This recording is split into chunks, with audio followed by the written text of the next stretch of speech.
Good morning. How's it going?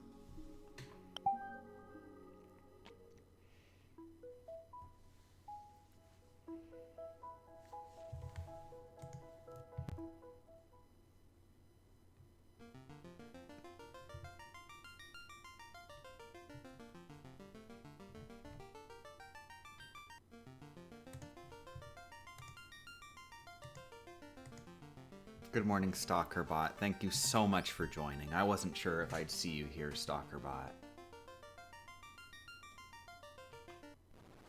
Well, no sense not getting started. Everybody knows exactly what we're doing.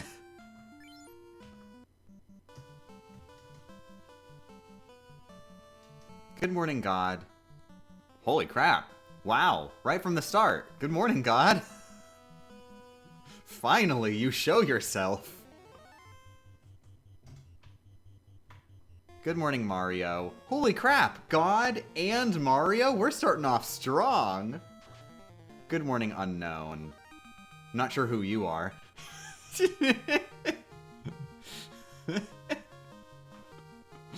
Good morning, Unknown. It's going good. My hands are feeling actually especially good today. To the point that I'm thinking maybe I could try playing a video game a little bit. I know I said I was going to try and play Animal Crossing a little bit each day, but I keep putting all my time into this whenever I get time to myself. And then when Becca's home, we're doing other things, and I feel self-conscious about trying to play a game while Becca's around.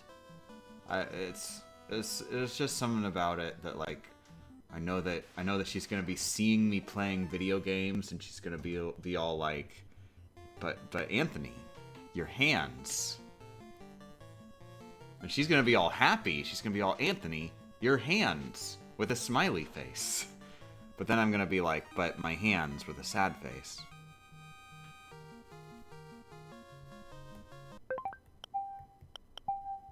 I'm shy about my hands.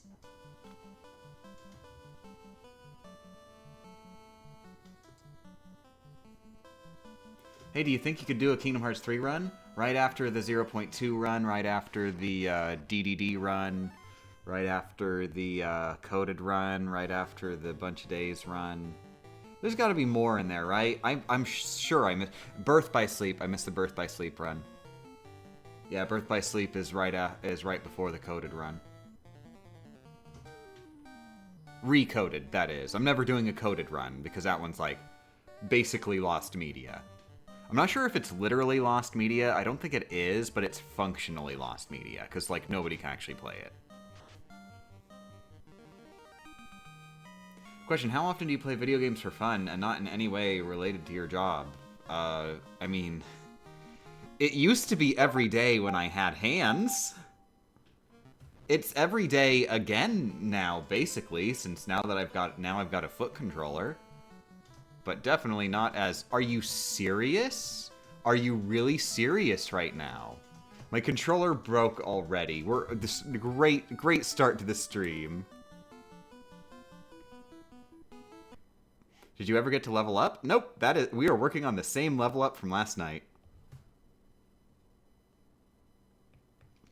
I'm just curious, are you ever going to do more Ratchet & Clank only wrench? Of course, when I have hands.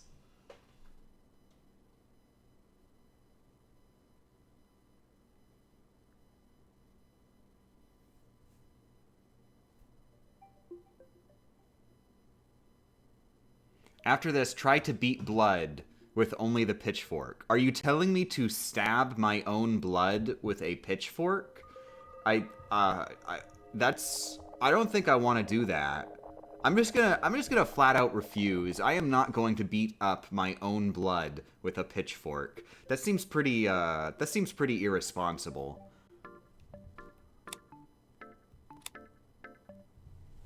No, it's a game.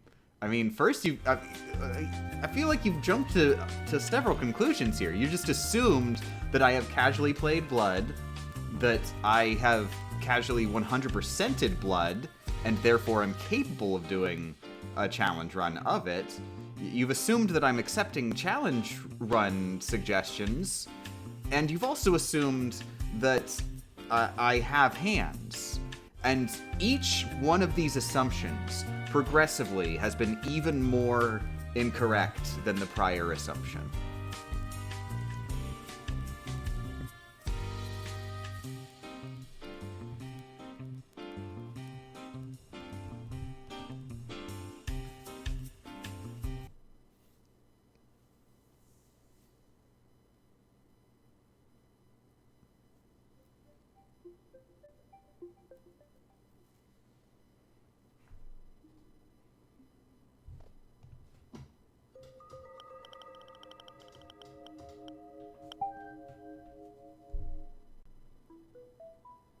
But, yeah, long story short, I haven't played it yet. That's the gist of it.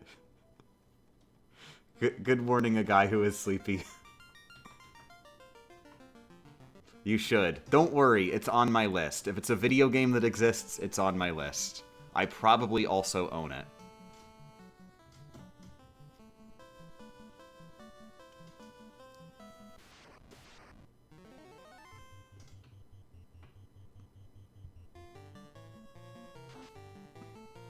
Oh, good morning, Dracobatic. Good night, Dracobatic.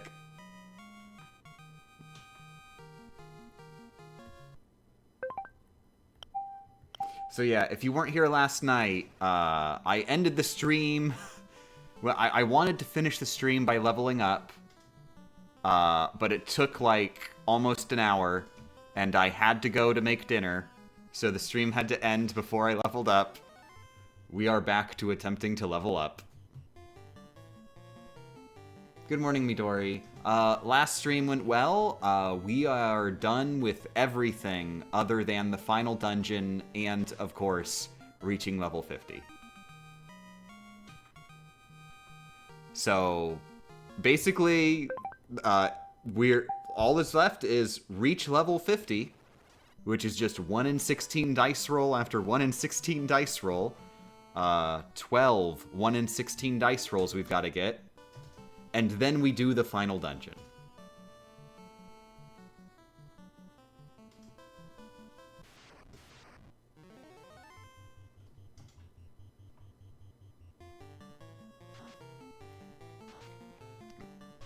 Do I have any favorite 100% experiences?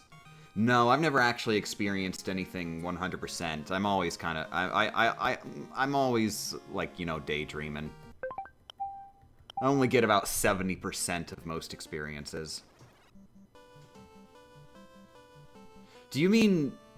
Do I have any favorite games that, like, the act of 100%ing the game is my favorite? Specifically? Because that's an interesting question. Because, like... You know, come to think of it, my favorite games, like The World Ends With You... 100%ing that, I wouldn't say was the best 100%ing experience. Sonic Adventure 2, there's a lot of grinding for A ranks on really pointless, like, grab 100 rings missions.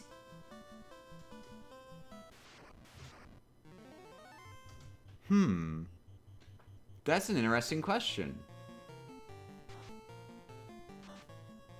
Sonic Unleashed... I like the grind there for, like the chili dogs. It's a really fun grind to me, even if it's just doing the same thing over and over again. I think it is a fun grind, but then you've got to find all the sun and moon medals, which that is just, there's no way everybody finds them on their own organically. They just look up a guide. That's boring. I hate the sun and moon medals. That's like the one downside to Sonic Unleashed is the sun and moon medal system is just it's not good. It's bad.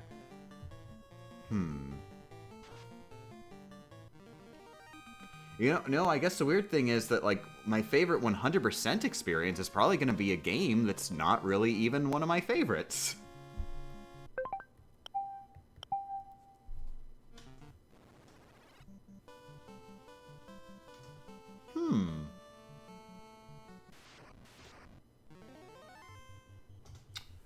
Ooh, Death Stranding is in there. I think Death Stranding is a really good one because that's one of the big things I loved about Death Stranding is like the journey to 100% it.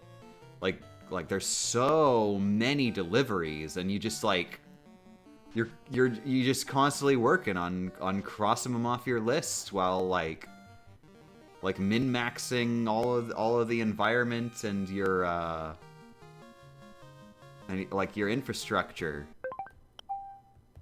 I think Death Stranding's very close to the top of the list, definitely. And that one is also one of my favorite games, other than 100%ing it.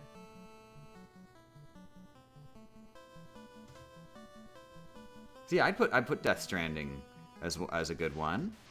Also, I'm just gonna say I'm not gonna count any games like, say, hypothetically, if Super Mario Brothers for the Nintendo Entertainment System was one of my favorite games all time, I wouldn't count that because like, there isn't 100%ing Super Mario Brothers for the Nintendo Entertainment System. The concept doesn't really exist in that game.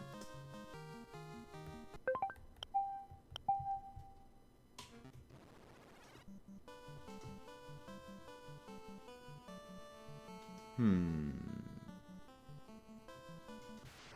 100% is just beating the game. Technically, I think a lot of people argue that 100%ing Super Mario Brothers it means beating the game without warps, but I mean, I feel like I'd wait to beat all the levels to mark it complete on Backloggery, but even that's self-imposed. That's still like a self-imposed thing. The game does not track which levels you've beaten. It doesn't care. The game does not care. If the game doesn't tell you to do something in any way whatsoever, then, I mean, I wouldn't count it for 100%. Like, sure, the levels are there, but as far as the game is structured, using a warping from World 1 to World 3, functionally means you get credit for beating every level in World 2. Like, you can consider those levels as beaten. So, with regards to 100%, you did beat every level in the game if you just warp all the way to World 8, because every level that you skipped over is legally complete as far as the game is concerned.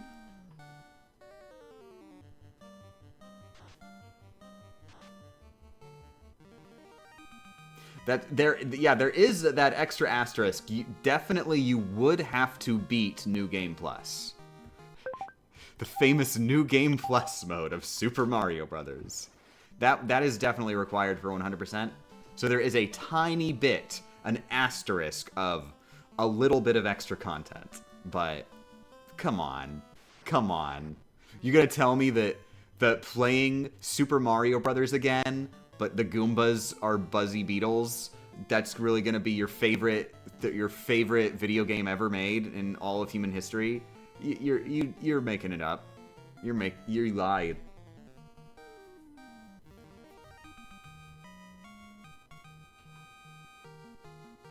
I'm trying to think of other games that 100%ing I enjoyed. I like games with a decent grind for 100% in general. It's got to be a grind that the grind itself continues to be fun and satisfying. So like I said before, Death Stranding. It's got a really big grind, but the grind continues to be satisfying the whole way through. So those are probably going to be the games that I would put in there.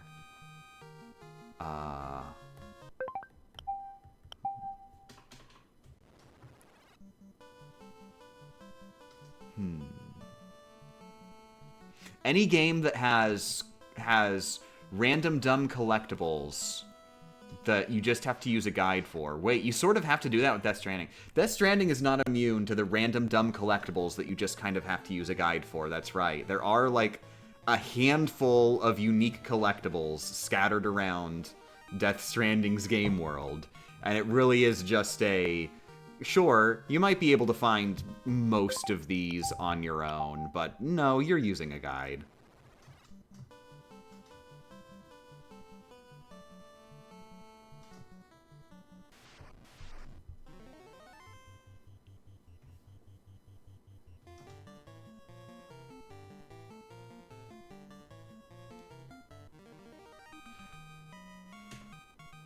Screw it. I don't feel like putting any more thought into it. Death Stranding wins. Because it's the only one I thought of.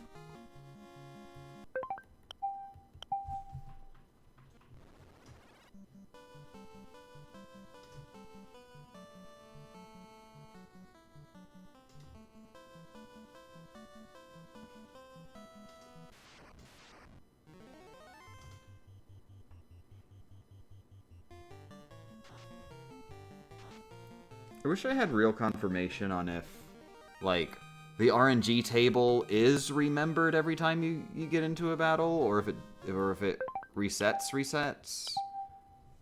That way I know whether I should just go ahead and kill them as fast as possible, or wait a little while, in the hopes of getting to a different point in the table than any of my prior attempts.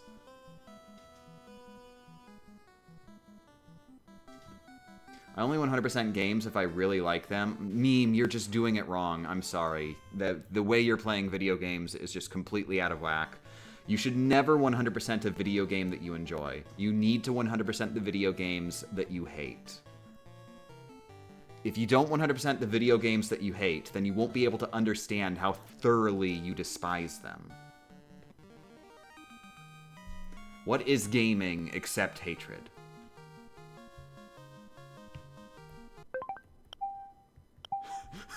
Gradient, did you buy that? Did you buy that for a single second?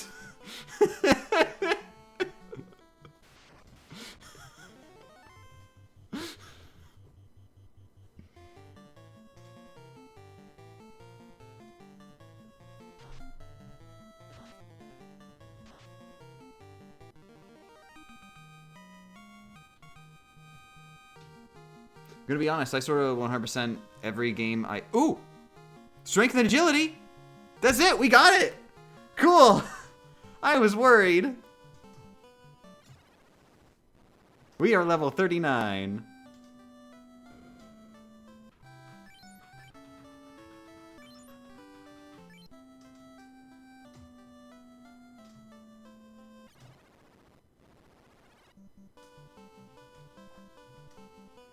Oh, but yeah, the one who watches was saying that you try to 100% every game you touch, whether I want to or not. It took me like an hour and a half for Pizza Tower spoilers.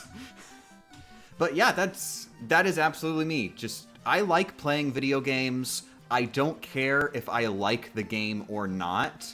I still enjoy playing video games I don't like. So, and also I just... It doesn't feel like I've finished the game until I finish it, you know? So, game I like, game I don't like, who cares? I'm playing a video game, so I'm happy.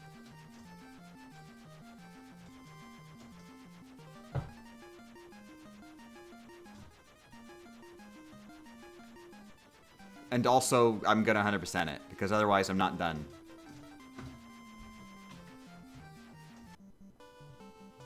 Oh my god, have you heard of cat or bread? I've heard of cats. There's one over sitting by the window behind me. I had a sandwich with bread on it today too, so I've definitely heard of cat. I've heard of bread. I have heard of both cat and bread.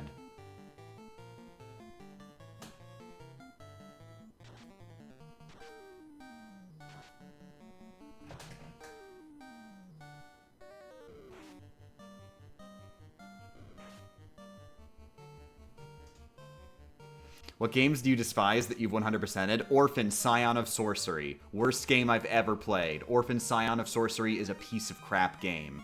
You know the weirdest part about it?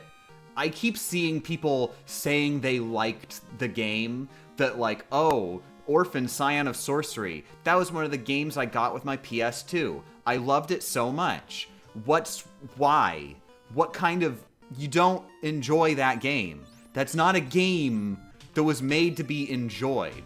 I watched the entire Orphan anime in preparation to play Orphan Scion of Sorcery. And then I play it, and it's just bad. I spent like 20 hours of my life preparing to play this gosh danged game, and then I play it and it sucks. And then I have to play the game for like 60 hours of my friggin' life. what was even the point? Basically, my entire life has been wasted on Orphan, Scion of Sorcery. They put a treasure chest in the game backwards. There is a treasure chest. The treasure chest, I can't remember how it works, if it's how I knew it was backwards. It's either that you can only open treasure chests from the front, or it's that when you open a treasure chest, the cutscene like teleports you to the front of the treasure chest. But they put a treasure chest in the game backwards because guess what? Guess what? The treasure chest is at the very end of a ledge. It's at the very end of a ledge. Like, you gotta walk along a thin walkway to get to it, and it's at the very end of a ledge. And I forget if it was when you open the chest, it teleports you to standing like right at the edge of the ledge about to fall off and die, or if it's that you have to manually tiptoe around the chest to the tiny sliver of land so that you can examine the front of it to open it. It's one of those two. They put a treasure chest in the game backwards. God damn. Guess what? Guess what? Orphan Scion of Sorcery, guess what's in those treasure chests? Guess what you get in those treasure chests? You get healing items in those treasure chests. You get healing items in those treasure chests. Guess how health works in Orphan Scion of Sorcery. Every time you begin a battle, you start the battle at full health. So what, you might be saying? You just heal. You heal in the middle of battle, right? You can't use items in battle. Orphan Scion of Sorcery has like friggin' 100 potions to grab throughout the game. Treasure chests scattered all around the game. You can't use them in battle. You can only use them on the map screen. Not the map screen. When you're walking around the overworld, when you're not in a battle, that's the only time you could feasibly use a healing item. And like, whenever you get into a random battle, your health refills anyway. Your health in the overworld, it's a totally separate thing from in battles. There are points where you can get hit by traps and stuff to take a tiny sliver of damage on your overworld health, but then it just heals itself anyway constantly whenever anything happens. So what's the point of all these potions? There was literally only one room in the entire game where I thought maybe I might want to use a potion because it was a really long room with like a bunch of traps all over the place. And that was it. That's the one part of the game where I ever thought maybe use a potion.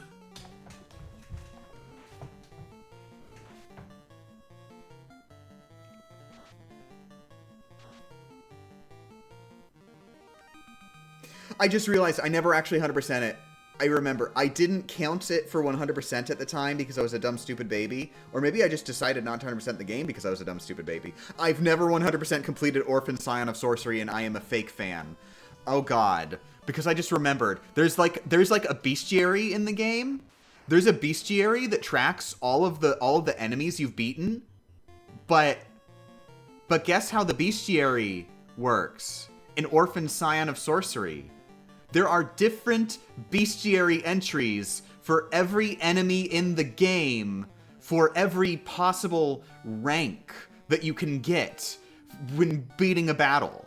So you have to not only win every battle with the maximum rank against every enemy type, you have to win against every enemy type with every rank. You have to win against every enemy type while intentionally sucking like a total loser.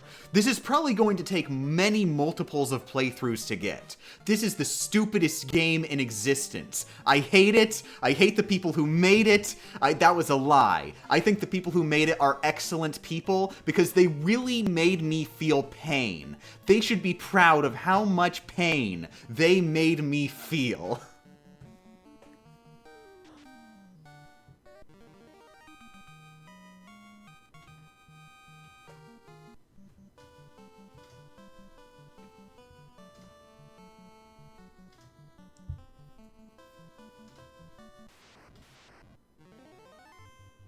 Dagnabbit.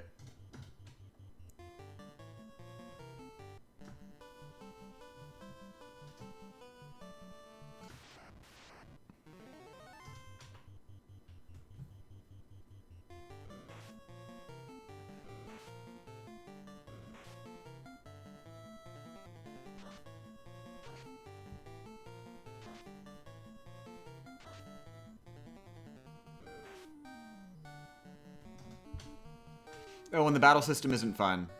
I just wanted to say that too. It's boring. I can't really remember much about it to say why I thought it was boring, but it was. Good answer. Thanks for answering my question. No problem. Have I played a Pikmin game? I have played Pikmin 1 and Pikmin 2. I have only 100%ed Pikmin 1. I haven't 100%ed Pikmin 2. I need to get back to that when I have hands. What level do I need to be? I don't need to be any level, but I'm trying to reach level 50, which is the maximum. Because, you know, the higher level I am, the easier it gets. I don't want, you know, I'm not in this for a challenge. I'm trying to make this as easy as possible because I'm a loser. You could 100% Pikmin 3, it would take less time than 2. But I have, but what do you mean? What are you talking about? You're telling me I could just go play Pikmin 3 when I haven't finished Pikmin 2?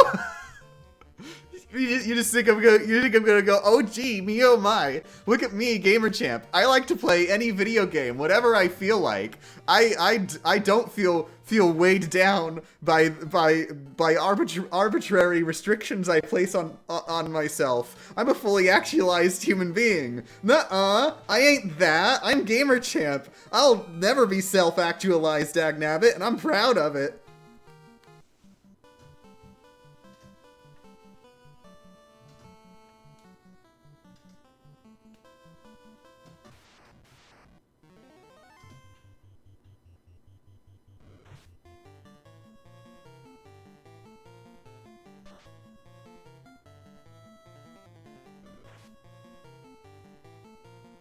I will play the rest of the Arkham series before Asylum, and you cannot stop me. Don't worry, I'm not going to stop you. I hope you have tons of fun. I definitely slip up in, like, trying not to judge people for playing games how they enjoy them a lot. I definitely slip up, but right now I'm not slipping up. You play video games. You like playing Arkham game before Asylum? Go play all the Arkham games before Asylum. In fact, you could just not play Asylum if you want, if that's how you enjoy life. If you're thinking, wow, I really love playing video games that don't have the word Asylum in the title, then that's your life you're doing, and you're doing it just the way you are.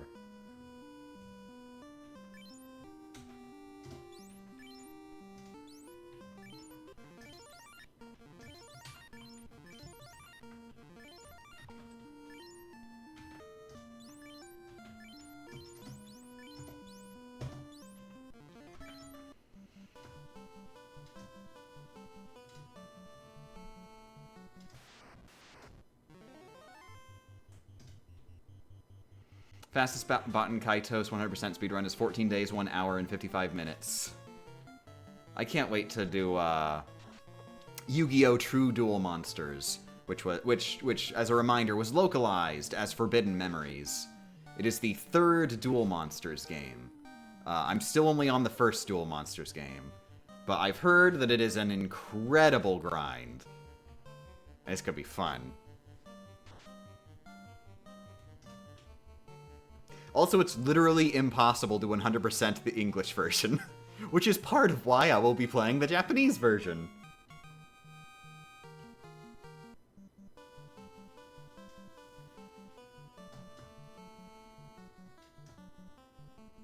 Now, of course, I say that. Functionally, I would say that, you know, the game is 100%ed when you can do everything that you can do, obviously. If content is inaccessible in the game, then it functionally doesn't exist. Like, of course, the game is 100% when you get everything you can. But if I'm going to choose between versions to play, of course I'm going to go with the version that I can get all the cards. Not just, I'm not gonna settle for for the version where you can only get most of the cards.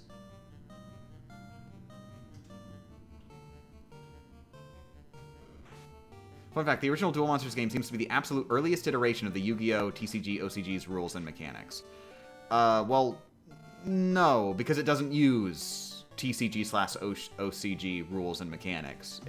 This game came out before there was a physical card game. And it uses its own very simplistic move, or simplistic rule set that does not resemble the physical card game in any way. It barely even resembles the card game you see in the manga, up to that point.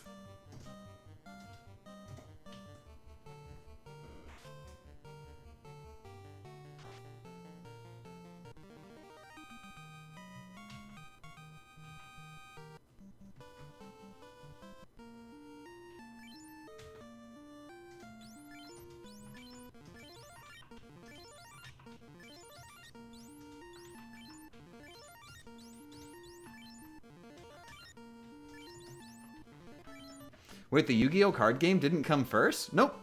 First it was a manga, then it was an anime, then it was some video games, then it was another anime.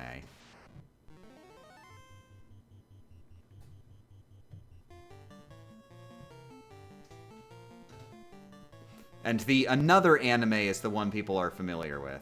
Oh wait, I forgot. Okay, so first it was a manga, then it was an anime, then it was some video games, then it was a physical card game, then it was an anime. I forgot to put in the part where the physical card game started existing.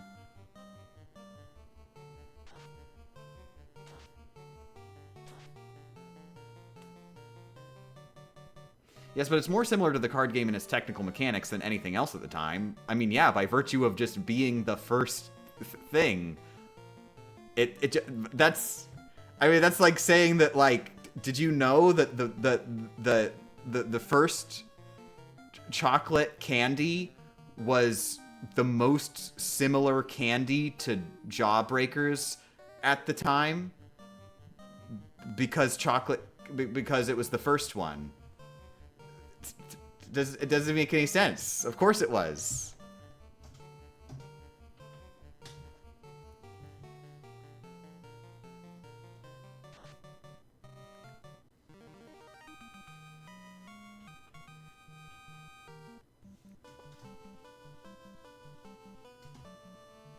Did you know that the first chapter of Yu-Gi-Oh! At the time was the one chapter of Yu-Gi-Oh! That was most similar to the physical card game? It didn't have the card game in it, but it was the most similar chapter of Yu-Gi-Oh! At the time of its release.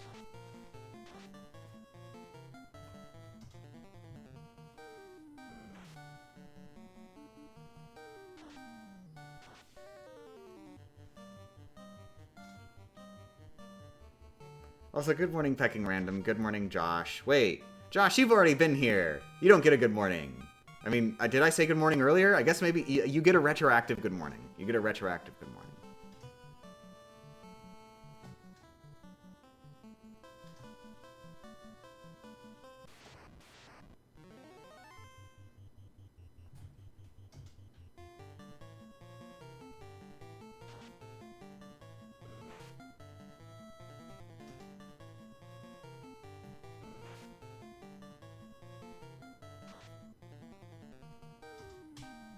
By the way, just so everybody knows, there's no way, 1, that I'm getting to the final dungeon tonight, 2, that I'm reaching level 50 tonight.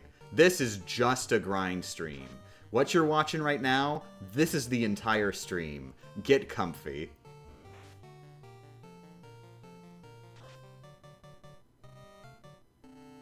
There's also the Bondi card game that predated Konami's, but no one remembers that or cares. I'm not sure when that goes into the time frame. I guess I never factored that in. I didn't even realize that was a thing. I guess I'm stupid. I guess I'm a fake fan.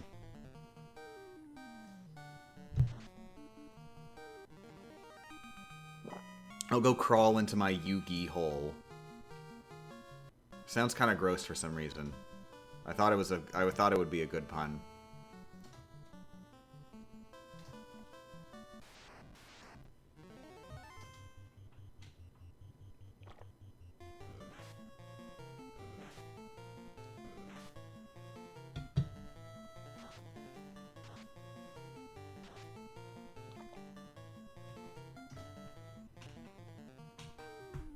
You know, one thing I hate about the Duel Monsters anime, that they always make other Yugi look tall. Like, he just straight up looks tall. He should be a short guy. It should be the framing that makes him look tall, because like he stands taller than vanilla Yugi. But you actually just see him at angles where you can see him. Like, he's just taller. He's just taller. I don't like that. They should have made it so that it's always just camera trickery that makes him look taller when he's not actually taller.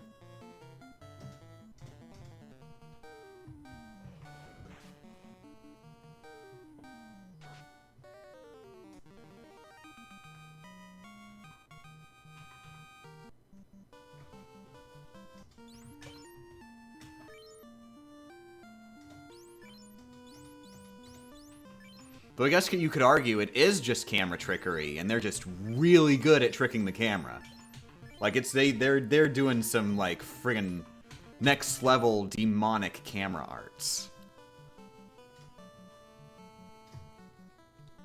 Of course, in the English version, it's shadow arts. They can't use demons.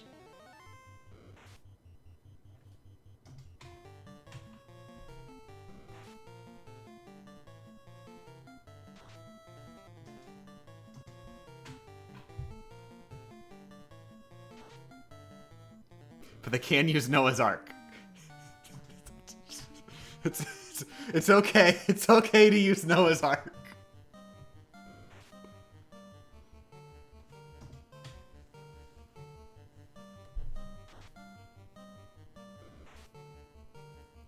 Did they change Noah's Ark? Am I misremembering and they actually did change Noah's Ark? I'm looking it up. I'm Googling it right now.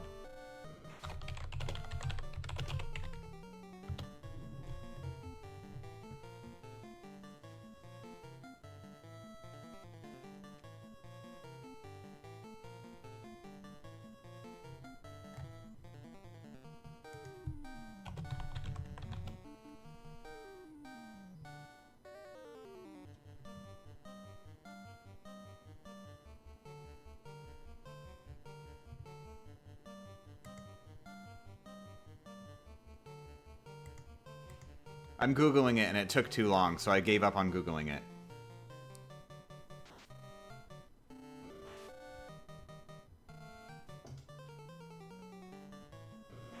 How many enemies do you think you need to kill to level up? I don't know, probably 1 billion. In the dub, it's Shinato's arc. You're lying. He's still named Noah. I know he's still named Noah. Yeah, he's still named Noah. They didn't change his name.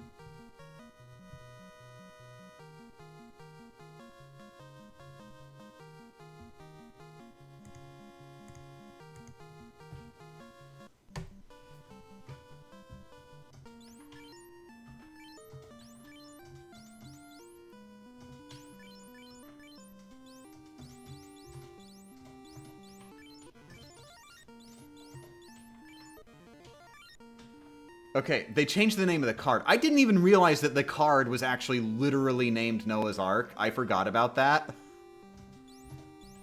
Like, I thought it was just an Ark, and Noah played the card that is an Ark. Hence, comedy.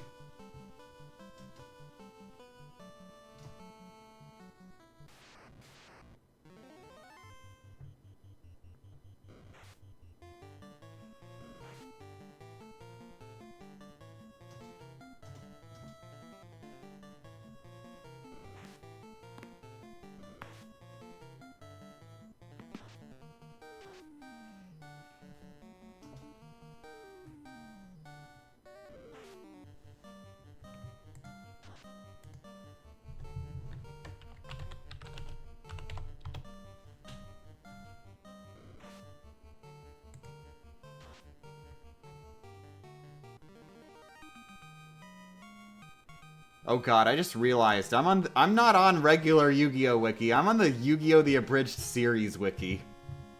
Dear god. That's probably not the best place to go for canon.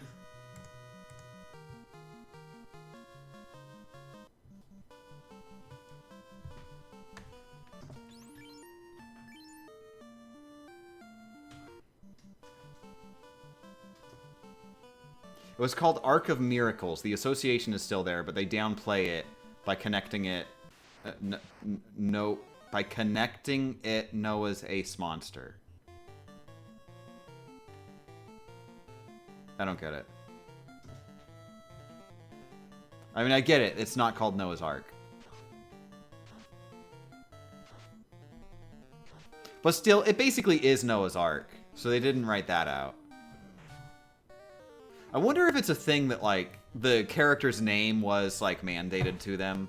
Because I'd heard that that was actually a thing, that, like, the character names for, like, the main cast were actually mandated to 4Kids. And they didn't actually decide on those. I'm not sure if it's true. I've just found this with Googling and found people just sort of saying it as fact. This is the internet, so you can never really know for sure. But hey, maybe it's a thing where, like, they were just told, no, this character's name is Noah. You can't change this character's name. And so they just had to write around it, because God knows they weren't editing out the actual literal arc. Probably would have taken too much effort. The stream is so comfy, I'm so sorry. I'll throw rocks on all your chairs next time. Oh, thank you for the raid, AB Positive 03. How's it going, AB Positive 03, and also AB Positive 03's friends?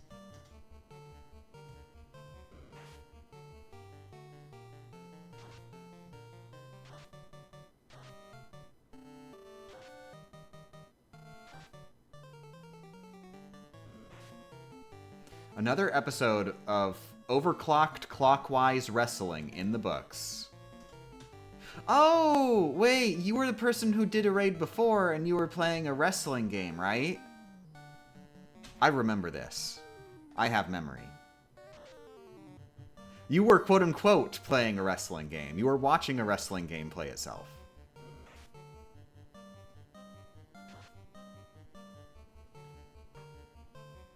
I hope it was very fun, and I hope you,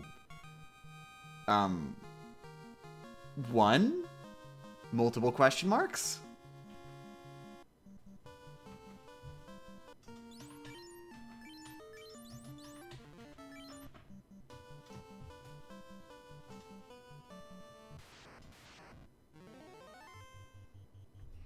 But yeah, you got here right in time. I've done everything in the game other than the final dungeon, so we're just leveling up to prepare.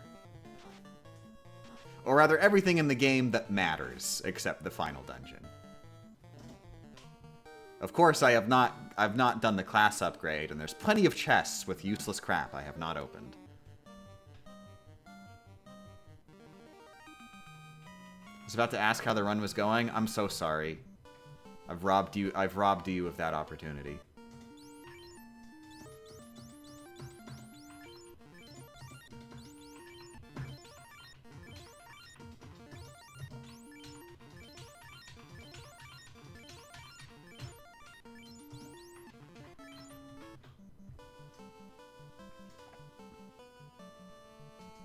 Wait, no upgrade on class? Full white mage game? Damn, you have guts. No, it's just that, like, people have done this before. So if I didn't do it, I'd be a loser. Also, Noah is absolutely modeled off of Seto's Season 0 design. Oh, of course. They weren't hiding it. It's very obvious. They're very much going for remember green hair. Here's green hair.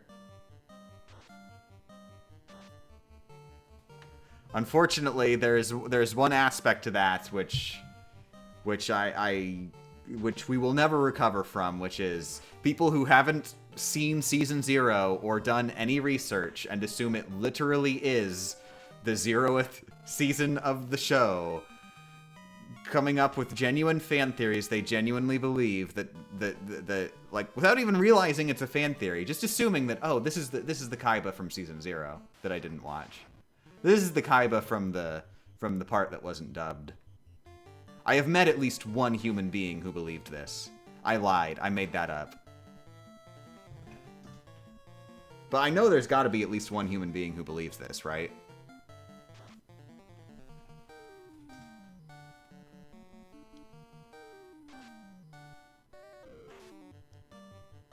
I know I've met people who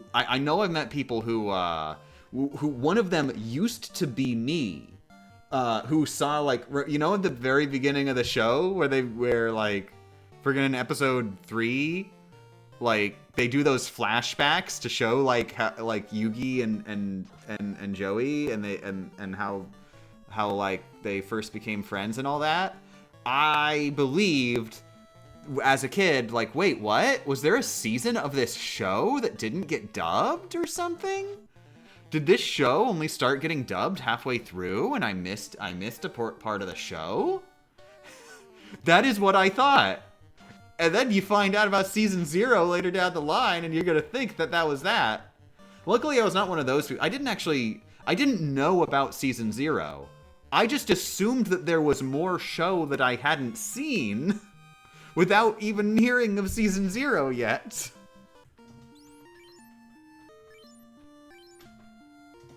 But I know there's absolutely people who believe that is a flashback to season 0.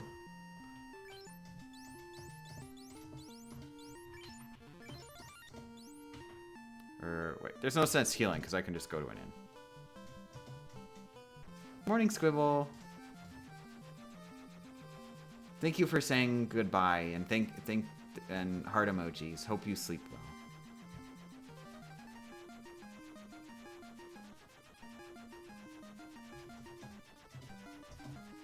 Well, spoilers! Spoilers the one who watches! I haven't watched Yu-Gi-Oh! 5DS yet.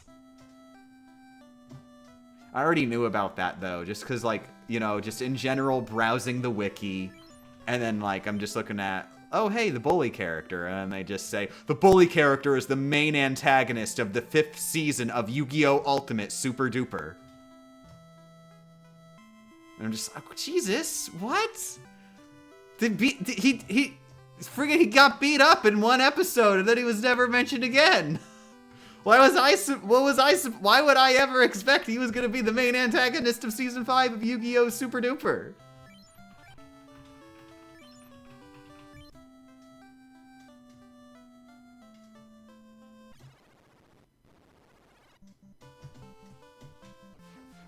Also, you're telling me that the bully grew up to be a cop. Yu-Gi-Oh! Is so based.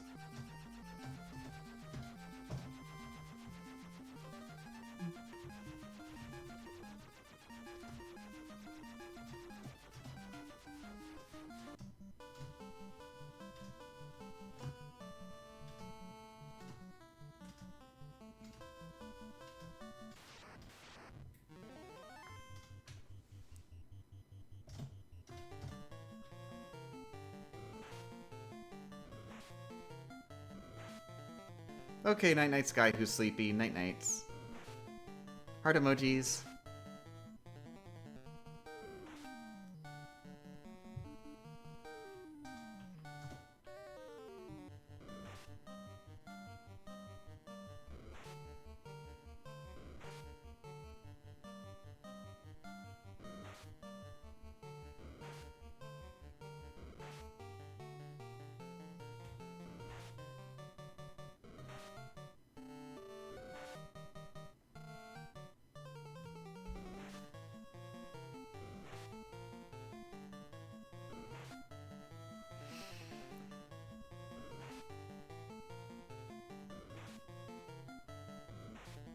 Oh, thank God. Please. Don't you dare. Don't you dare. Okay, thank God.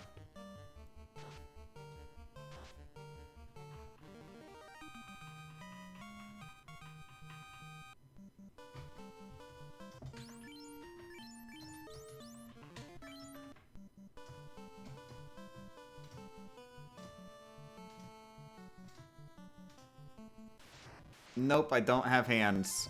I'm sorry to say, but telling a disabled person to stop being disabled is a very bad strategy to get them to play video games.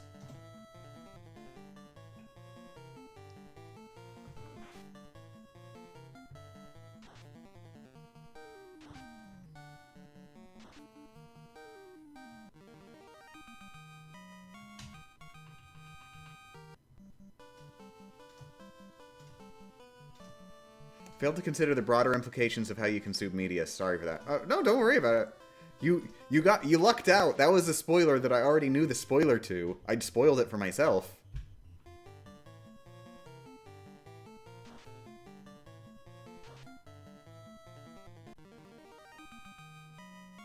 Do you guys not have hands? I mean, I literally have hands. That's just shorthand for I have chronic pain.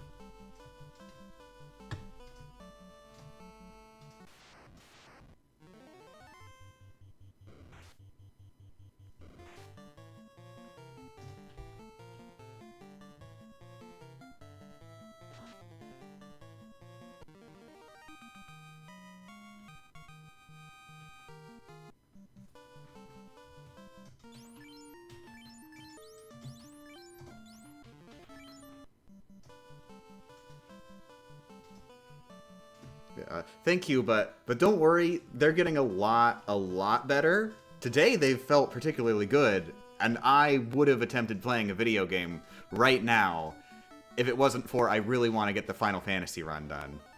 And the Final Fantasy run I can play with my feet just fine, so friggin' why risk it?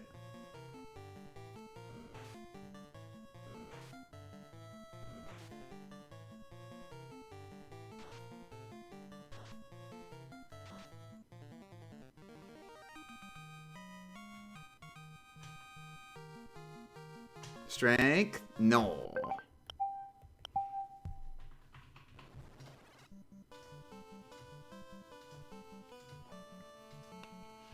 I especially have to make sure I get the Final Fantasy run done before my hands get better.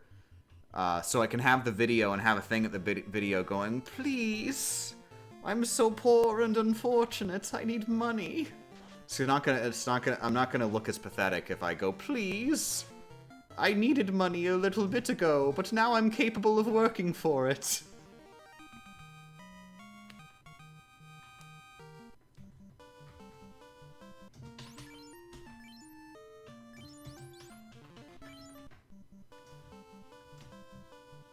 And yes, I did get prescribed silly putty. Genuinely a true fact. Technically not a true fact. He didn't prescribe it to me, he just sort of gave it to me.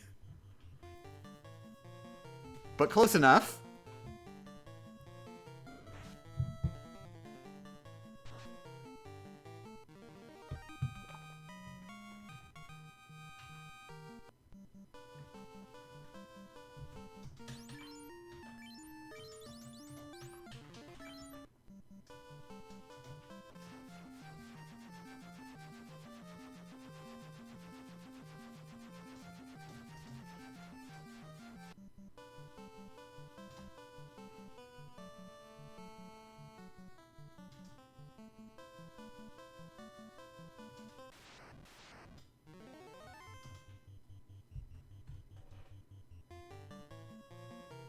Meh.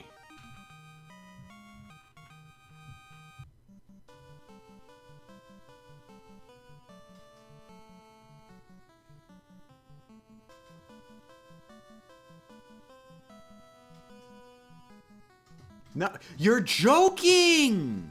It broke again! Man. Okay, I'm gonna do it with my hands, just until one more battle. What the? Oh god. Oh god. It broke, but like it thinks it's still holding left or right or something. Oh no. Oh no.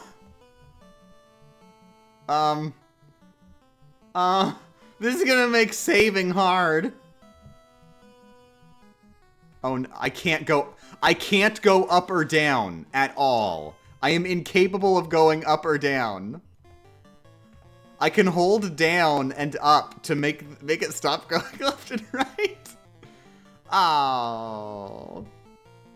Oh well.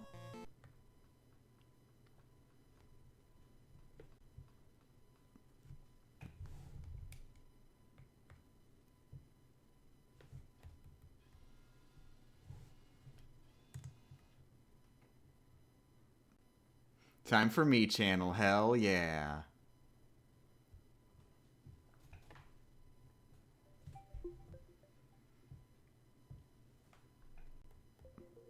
The unfortunate thing is I think I hadn't saved in a little bit because I was like, well, there's no point in saving. What's the point in saving? Turns out the point in saving was saving my progress.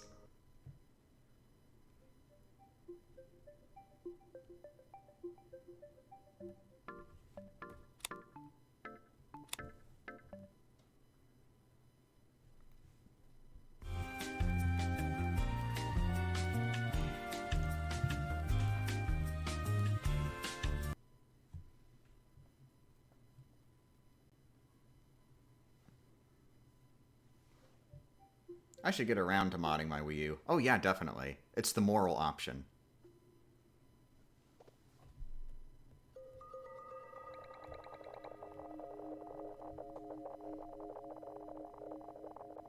How easy was it for you? Very easy. I just follow. There's websites both for Wii U hacking and 3DS hacking, and they're extremely straightforward. As long as you have like the proper ability to like move SD card stuff to and from your computer, then like, and of course you have just the bare minimum of computer knowledge how to move files around, then following the guide, it's really easy. What do you mean mods? That was the Mage channel. Yeah, this is. You see, I made sure to never patch the Meme Maker channel from the launch version. It looked a little bit different originally. They patched out some functionality because they were worried about their brand image.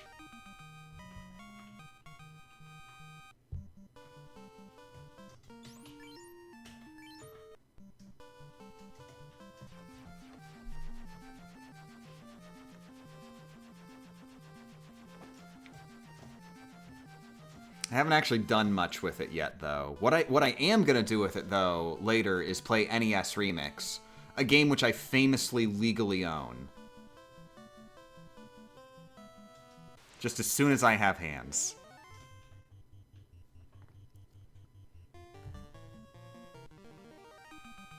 And of course, the big one is being able to play like the Japanese versions of games, which we wouldn't be able to do on Wii U normally. Like Final Fantasy. Which I famously legally own.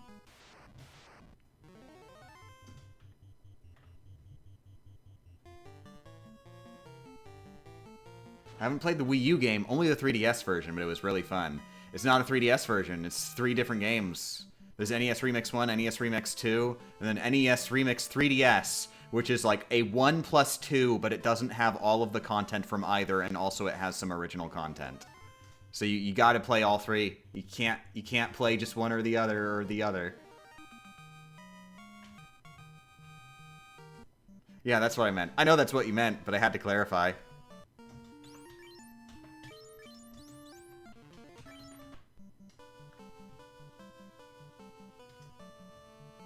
That all sounds worth 180 bucks, absolutely.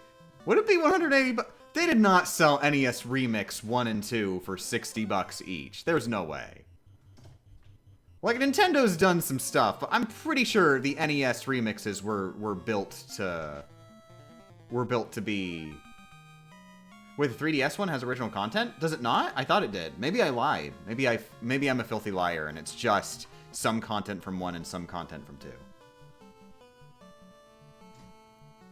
Weren't the remixes free? Well, definitely no.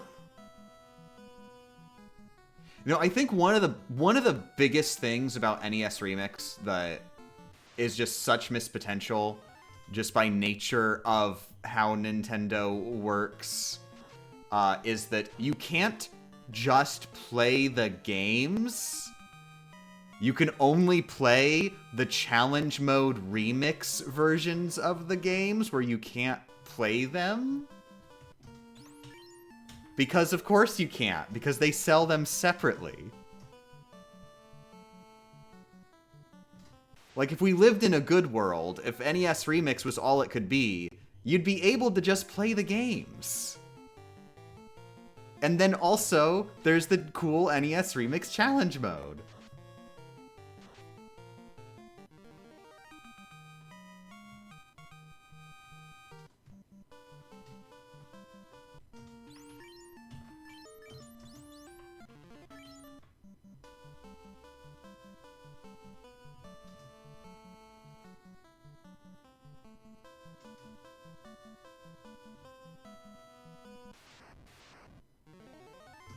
Super Smash Brothers as well. Like, friggin' having the stupid demo versions of the games in Super Smash Brothers. Which is, it's such a missed opportunity, because imagine if Super Smash Brothers actually had, like, the full games in it. It's the ultimate crossover and compilation. But no, it's literally just an advertisement.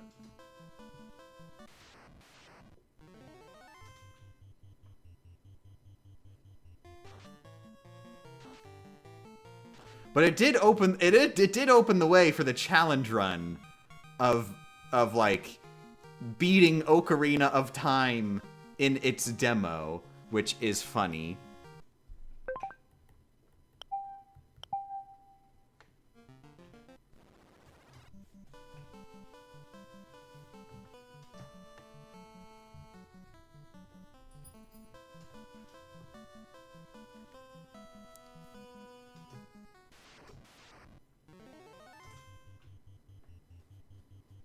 Like, imagine if you could full game length versions of the remix challenges. Exactly.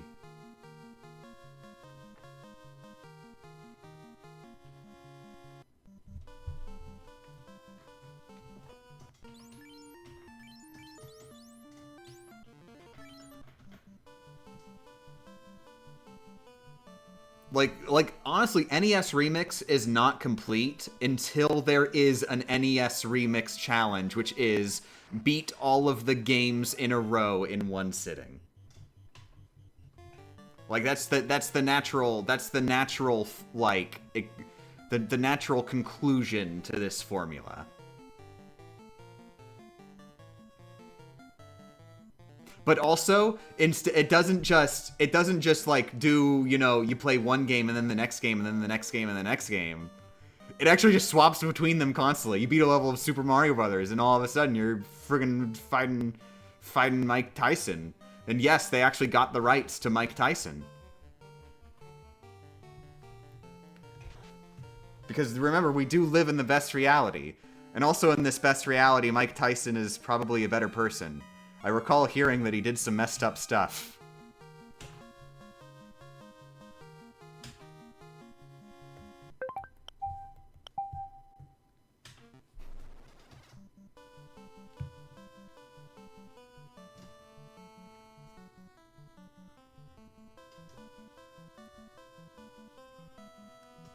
Ultimate NES Remix is an Nintendo 3DS game featuring a select compilation of games and challenges from the first two Wii releases. It uniquely features Speed Mario Brothers, which is the entirety of Super Mario Brothers running at much faster speed. Ultimate NES Remix also has a new mode known as Famicom Remix. Okay, yeah, I remember. That's right. I was correct. Everybody who told me I was incorrect was lying. They were just trying. They was just trying to get me to think incorrect things. But I was never fooled.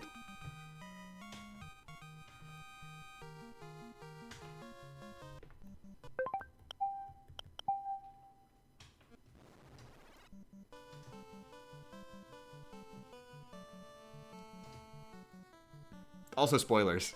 That's a huge spoiler, by the way. But I already knew about it.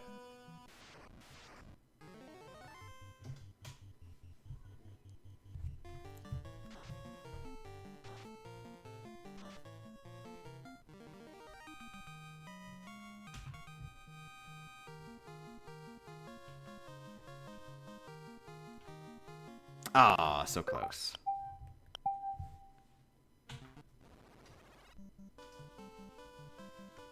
I didn't think you were incorrect. I just didn't know that it had bonus content.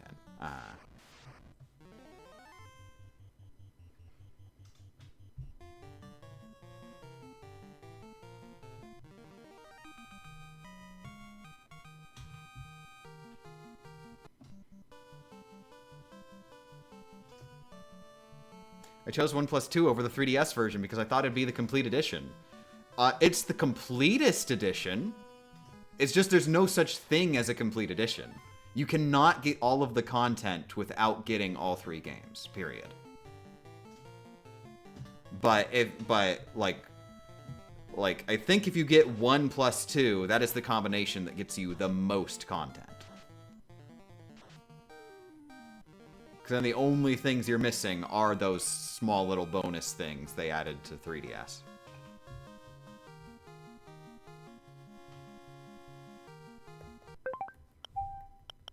Also, I'm going to be right back.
Good morning.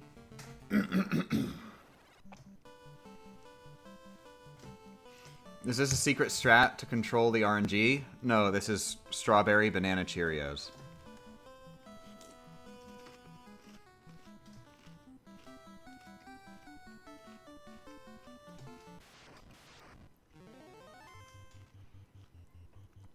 Oh, dagnabbit.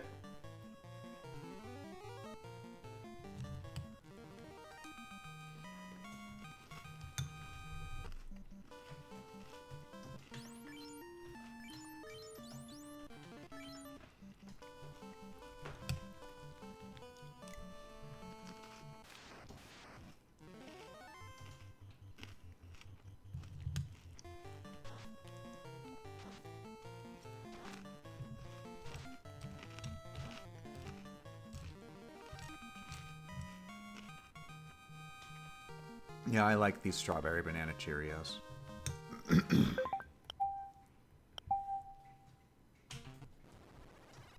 Is dang nabbit meant to be god damn it? No, it's just dag nabbit. It's also not dang nabbit, it's dag nabbit.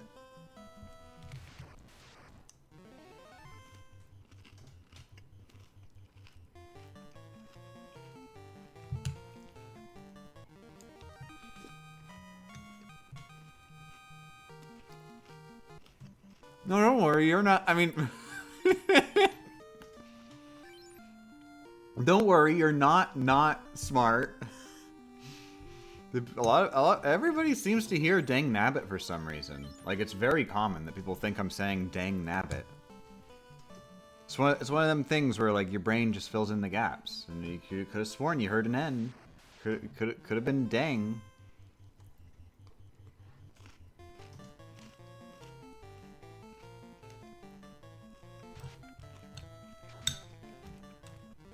What are Cheerios? They're like a cereal that comes in circles. I'm sure they're made of like some form of grain.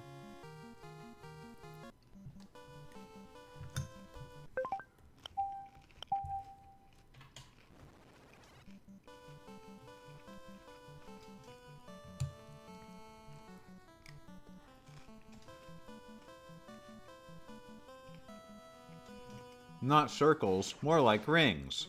What? What? Are you joking right now? You're gonna backseat circle me? You're just gonna be like, they're not circles, they're rings. And here I am, like, eating my ring-shaped cereal, and I'm looking at my ring-shaped cereal, and you know what I say? Look at these circles.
Like nab.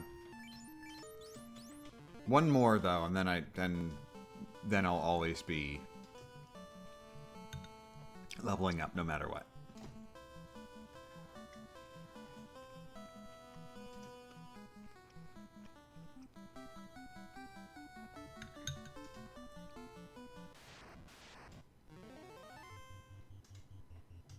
Man.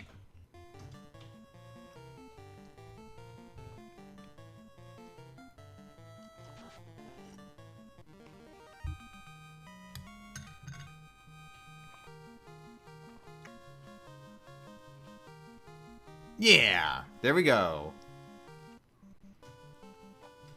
Okay, we are officially level 40. 10 more levels and we're done. I need more sleeping bags. Probably potions too, why not? I don't need them now, but I'm gonna need them eventually.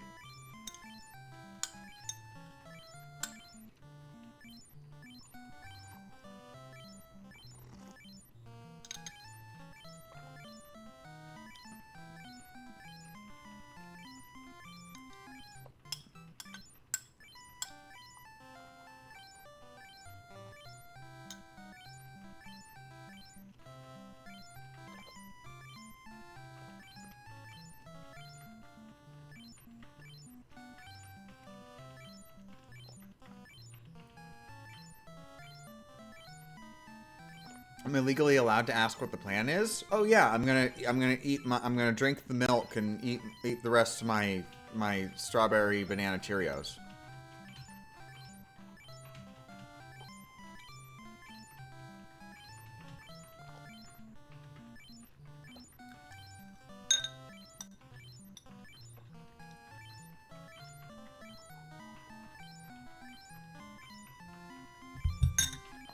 All according to plan.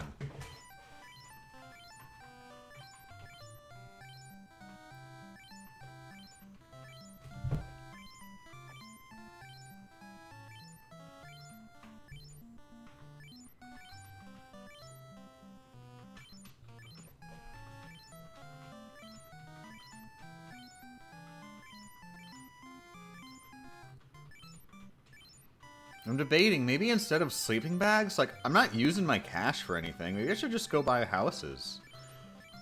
I mean, cottages. I should go buy cottages. I'm gonna go buy cottages instead of sleeping bags.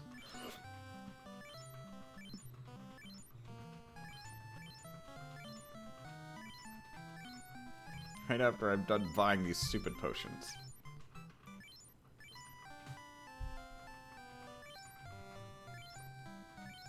There's real estate in Final Fantasy. Whoa, spoilers.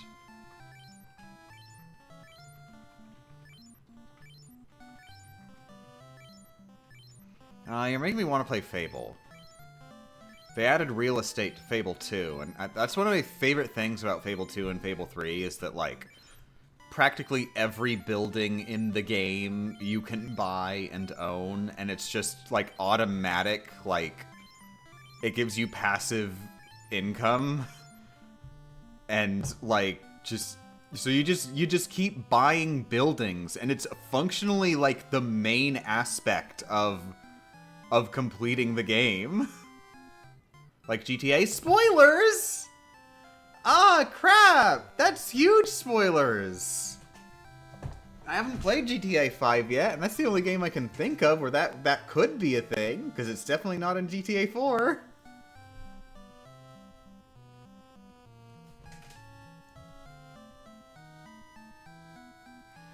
Don't worry about it.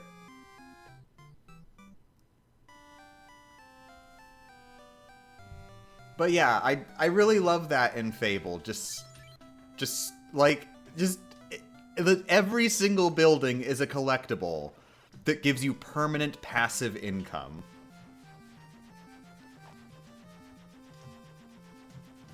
In Fable 3, the money is really needed. It was so weird when Fable 3 came out. Heck, even when I watch YouTube videos of people like talking about Fable 3, and like so many people are like, wow, this game's messed up the way it's designed that you just need to have so much money by the end. And you know, I gotta hand it to them. They really do make you have to make some really, really tough decisions at the end of the game. But like, if you just buy every building you see, which you should be doing because it doesn't cost you anything, because every building literally pays for itself really quickly. Like, if you just buy every building you see, then you will have infinite money by the end of the game. By the point the game wants you to be spending lots of money, You should have infinite, unless you've been ignoring buying buildings, which apparently everybody was. I don't understand. Why would you not? You buy this building, it pays for itself in like a couple hours, and then every moment after that, you're just getting free money. And you could just keep doing that 100 times.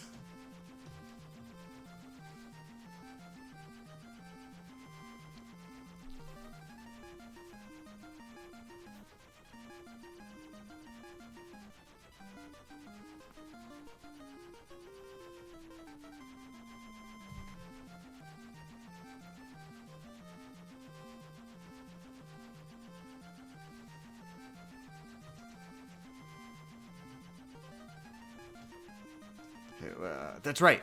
I was gonna go buy cabins. I remembered. I got distracted by Fable. I want to play Fable. You know the thing that's really sad? If I want to 100% every Fable game, I want all the achievements in every version of every Fable game. I'm gonna have to buy Fable 3 games for Windows Live. I'm gonna have to buy a physical disc of it because that's the only way to actually get a copy anymore. You know what really sucks? I'm gonna have to buy a physical copy of Gears of War games for Windows Live. Which is a game I bought. I bought Gears of War games for Windows Live on the Games for Windows Live marketplace. They shut down the Games for Windows Live marketplace, so you can't re-download your games. I thought of that and I backed up the game, but I can't play it because it's like asking me to enter a product key. Guess where I get my product key? I get it from the Games for Windows Live marketplace.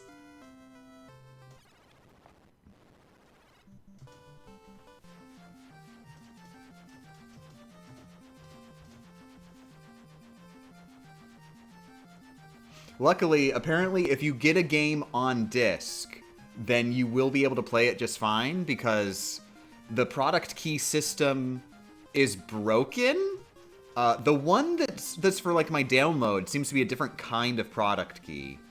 But if you have an actual physical disc, then you'll have that different kind of product key. Because there's two product keys you need. One is like a Secu-ROM product key, which is like their DRM. And then the other one is the Games for Windows Live product key. The Games for Windows Live product keys, those ones, like, the system is broken and you can just get like a code online and like all of them work. It's a very terrible DRM system. But then you have to actually have a physical disc, and then like you'd enter the product key for that particular disc that's in the game box or something. I can't remember exactly how it works, but basically Games for Windows Live games are very difficult to play nowadays because of the DRM. Because it had two different layers of DRM. But it's a common misconception. A lot of people think that Games for Windows Live, like, those games were just shut down completely. That's not true. That is false. It never happened. You can go ahead and just play Games for Windows Live games right now. Just fine. It connects to the servers and everything. It just uses the Xbox 360 servers, so it's not like they could shut them down even if they wanted to. At least I'm pretty sure that's the reason why. I don't know that for certain, but that seems to be the case.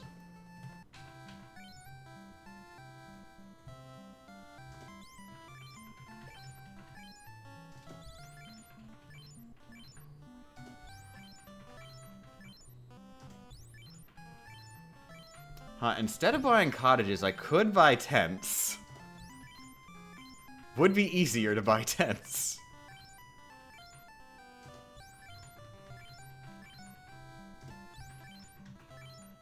I have no idea what Windows Live even is, to be honest.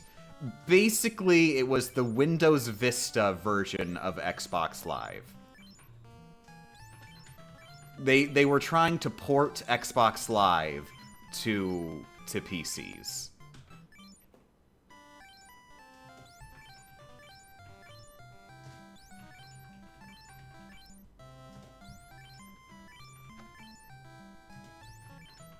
You can't get all the achievements in Fable 1 Remake anymore? Wait, why not? Why not? Tell me why not. Explain why not. You don't just get to say things that I can and can't do.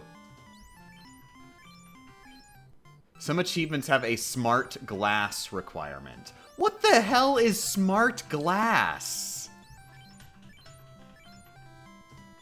Wait, are you telling me that there are achievements in Fable Remake for, like, buying a Windows Phone? Or something like that? Okay, there are achievements in Fable Remake for buying a Windows Phone. I am so mad, because back when Windows Phones were, like, a thing that, like, they had, like Xbox Live games on Windows Phones, I went to a phone store and told the phone salesman, hey, I'd like to get a Windows Phone. And the phone salesman told to me, to my face, that doesn't exist. Windows Phones were friggin' terribly handled.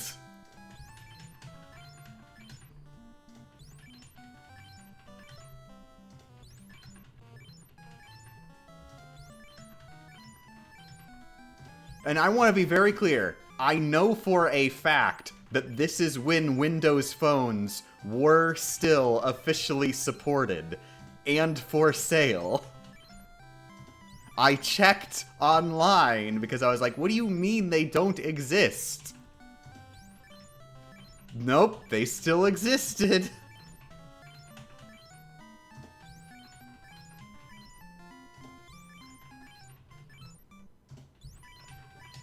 I want to get achievements and I made a game with zombies in it. Because that's the only version of I made a game with zombies in it that has achievements. And I'm mad. Well, maybe they... I think it got a Steam release or something a little while ago. I think I made a game with zombies in it. Might have gotten a Steam release or something a little while ago. And in that Steam release, I think you could actually... I think you could actually get achievements, maybe. Did it? Am I remembering right? Oh crap! I closed Steam for a reason. That'll use my controller, my mouse my foot controller.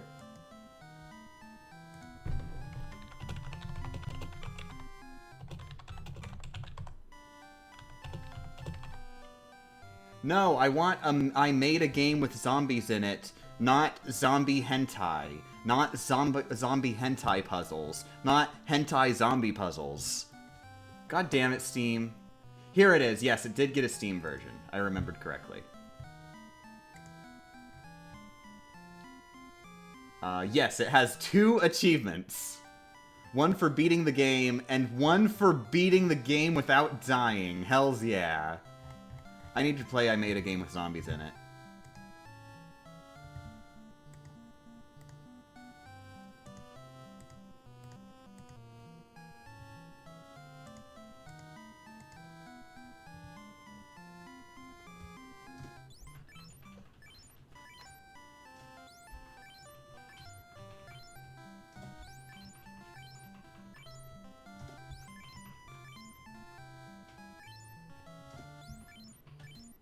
Okay, that's enough cottages. I'm very poor now.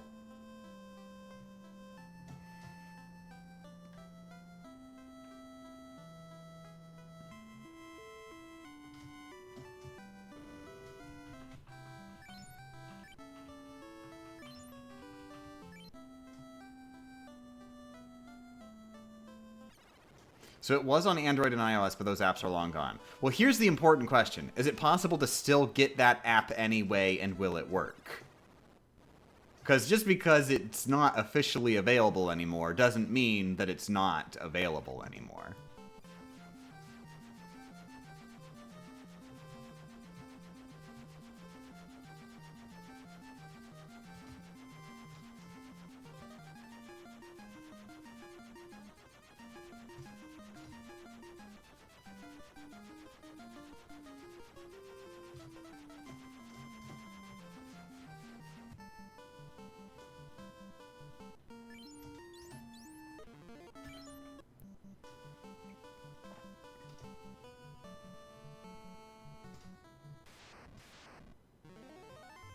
Oh, come on. I believe it's shut down completely. I remember trying to get the achievement a few years ago. Aww. Oh, well, I don't mind too much. If it's literally impossible, then it's literally impossible. I don't have to count it. It's just sad for the sake of, like, achievement aggregators and stuff like that.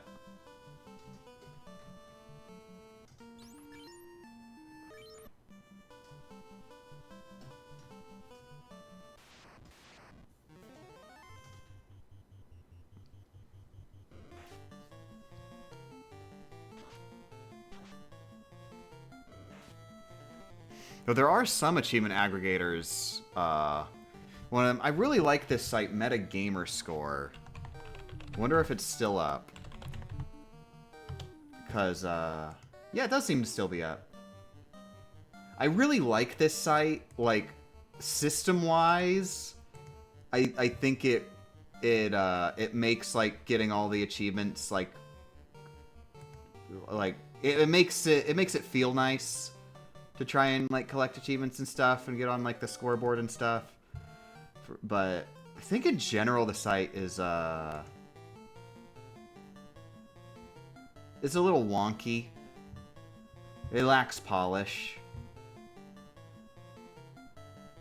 But that's sort of understandable because I'm pretty sure this is just like some guy decided to make this website. But compare it to Exophase, which is my preferred one. Exophase, I don't like the systems, how it's built that way as much. But it's a way more polished website.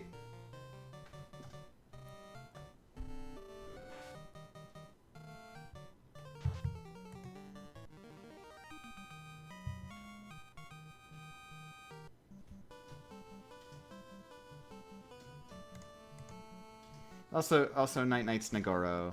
Thanks for joining.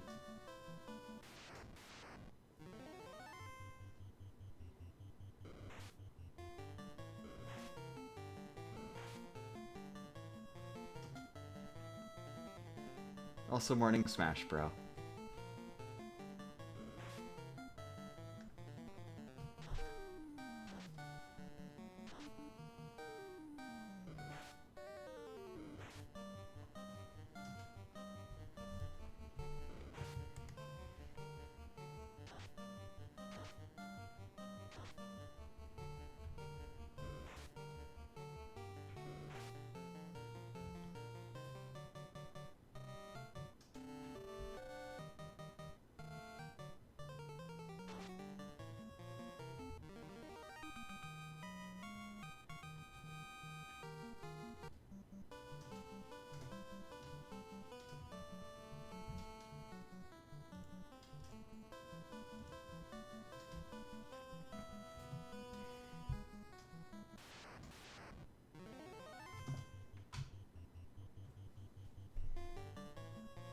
I feel like there's laughing gas in my rotting room. Like, why am I laughing at everything you say? I'm so sorry. Nobody deserves to think I'm funny. Oh, what's that noise?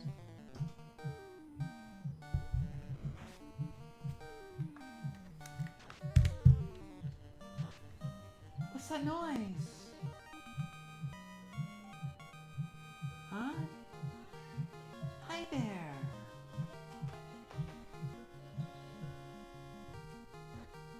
Hi there, are you hungry?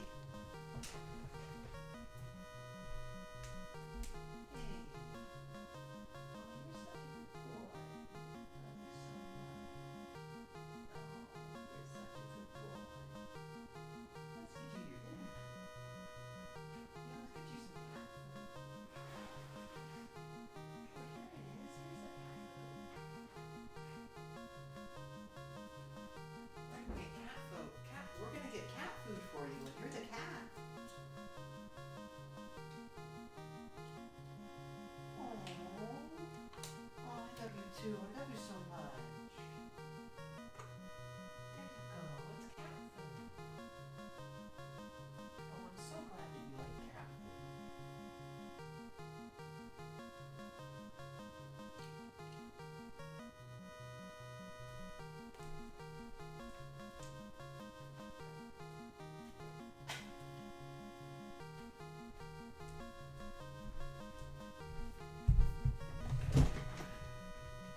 I gave Han dog food.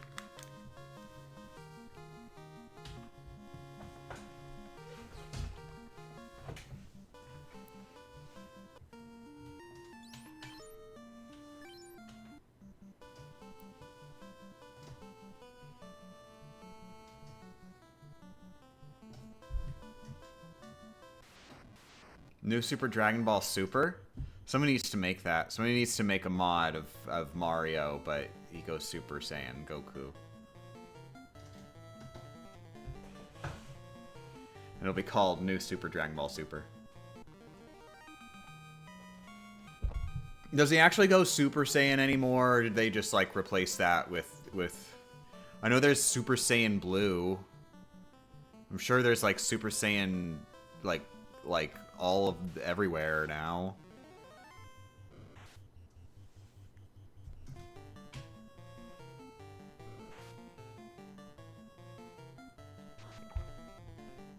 So is Super Saiyan Blue, like, is there, like, some plot reason behind it? Without spoilers, is there, like, some genuine logic behind why Super Saiyan Blue is a thing, where it's, like, like, they go Super Saiyan differently? Or is it literally just Super Saiyan Blue is when you go really, really, really, really Super Saiyan, as opposed to, you know, Super Saiyan 3, which is going really, really Super Saiyan, as opposed to Super Saiyan 2, which is going really Super Saiyan, as opposed to Super Saiyan 1, but with muscles, which is going really Super Saiyan but slightly differently, as opposed to going Super Saiyan.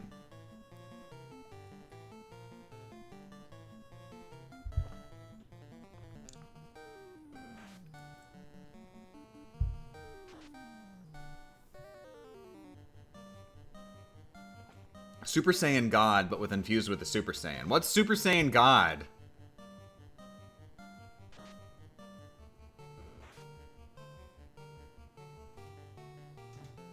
Super Saiyan Blue is Super Saiyan God Super Saiyan? Super Saiyan Blue is going Super Saiyan God and then going Super Saiyan? Goddamn. Goddamn. Red hair?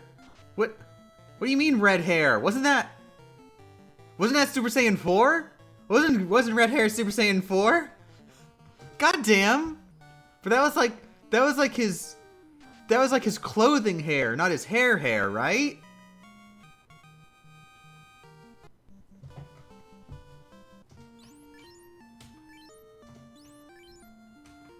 I guess I'll just go ahead and see how much does Cottage heal. A decent amount, but still not that much.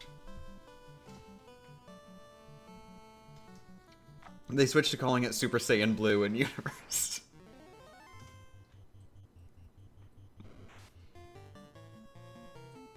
Game Champ's Dragon Ball knowledge seems to end at GT. It doesn't end at GT, it ends within GT. I only saw up to when Baby was doing stuff, and I never saw after that. And then everything else is just cultural osmosis.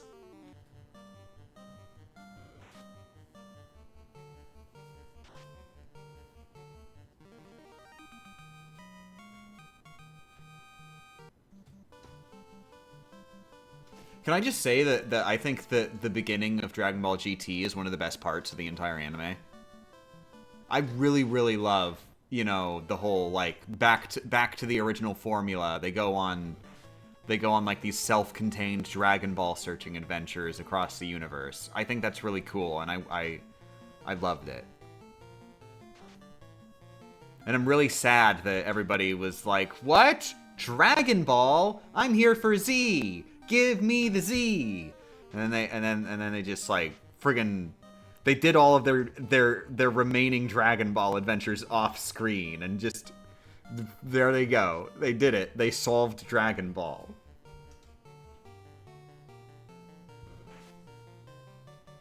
The beginning and end of GT are the best parts. I haven't seen the end of GT, so I guess I gotta get back to it. Basically, what I'm planning on doing is eventually one day actually sitting down and reading the actual manga. And stopping being a fake fan who only watched it on Toonami, the dub, when it happens to be airing.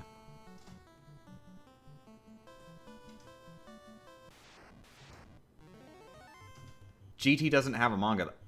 You know what I mean. I need to go back and read the original manga, the Dragon Ball manga, not the GT. You know what I mean.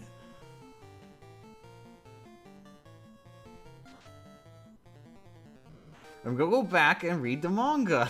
We'll go back and read the manga because that's Dragon Ball. I can't watch GT until I've read Dragon Ball. And of course I can't watch GT until I watch Dragon Ball and Dragon Ball Z. But I can't do that until I read Dragon Ball. I also need to watch all the movies, which that'll be exciting because those are all like original content.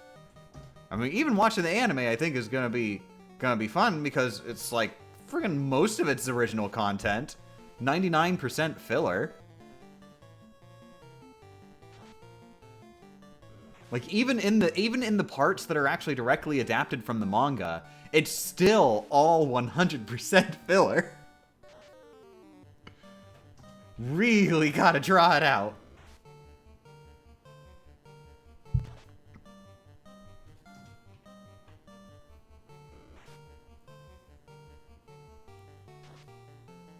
It'd be fun to see a comparison between original Japanese dub versus the Funimation dub. Ooh. I'm sure it wouldn't be as interesting as 4Kids, though. I'm sure they didn't change that much. Of course, you would have to make a decision between TV edit and, like, DVD edit. Or rather, VHS edit, I guess, back in those days.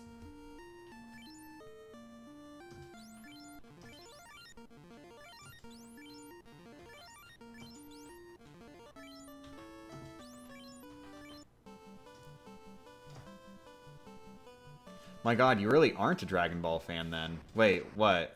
Why am I not a Dragon Ball fan? Who is not a Dragon Ball fan? And why are they me? Also, my controller broke again. Again.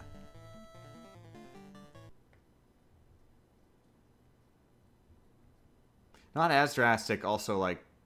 wait, not as drastic, also like there are like 5 different DBZ dubs. I know there's multiple dubs. But they said Funimation dub.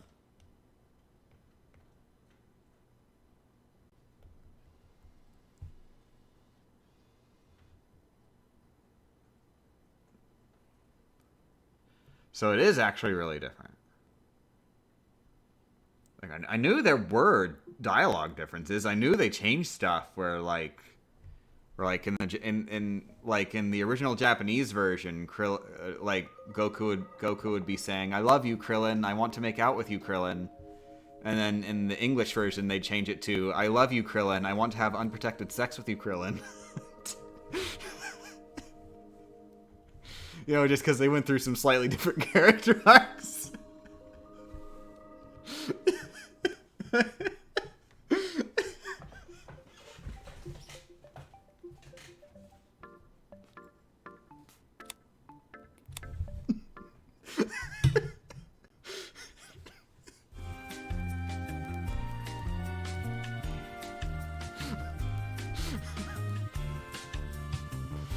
I just got here. Can someone get me up to speed? Nobody will ever be able to get you up to speed.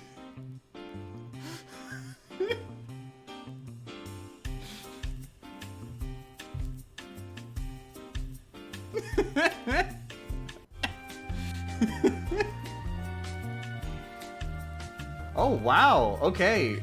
This program didn't just stop working, it crashed.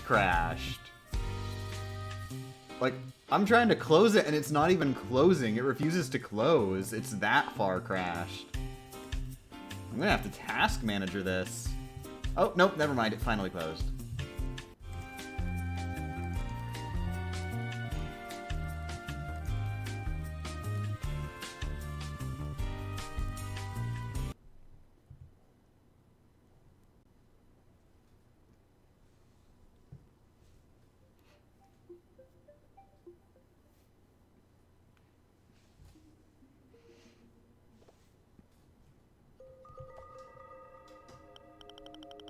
Oh my god.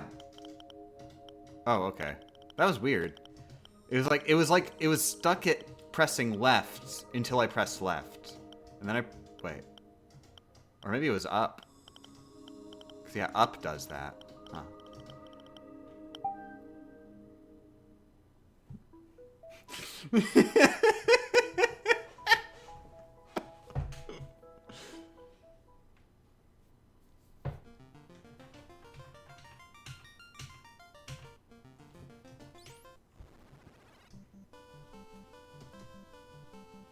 You missed a lot, Zero.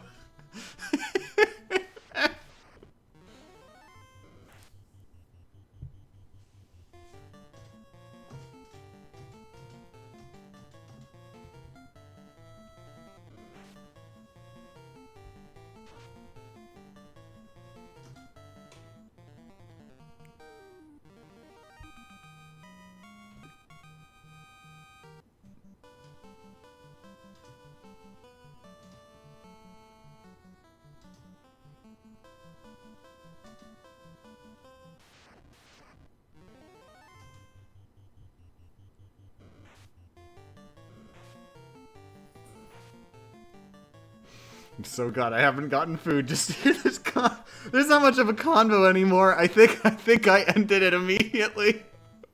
I completely lost any train of thought.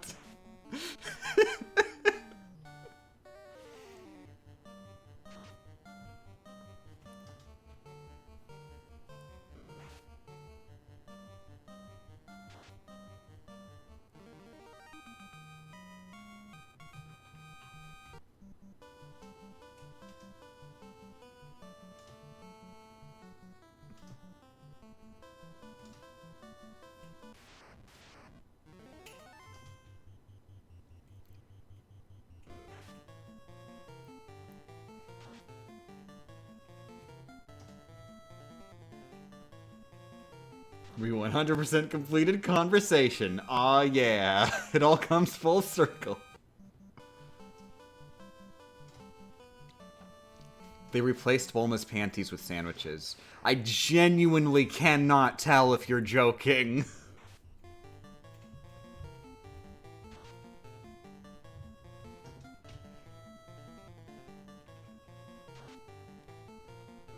They are not. I genuinely can't tell if you're joking about whether or not they're joking.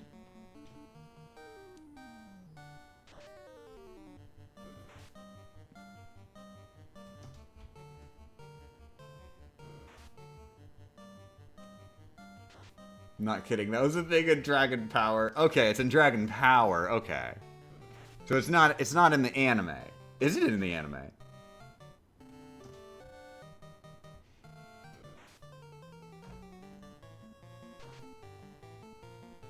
I saw the John McSumcall video. Unfortunately, I have been unable to watch that video because I haven't played all of the Dragon Ball video games yet. One day.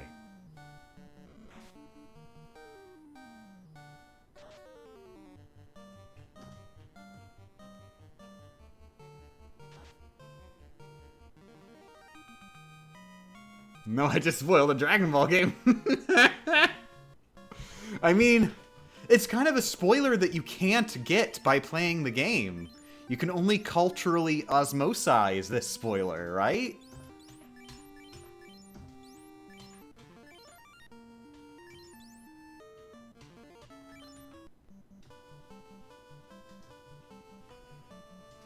I know they switched out panties for other objects a few times in the anime, but never sandwiches. Okay.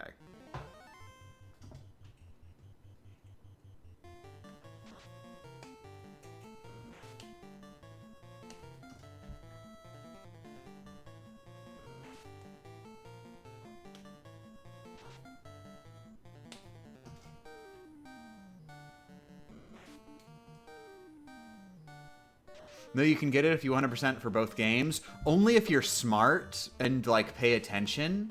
And then you'd go, oh, that's where Bulma's panties were. And now it's sandwiches. I'm a dumb, stupid baby. And I'd just be playing Dragon Ball and I'd be going, oh, look, Bulma's panties. What a clever reference to how Bulma has panties. And then I'd go play Dragon Power and I'd go, oh, look, Bulma's sandwiches. That's a clever reference to how Bulma has panties.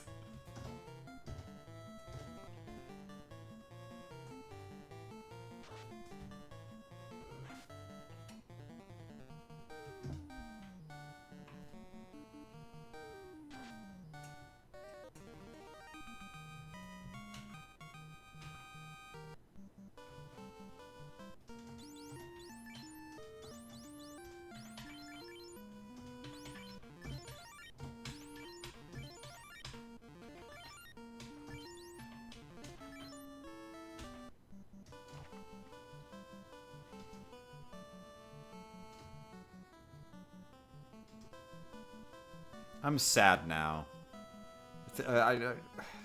Talking about Dragon Ball and talking about Bulma, and it's just making me sad because like biggest thing about Dragon Ball, which is always so sad, is that like every character just gets abandoned. Friggin' Bulma, she's like the other main character other than Goku that the series starts with. They are the two main characters. She gets thrown into the trash. Friggin' she can't punch hard enough, so she's not a character anymore. Friggin' Oolong. Friggin' Yamcha. Friggin' Master Roshi. Friggin' Raditz. Famous main character Raditz. Yeah, friggin' Lunch. Friggin' Lunch. Lunch is like my favorite. I want it to be Lunch, and also possibly Launch.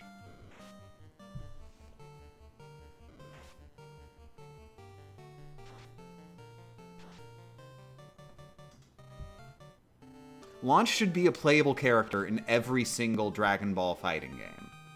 It's messed up.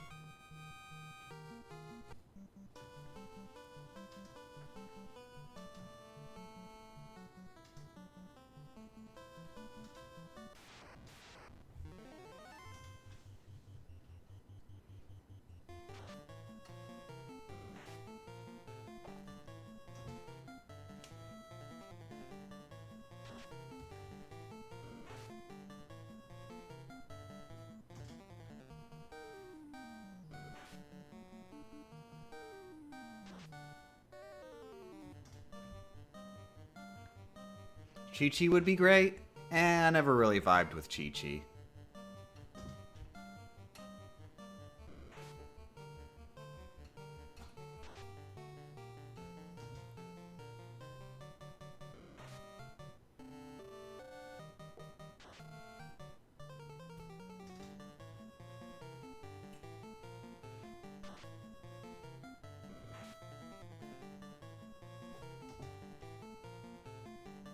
Chi-Chi has effing machine guns? Chi-Chi has machine guns? I don't even remember that. Okay, I love Chi-Chi. Chi-Chi's my favorite character.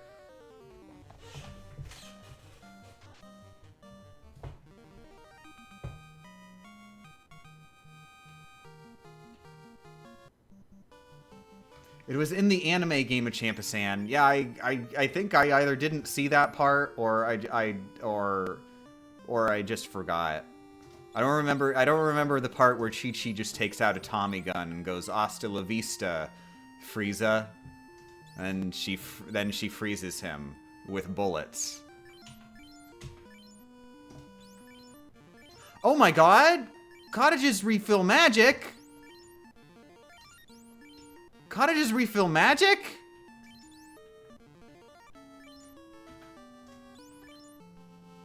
Probably should have been buying cottages a long time ago.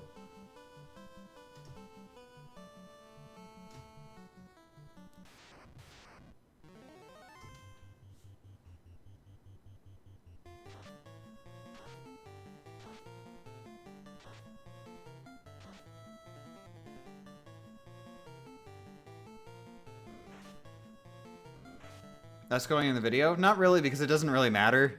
Because they're basically free. Like getting your magic refilled is basically free. Just go to an inn.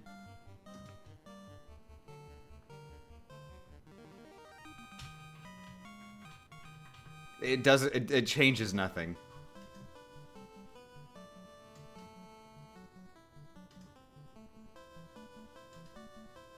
They save before adding the magic. That might be why I was mistaken.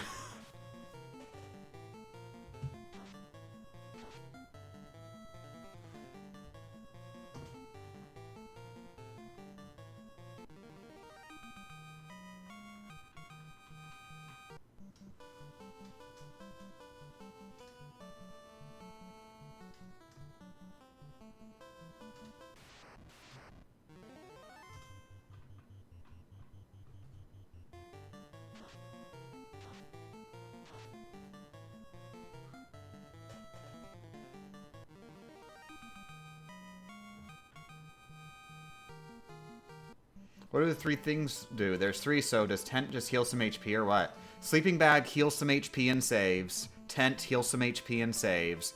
Cottage heals some HP and saves. I thought the difference was the amount of HP they restored. But apparently Cottage also restores MP and saves.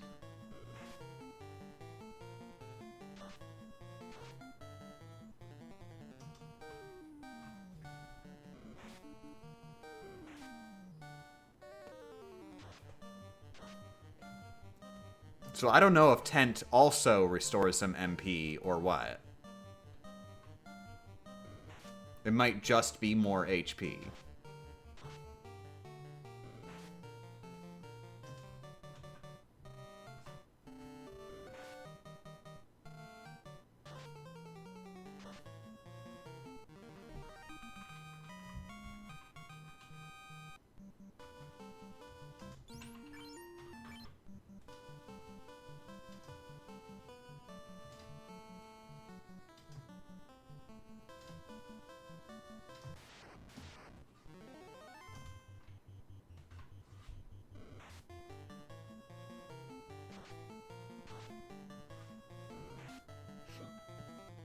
I want to play Tony Hawk's Pro Skater. I've been thinking about Tony Hawk's Pro Skater a lot lately.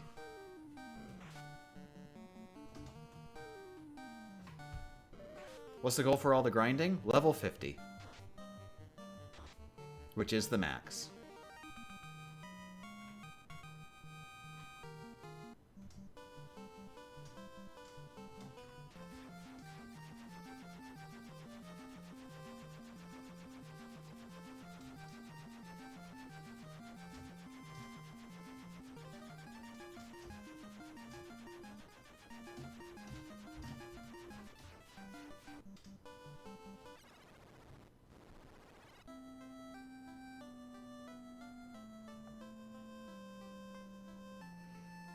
Think about the non-zero chance that I've walked past Tony Hawk and not recognized because he didn't have a skateboard. I mean, honestly, even if he walked past me and he had a skateboard and he was on the skateboard and he did a triple double ollie, I just look at him and go, "Who do you think you are? That guy?"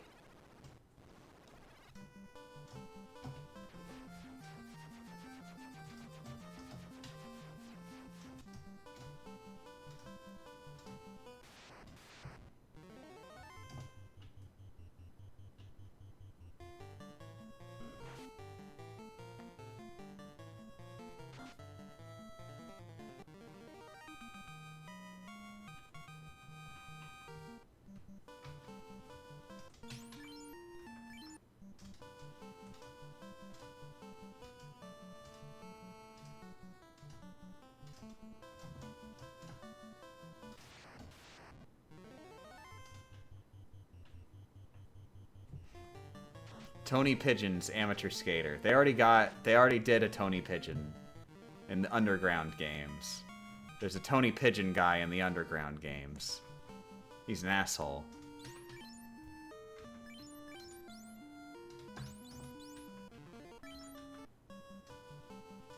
What? Yep. Yeah, I forget what his name was. It's something like Ethan Eagle or something like that.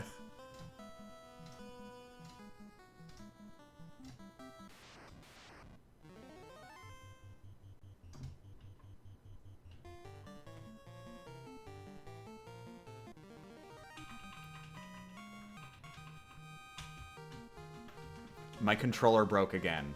Again. Yep, the program just crashed. It's the program. The program on my computer crashed is what just happened. It just stopped responding.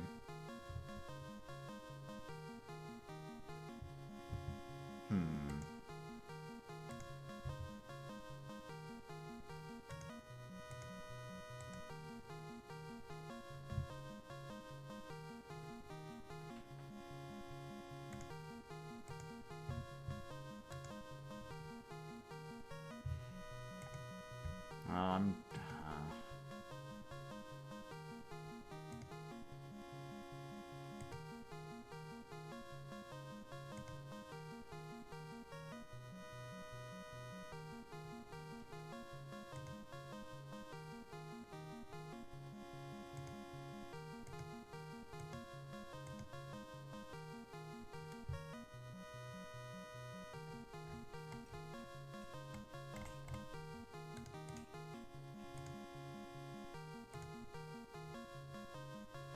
Yeah, and if I try to connect after it actually like uncrashed itself. It was just sort of frozen. But then when I try and connect again, because it automatically disconnected, it just says, I couldn't get a connection. You're lying about being connected.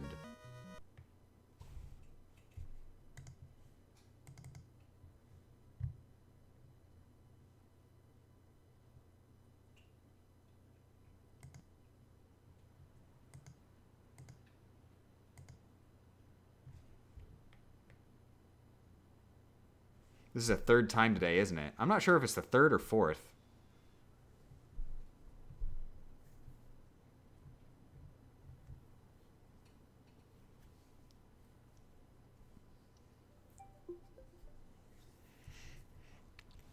I went ahead and to test something. I have a video game called Progress Quest that's been running on my computer. I closed both instances of Progress Quest.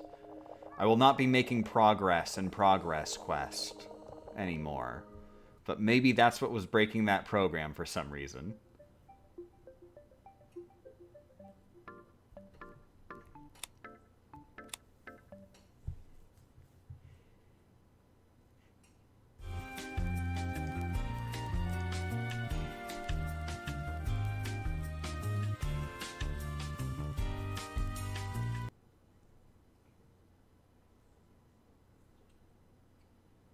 So are you getting retro achievements by playing this? No, unfortunately. I'm a dumb loser baby, and I like to do VG Myths episodes on, like, official hardware and stuff.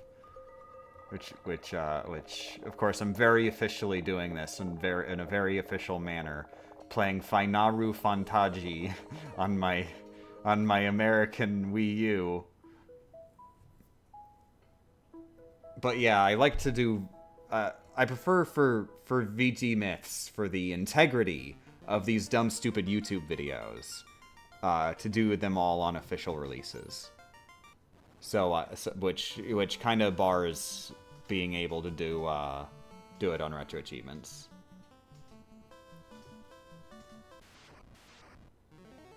However, there is a set.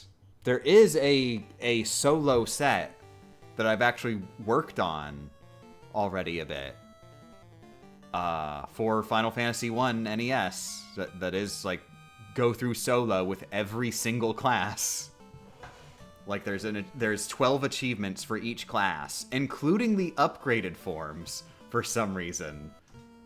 Like there are achievements for doing a whole playthrough with the upgraded forms, and you actually are just supposed to use a hacked save file where you just start the game as the upgraded class.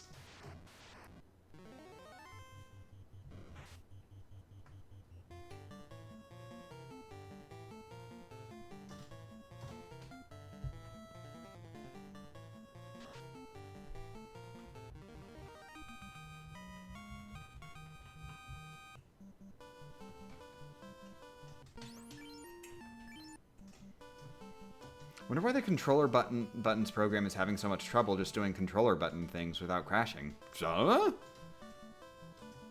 I mean, it is going over the home network from my computer. It's presumably pretty complicated.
Meh.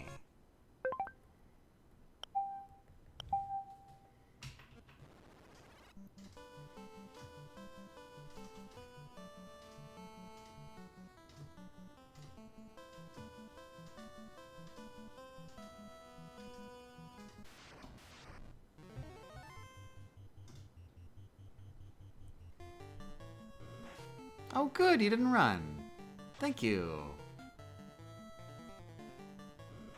Oh, you didn't run twice in a row. Thank you. Cool, you're dead.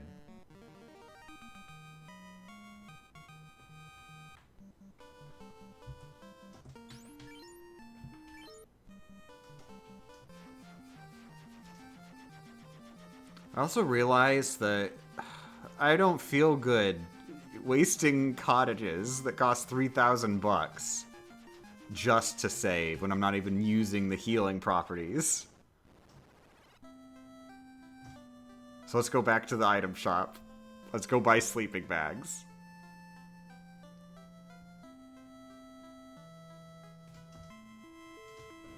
Whoops.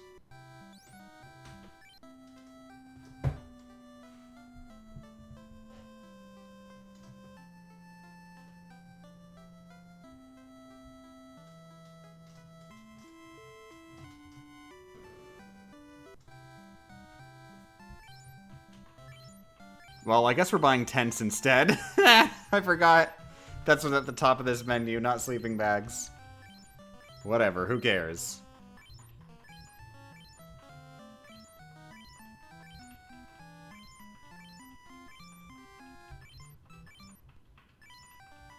They're a lot cheaper than the cottages.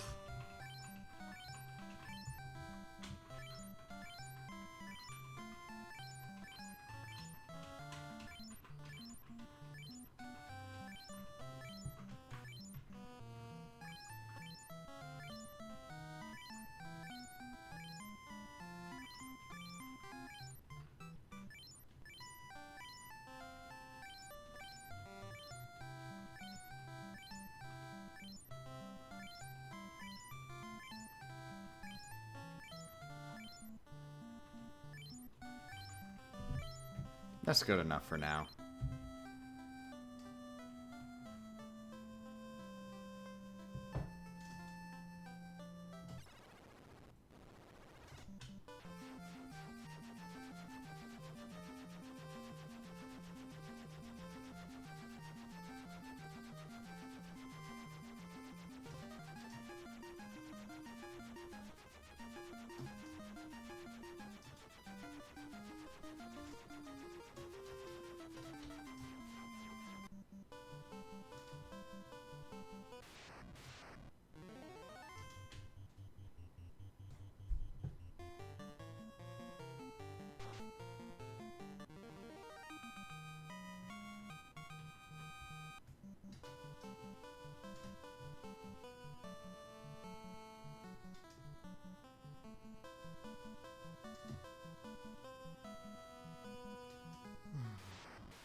I'm tired.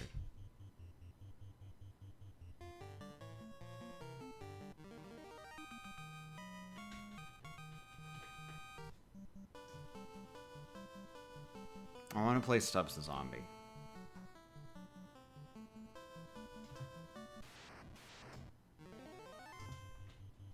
I want to play Dead Rising 2 off the record. I want to play Vacation Simulator. I want to play Nintendo Badge Arcade.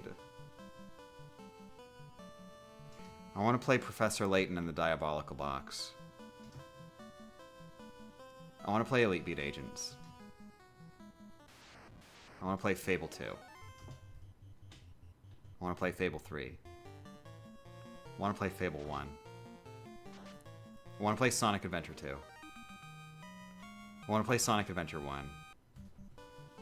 I want to play Sonic the Hedgehog Genesis. I want to play Sonic Jam. I want to play Knuckles Chaotix. I want to play Sonic Game Gear 2. I want to play Sonic Spinball. I want to play Xenogears.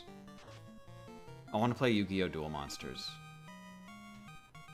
I want to play Final Fantasy 2. I want to play Eternal Sonata.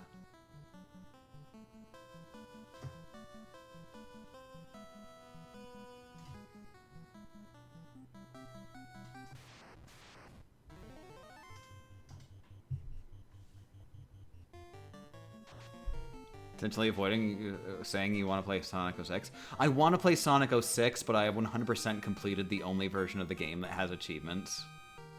So what am I going to do? Just play it for fun? For the record, I'm not going at Sonic 06. I'm going at the concept of playing a video game for fun.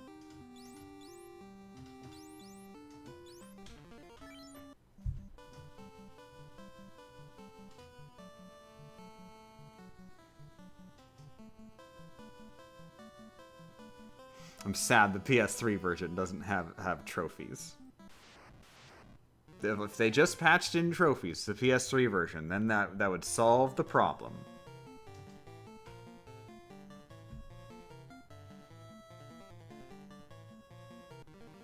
Have you looked at any gameplay of Project 06? I'm waiting for Project 06 to be finished before I play it. I'll definitely play it when it's finished.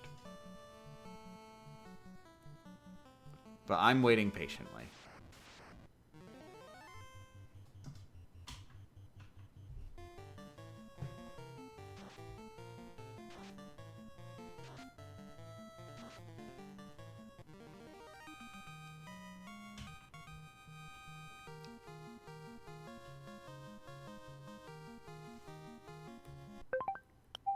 Nice pecking random. Thanks for joining.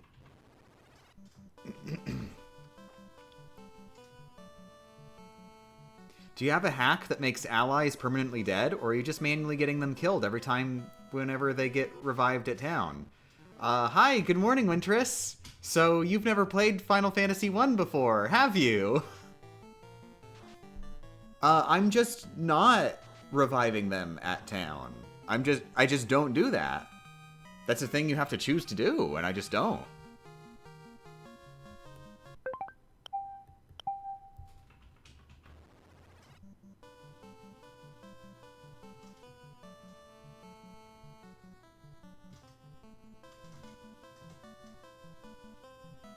They gave a Champisan. Now that you know Zeno guys is so heavily intertwined with Finaru Fantaji Seben. Does that mean you have to 100% Fantaji 7 before you can play Xenosaga? I don't know, probably. Sure, why not? Do I have to? I don't know. Will I? I don't know. Just see what happens. I don't know, just vibe with it. I'm just gonna vibe with it.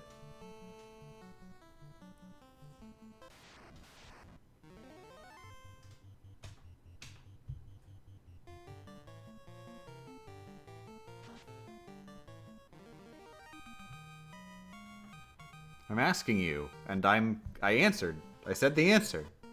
You can't just like, you ask someone a question and then they answer it and you go, but I'm asking you. Like, I said you asked me and I answered, and that's how questions work.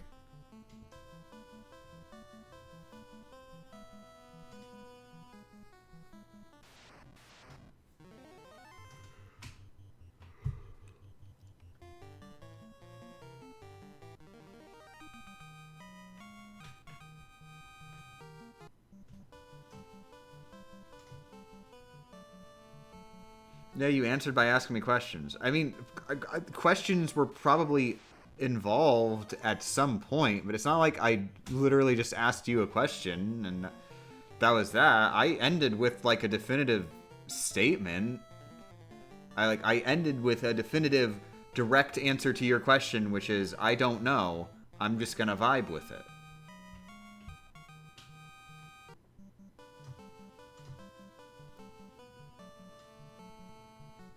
You literally asked me, do I have to? But you ignored the rest of it.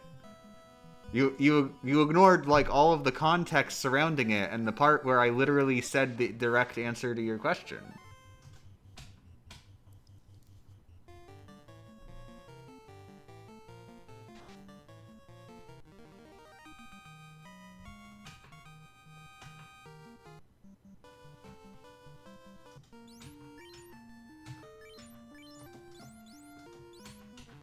Oh, don't worry. It's not outright impossible. It's been done many times before by other people. It's actually super duper easy.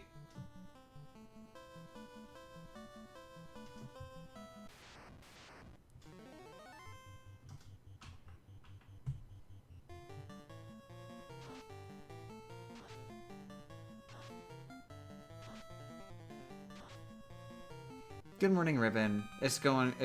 I've been okay, other than not having hands. That's getting better. I'm getting very close to the end of the run.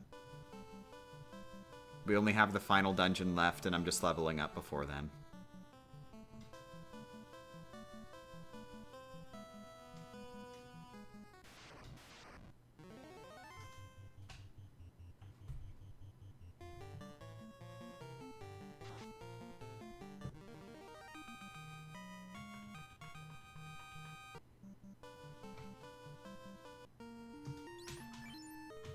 Ooh, nice.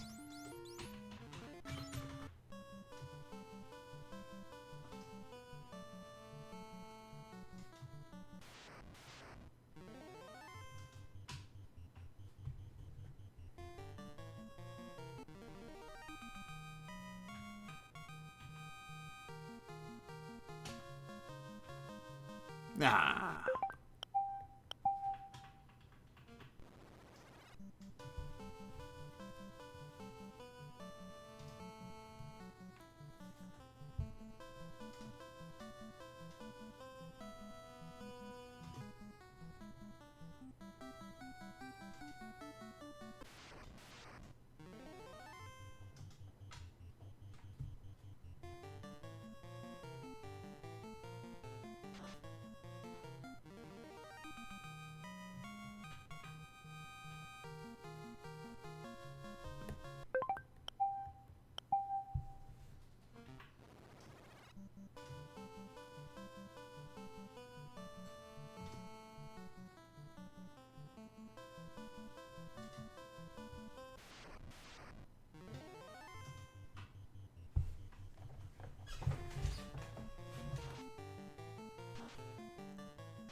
RPG solo runs always really impress me because you're basically doing the game with 1/4 of the turns. Huh, I guess sort of, when you think about it.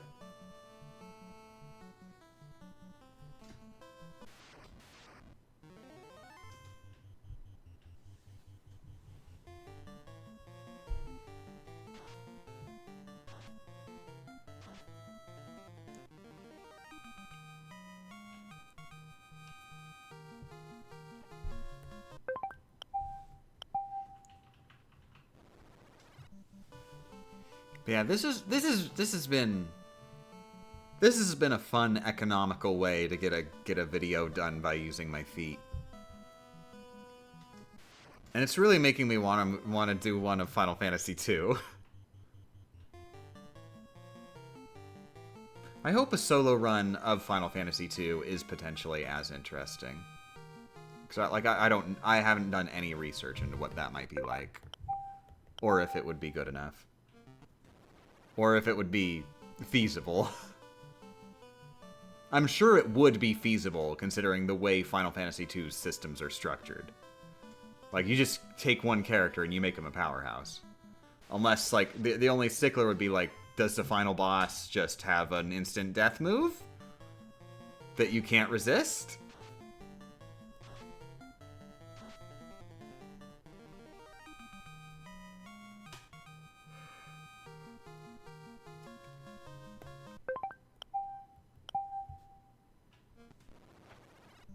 Has anyone made the Dragon Quest I solo run joke yet?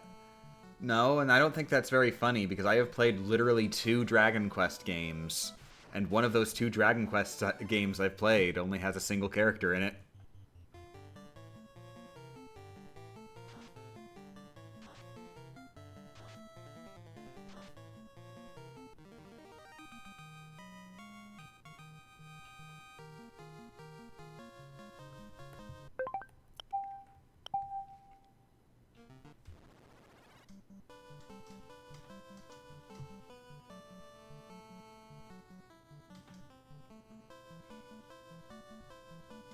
I don't know, Spring Day. I'm just gonna vibe with it. I'm just gonna vibe.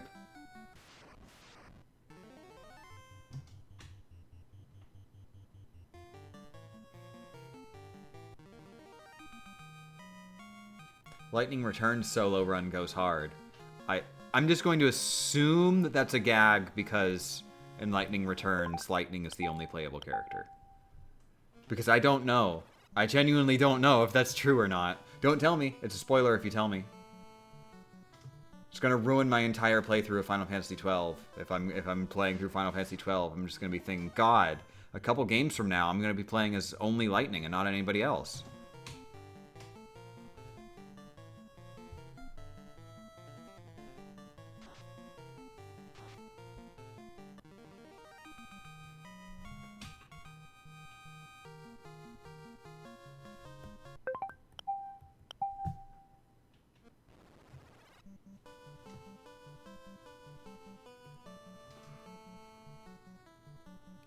Lightning Returns is so good.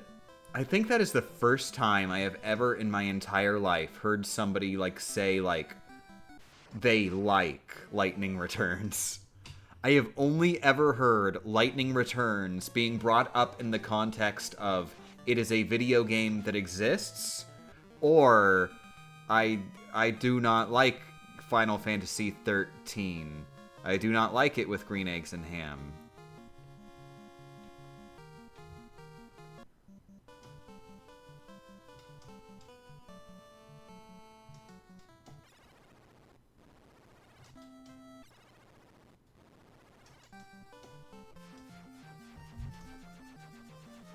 I'm gonna go buy more tents.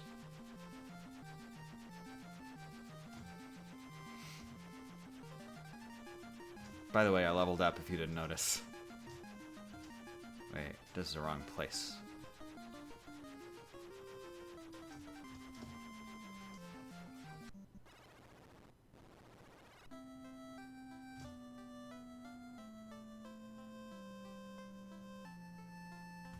I love the whole 13 trilogy. Wait, did 13 actually get a full trilogy? Is there a 13-2? And it goes 13, 13-2, Lightning Returns? Is that how it goes? Yes, okay.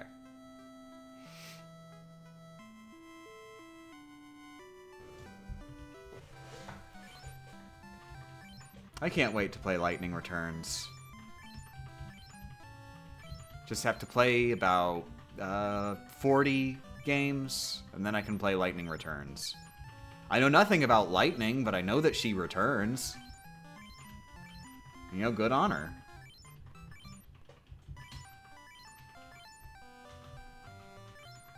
Wouldn't it be an amazing plot twist if you play Lightning Returns and you get to the end of the game and then the final boss goes, "Lightning, so you've returned."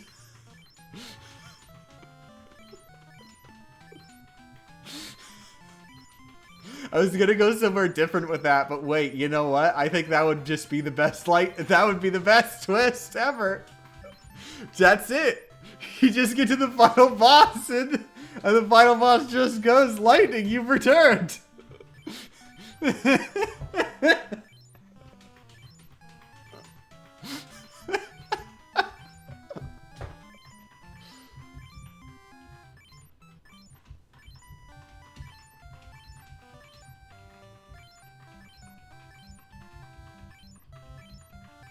Can you even still play Final Fantasy XI?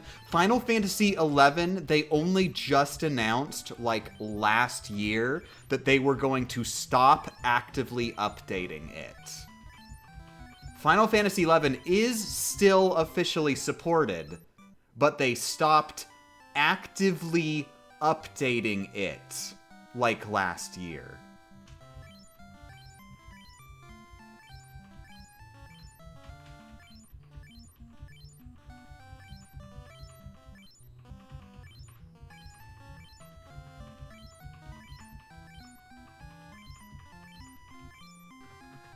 There, now I have a lot of tents.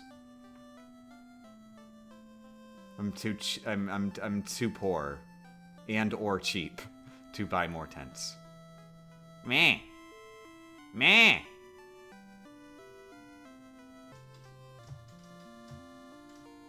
Meh.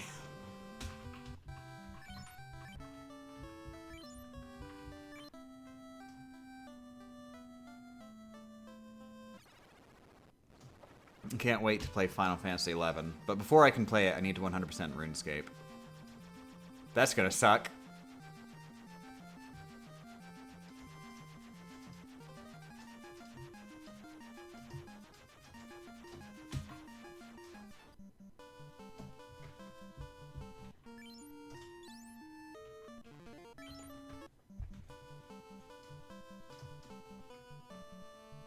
Okay, so I am 41. Good.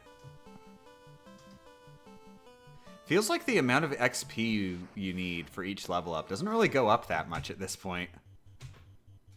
Like, each level up is functionally identical. How does one 100% an MMO? Same way you 100% every other game. Just do everything. You say that as if it's not just a video game with a finite amount of content that you do it and it's done.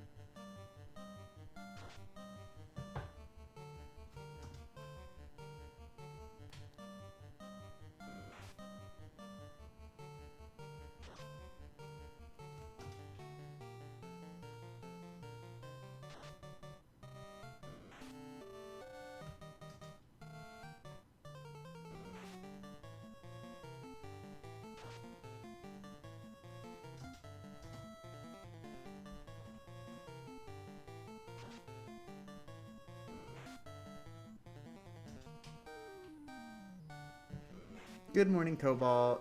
It's going good. We're at level 41. 9 more levels. We just leveled up, like, just a few seconds ago, so we're at the start of our grind for the next level.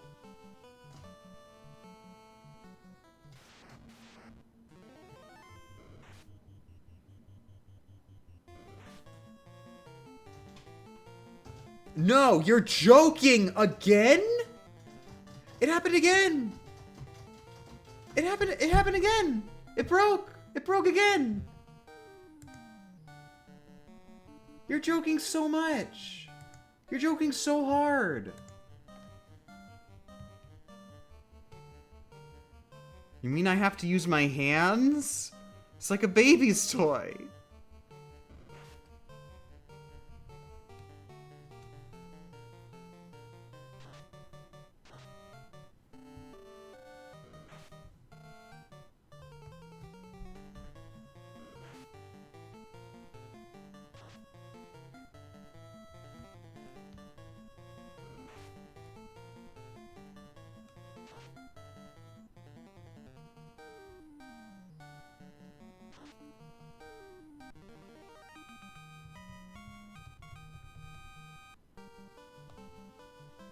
The sun's been out today. My pattern brain is telling me that is the reason.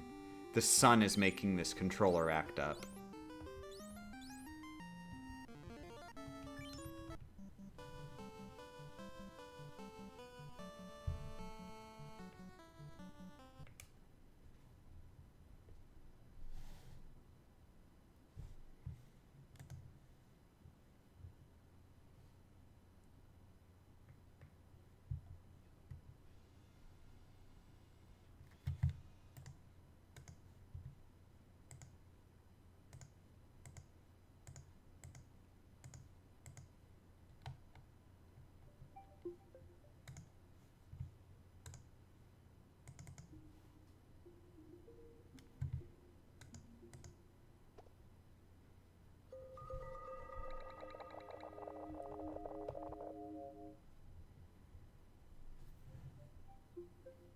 I want to play Star Fox Zero.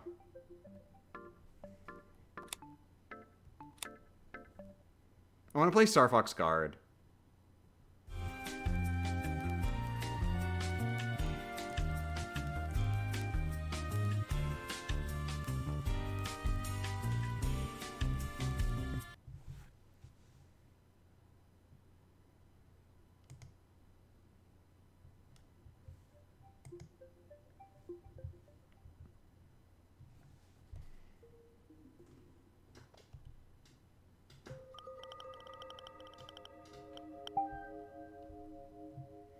I want to play Balloon Fight. Aww. I want to play Punch Out.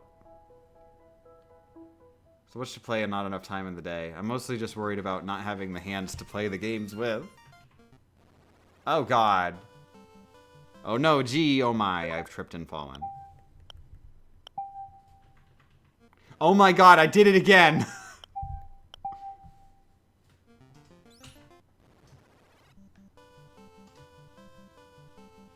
Balloon fight is great, yeah. I played this game, there was this Flash balloon fight game way back in the day that had, like, you actually get cash that you'd use to spend on, like, items and stuff that you'd equip, like, equipment, and it was cool. I liked it. I liked to pretend that it was actually like an MMO, but it wasn't. It wasn't an MMO. It wasn't a balloon fight MMO. We need a balloon fight MMO. Can you imagine how good a balloon fight MMO would be?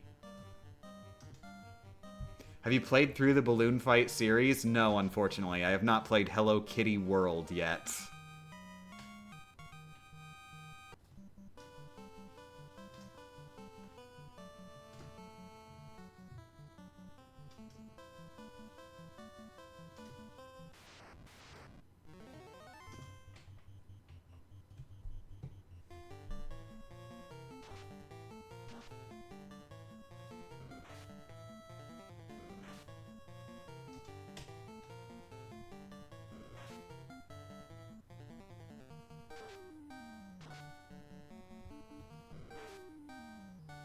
I want to play Twilight Princess. But I can't play Twilight Princess. Not because not having hands, but because it hasn't gotten a retro achievement set yet. Because we don't have GameCube support yet. Once we get GameCube support, friggin' Twilight Princess all up in this place. Not that I could actually play it on retro achievements, because I haven't gotten all the achievements in... oh, goddamn. I was going to say, I haven't got all the achievements in Link's Awakening yet, which is the next game in the Zelda series. Or is it Ocarina of Time? It might be Ocarina of Time. Yeah, Link's Awakening came out after Ocarina. Yeah, so Ocarina is the next game in the series. But it doesn't matter because I haven't finished a Link to the Past achievement set because I finished a Link to the Past achievement set and then they did a revision and the revision is like, play the game 15 times. Now I gotta play the game like 15 times. Which which, you know, I want to be really clear to if the achievement dev, off chance, is in this chat. No, please, thank you for adding new achievements to A Link to the Past. I'm just mad because I hate A Link to the Past. I think it's a bad video game. Everybody in this chat who likes A Link to the Past, I'm calling you out specifically for enjoying a bad video game. How dare you?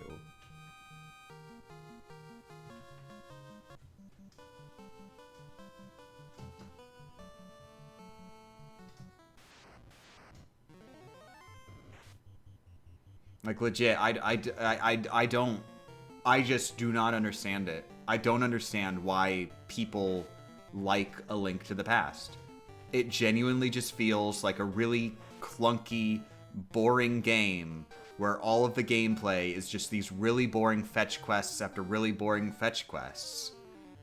And like, I see how the formula got used in the later Zelda games, but in those they're fun fetch quests, as opposed to boring ones where the controls suck. Like, you're just not doing... You never do anything in A Link to the Past other than chores.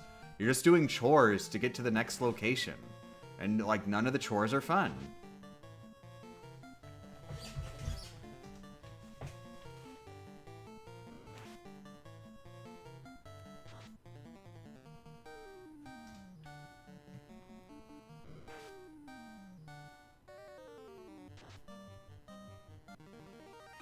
Like, friggin', it seems to be the popular opinion that Zelda 1 is the main series Zelda game that's the one bad one. I like Zelda 1. Zelda 1 is fun. It seems to have been designed to be a fun video game. But A Link to the Past?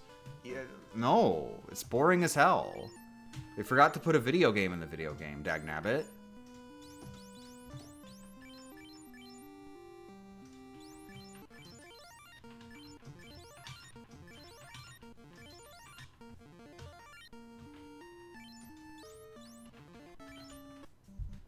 I thought that was Zelda 2 Adventure of Link. Nobody thinks Zelda 2 is bad. They think it's hard, and they hate it, but nobody thinks it's bad. Not a single human being. You show me a single human being who thinks that Zelda 2 is bad, I'll show you someone who thinks Zelda 2 is bad. But you have to show me first, and I'm not going to show you because they don't exist.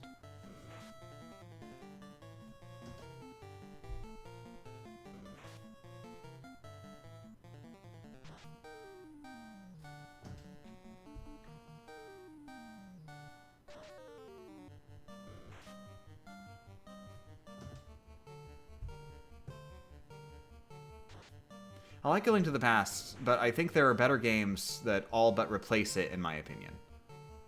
I mean, replace? Well, you say all but replace.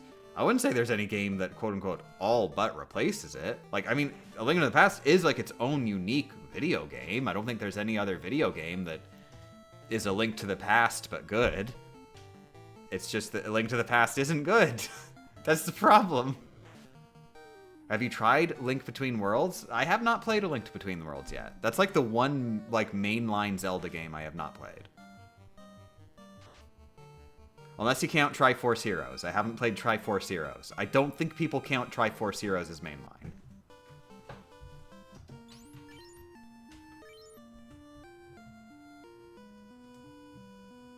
But it does seem to at least be sort of vaguely, arguably mainline-ish.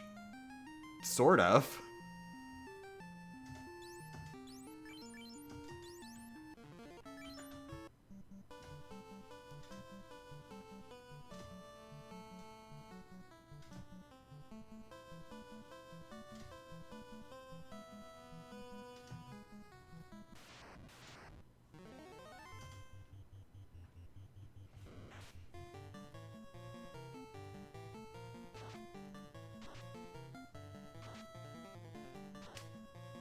I feel like a lot of people don't know the difference between I don't like this and this is bad. Well, I mean, to be clear, I was saying... I was being intentionally antagonistic earlier when I was saying A Link to the Past, bad game, bad game. That's just me being petty about people liking it. I don't think it's quote unquote a bad game. I just find it incredibly boring and don't see what anybody sees in it.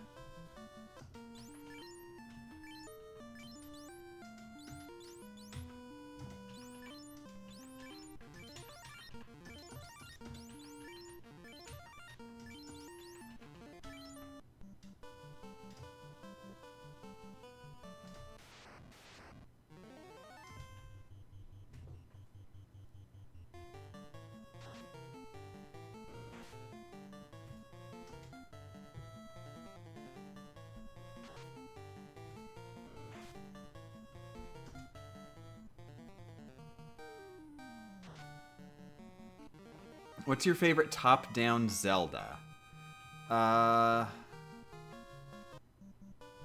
Favorite top-down Zelda. Let's see. So there's Zelda 1. There's A Link to the Past. Hey, I know which one it isn't. There's Link's Awakening. There's the Oracles. There's Zelda's Adventure. Hey, it's not that one either. I haven't even played that one. Oh yeah, Minish Cap. There's Minish Cap.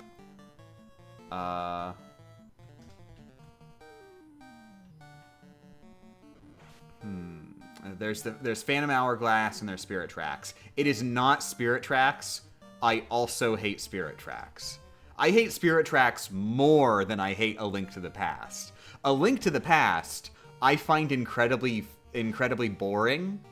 I find Spirit Tracks to be like actively a bad time. I actively unenjoy playing Spirit Tracks. Like the game, I would rather be staring at a wall than be playing Spirit Tracks because of how it is more unfun than being completely bored.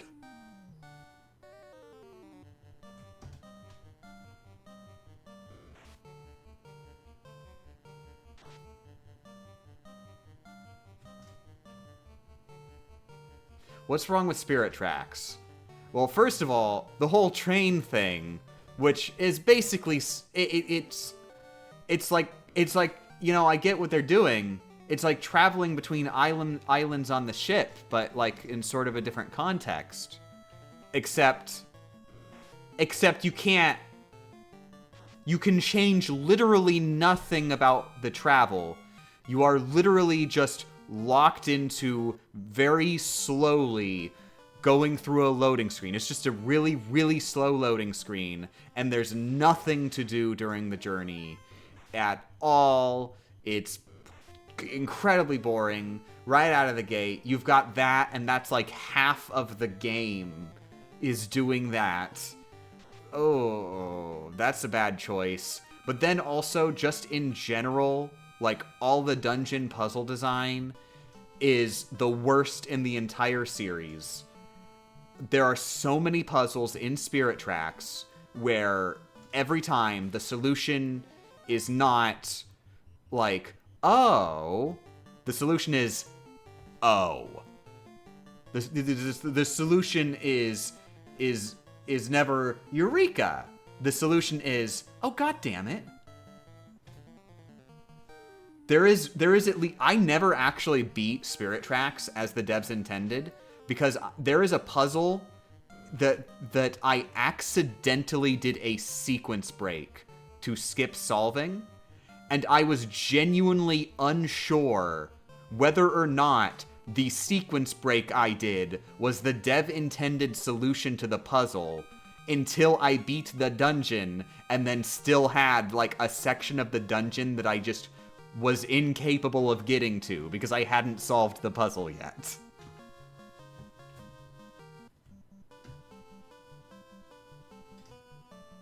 The whole like swapping between Link and Zelda, the way you control Zelda and control Link, it's just so incredibly tedious and frustrating, and I hate that.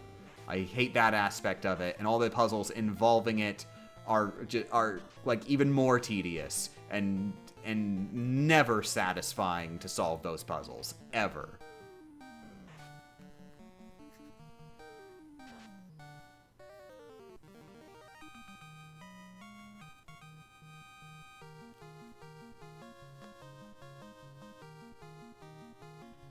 I like Spirit Tracks, so there is the possibility that that's because I like trains. I cannot deny that if you enjoy trains, Spirit Tracks is going to be the Zelda game for you. That's one thing it does got going for it.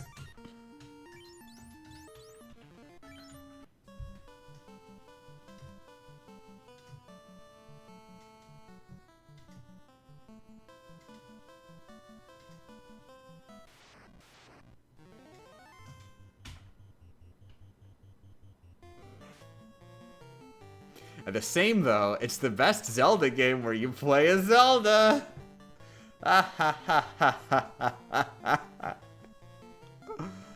Oh.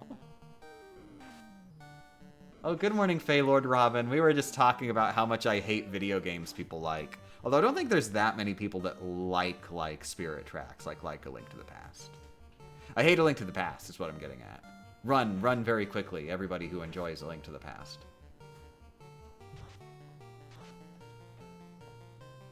Wasn't that Phantom Hourglass, though? I liked Phantom Hourglass. I thought Phantom Hourglass was great. I know a big thing with Phantom Hourglass is people complain about, like, the tower that you have to go through multiple times, but I thought that was a strength of the game. I thought that was a cool thing, because you don't literally just go through the same tower over and over again. Like, you get, like built-in sequence breaks in the tower. It's like a speedrun task. So I never got that. I never got the hate for that.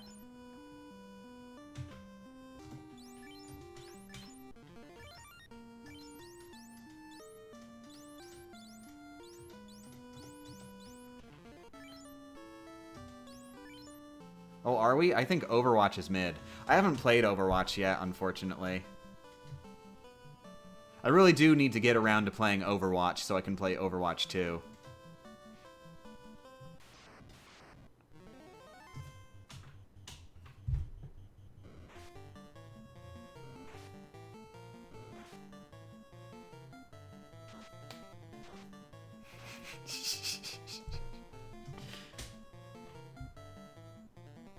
Yeah, I know. I know. I was doing a gag. They literally patched Overwatch 1 into Overwatch 2. And then, from what I've seen, it seems to be generally agreed that they patched the game to be worse and have less content.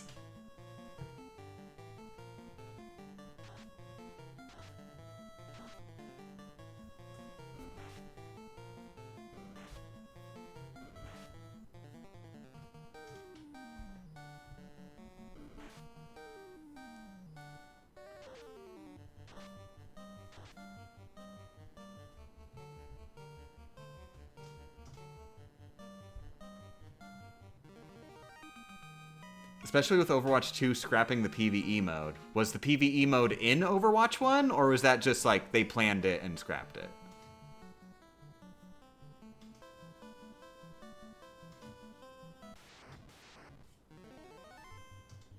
Oh, that's right. They also did a thing with Overwatch 2. You weren't allowed to play Overwatch 2 if you... Like, you had to verify your cell phone, but you had to have a cell phone through a contract. You're legally not... Like, you can't actually verify yourself if... Like, they refuse to allow you to verify if you have a prepaid cell phone plan, which is what I have. So I think Overwatch 2 may genuinely be incapable of playing it, unless they change that at some point. Did they ever change that, or is it still the case that if you have a prepaid cell phone, which, for the record, is way less expensive than having a contract. If you've got a contract, like a cell phone contract, get off it now. You are literally paying for nothing. You're locking yourself in to yearly contracts to pay more than you would otherwise.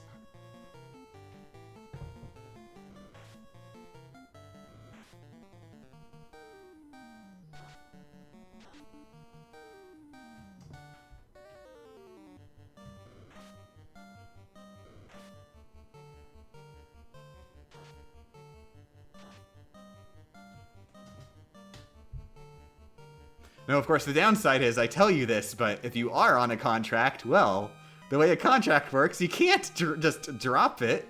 You're gonna have to wait till the contract term ends, and then switch.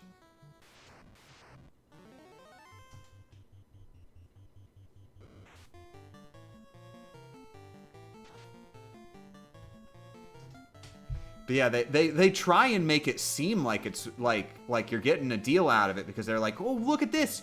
You can do this contract and you get a free cell phone. But please do the math.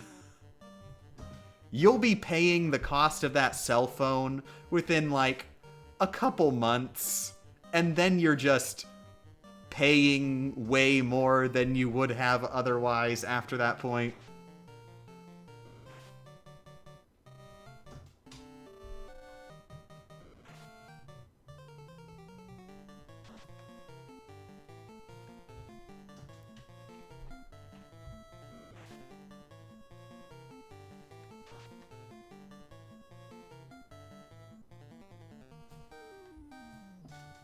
People talking about Sonic Advance. I want to play Sonic Advance, but I can't because I need to play Sonic Game Gear 2.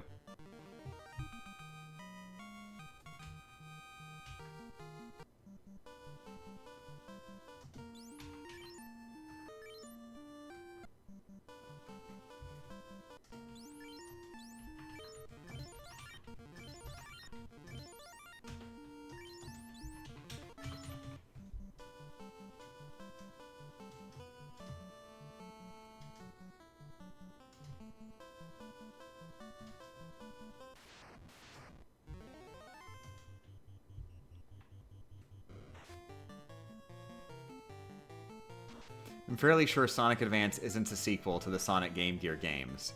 It is literally called Sonic and has a hedgehog in it. He might be the hedgehog. You cannot possibly, in any scenario, tell me that the Sonic video game with the hedgehog is unrelated to the Sonic video game with the hedgehog named the Hedgehog.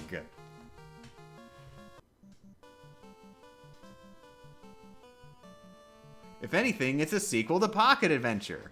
Are you implying that I'm not going to play Pocket Adventure? Are you implying that Pocket Adventure I did not have on my Neo Geo Pocket Color? Yes, I had a Neo Geo Pocket Color. And I don't know what happened to it. It just sort of disappeared. Like, we were moving one time, and I was like, well, I need to make sure that we've got my Neo Geo Pocket Color. And I couldn't find my Neo Geo Pocket Color. It was just gone. I'm so sad. I want my Neo Geo Pocket Color.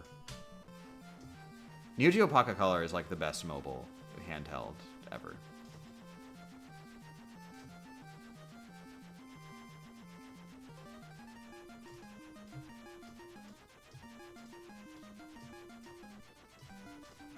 Where am I? There I am.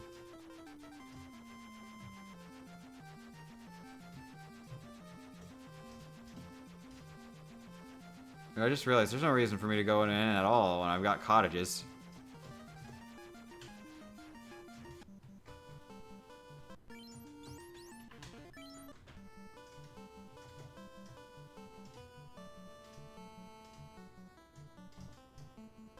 I remember thinking the N-Gage was cool as a kid. The N-Gage is cool. It continues to be cool to this day. How dare you? When you were a kid, you were real hippinin' and hoppinin'.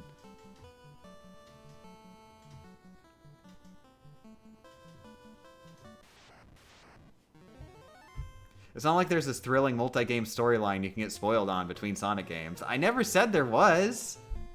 I never intended to give any impression that I genuinely believe that in Sonic Advance, at the very beginning of the game, Sonic goes, talk about low-budget flights! Because at the very end of Sonic Triple Trouble for the Game Gear, I went onto a low-budget airplane flight, and they gave me really bad airline food. I'm gonna have to talk to Eggman about the bad airline food.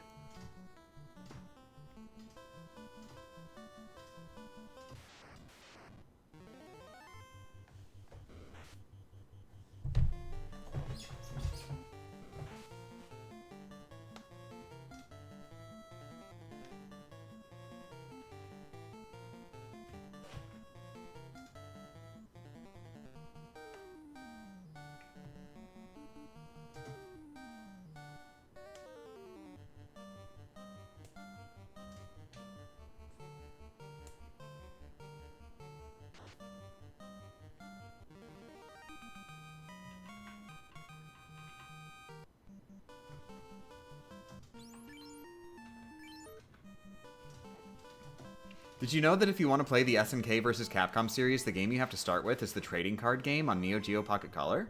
Really? Like, there wasn't even, like, an arcade game before then? Like, it actually started with the Neo Geo Pocket Color game? Neo Geo Pocket Color trading card game? I always assumed there was, like, an arcade fighting game first. That's neat.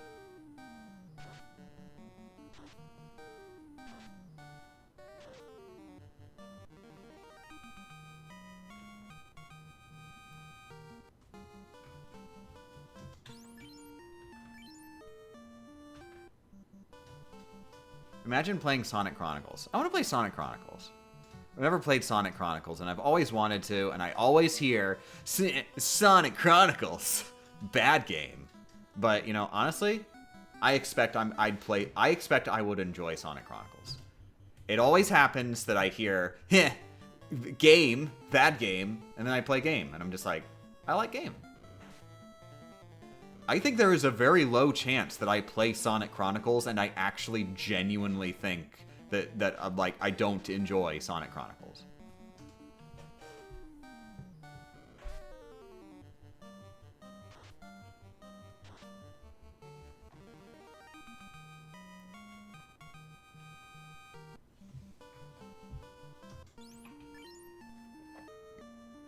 Okay, yeah, that was the very first game, and then like 10 days later, there was another Neo Geo Pocket Color game in that series that's a fighting game. Wait, the arcade the arcade versus Capcom / versus SNK games came out after the Neo Geo Pocket Color ones? Wait, no way. I'm looking this up. I am looking this up. You're lying, you're lying, you're lying. You're filthy, you're filthy. This is untrue, this is untrue. Okay. Very first game was SNK vs. Capcom Card Fighters Clash. Wikipedia is dumb. Okay, that came out on Neo Geo Pocket Color in 1999. Then there was SNK vs. Capcom Match of the Millennium, which came out Neo Geo Pocket Color, December 1999. No, you're lying. You're lying. This is filthy. This is the filthiest. And then Capcom vs. SNK Millennium Fight 2000.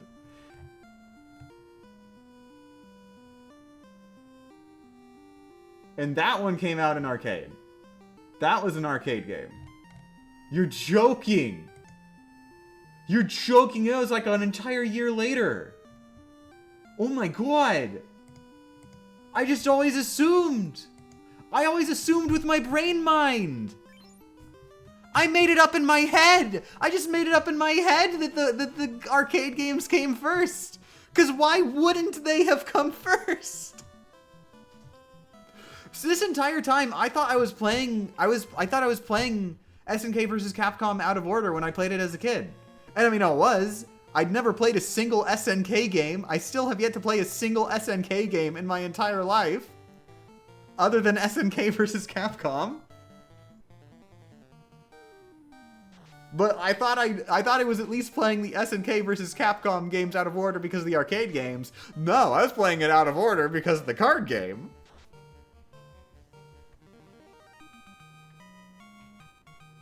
But yeah, I actually did have SNK vs. Capcom, the fighting game one, on my Neo Geo Pocket Color, and I love that game a lot. And it is, to this day, the only SNK game that I have played.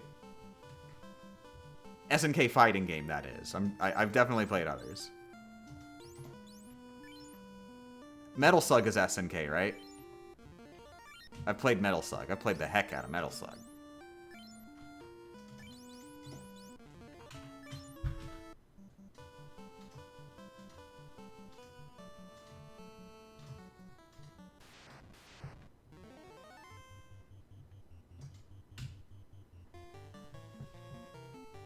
God, Metal Slug 3 is so good.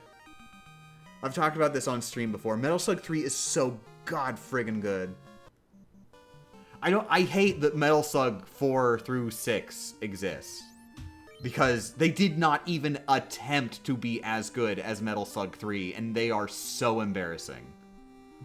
Like, Metal Slug 3 just went so over the top, ludicrous. What were they thinking when they made this game? And then Metal Slug 4, they did basically just pretended that Metal Slug 3 didn't exist and were just making a sequel to Metal Slug 2. Which did not even go anywhere near over the top. And then same thing with 5 and 6.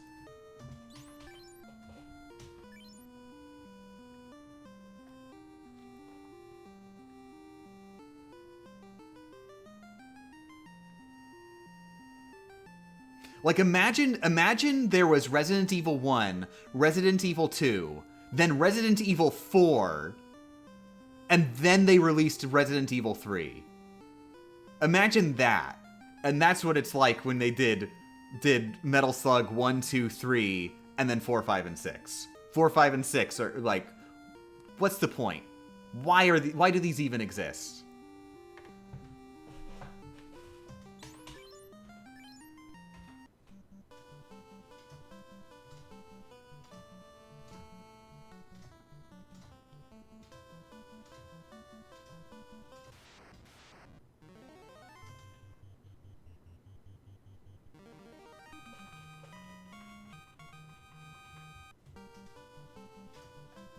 if I was to guess, the reason why the Neo Geo Pocket Color games came before the arcade game was that both started development around the same time, but Neo Geo Pocket Color games don't take as long to develop.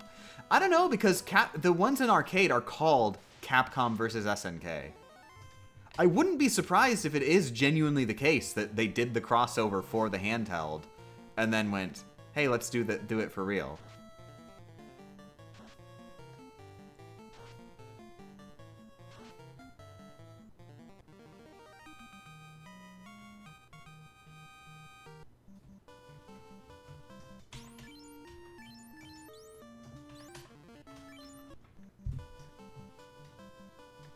And I mean, back in those days, like, game development was friggin' way faster than it was nowadays.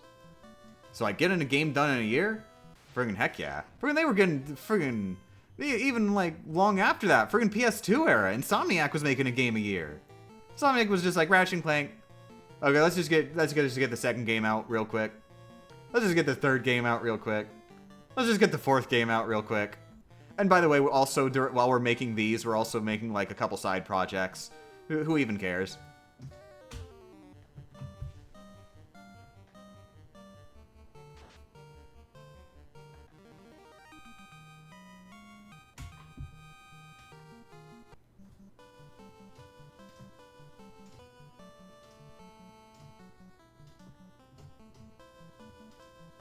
I believe not having to make assets with thousands of polygons each has to help. I mean, they definitely had thousands of polygons each, right? By PS2 era? Pretty sure they had thousands of polygons each.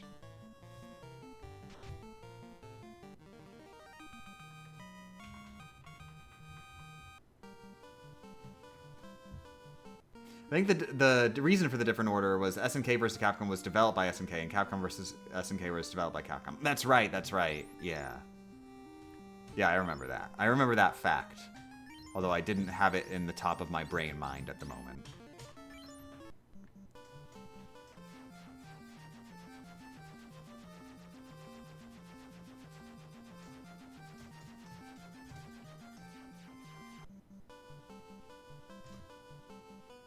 I kind of wish, though, that Capcom versus SNK was developed by SNK, and SNK versus Capcom was developed by Capcom.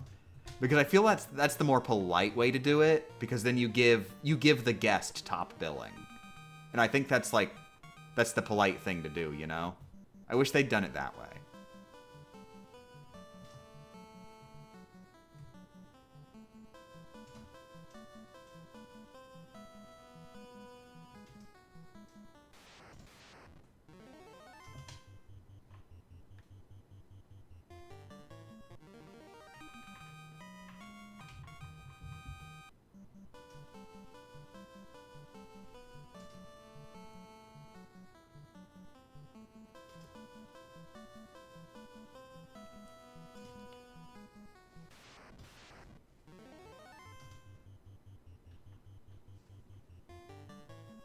Wonder what a Tekken Cross Street Fighter game would have been like.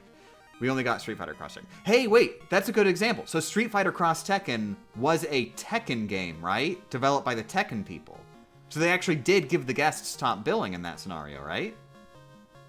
And yeah, Marvel vs. Capcom. They give the guests top billing. Marvel is the guests.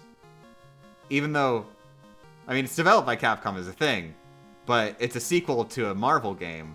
So that makes it a little bit more complicated, doesn't it?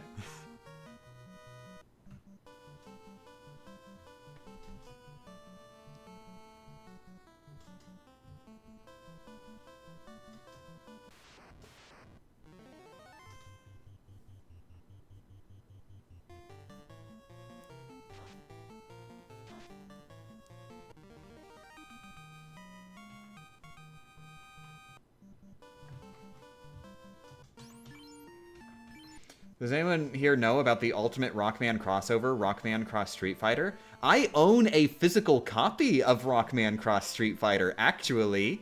Which, yes, does exist. They sold, they sold, like, literal USB drives that have Rockman Cross Street Fighter on them. And I've got one of those USB drives.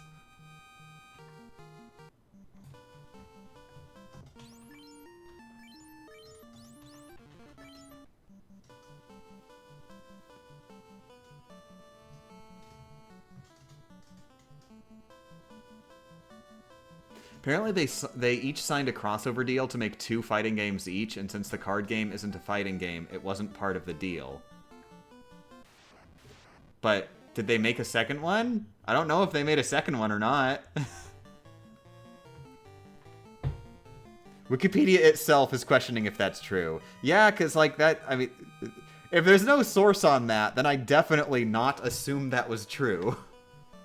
That does sound like the kind of thing where it's just people on GameFAQs were like going, why is there a card game? That's because my uncle at Nintendo. My uncle at Nintendo made them make a card game.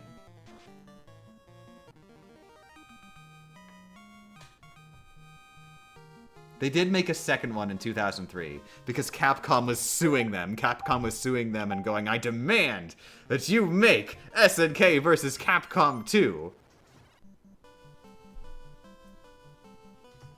I demand that you use our IP for sales.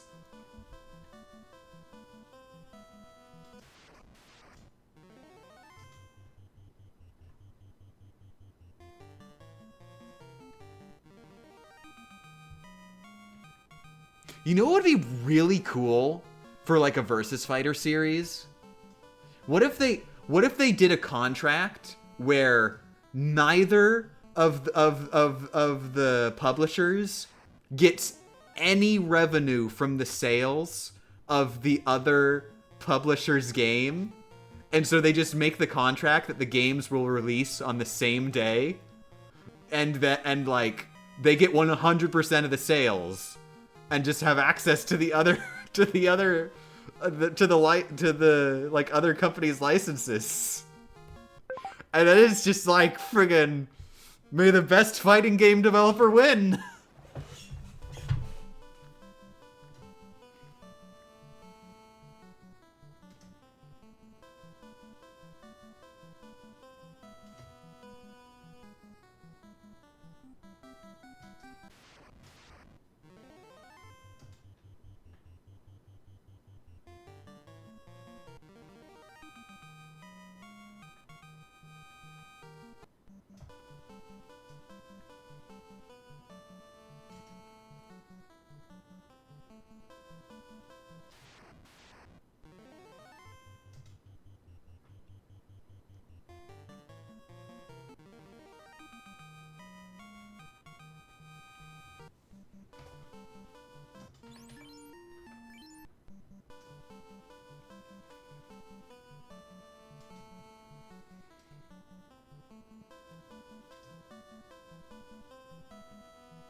Oh god, come on. Okay, good. I got one.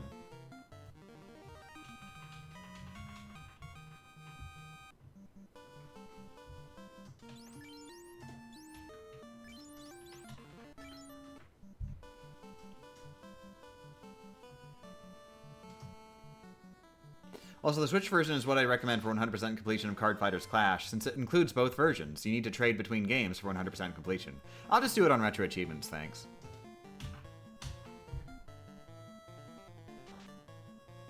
Did it not get a Steam release or anything, or is it just Switch? Because then I could at least get achievements. Like, but they're the official achievements.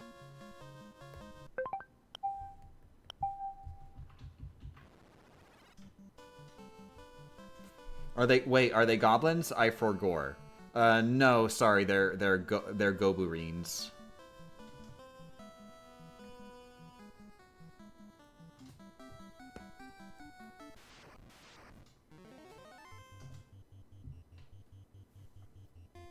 It's just Switch. God damn.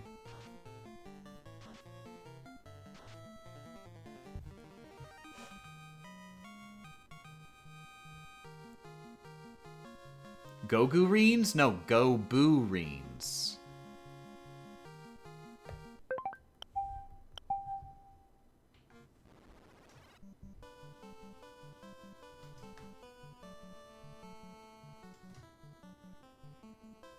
Good morning, Lukeep.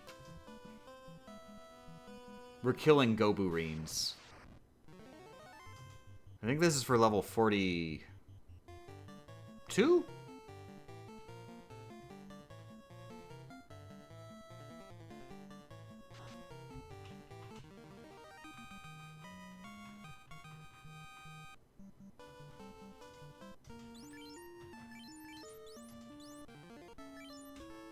Yep, 42.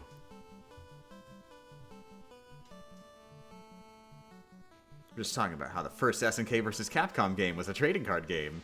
And then the second one was SNK versus Capcom for the Neo Geo Pocket Color. The first two were Neo Geo Pocket Color games. And then a year later was when Capcom released the arcade games. The arcade sequel to two Neo Geo Pocket Color games.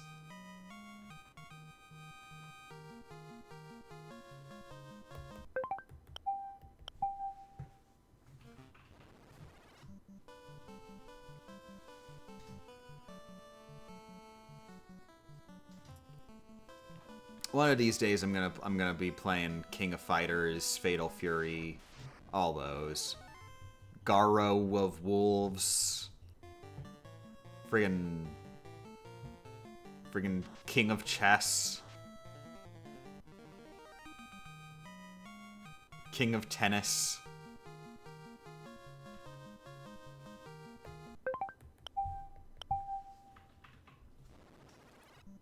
Technically, Capcom vs. SNK and SNK vs. Capcom are two completely different and separate series. Nuh-uh. Nuh-uh. Don't you give me that. Don't you. Don't. Nope.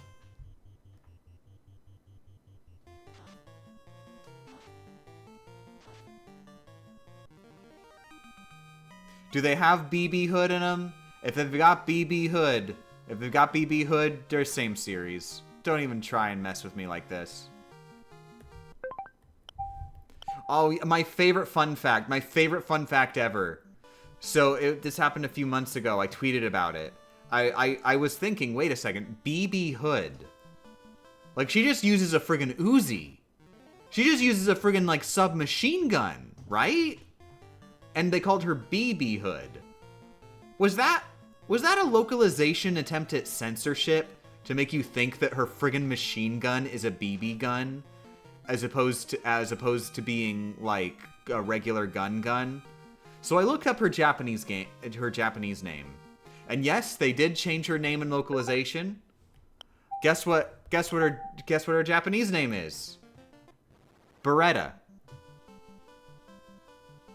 She is literally just named Beretta. God damn, we were robbed.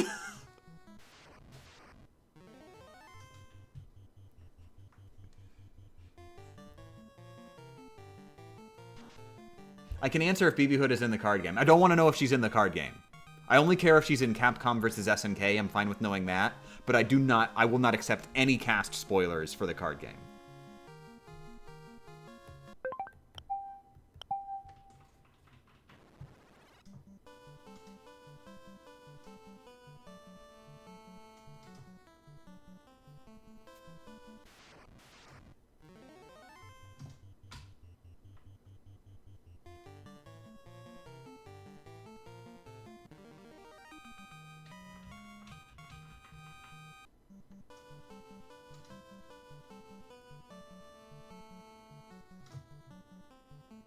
I want to play Super Smash Bros. Ultimate for the Nintendo Switch. I want to play Super Smash Bros. For the Wii U. I want to play Super Smash Bros. For the Nintendo 3DS. I want to play Super Smash Bros. Brawl. I want to play Super Smash Bros. Melee. I want to play that one ROM hack for Super Smash Bros. 64 that adds like 1 million characters.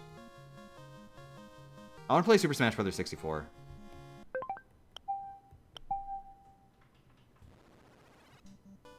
Wait, is that like in reference to Final Fantasy VII Barret or something? It's in reference to there is a literal real-world gun called the Beretta.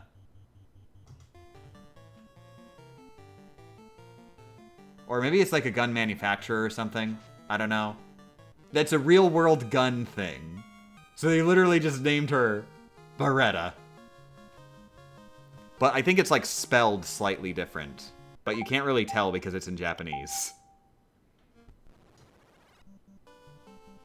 It's the oldest still working gun manufacturer. So yeah, there you go.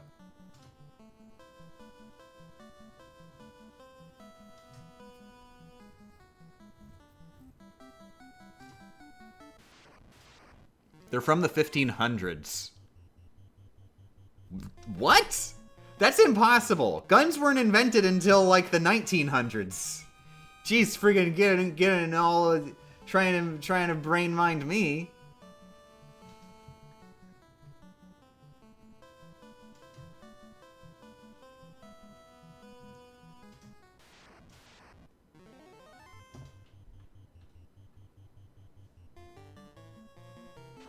$15.26. Gesundheit.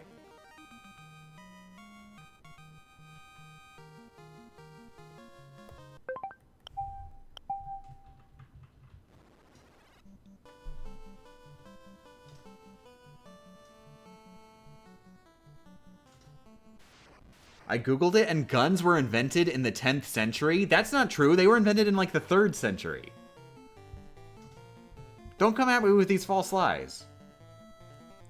I specifically read Romance of the Three Kingdoms, and I remember this very explicitly, the part where Zhuge Liang says, you know what, screw it, let's just shoot Cao Cao with lasers. And it's very heavily implied that those lasers were from his gun, his laser gun.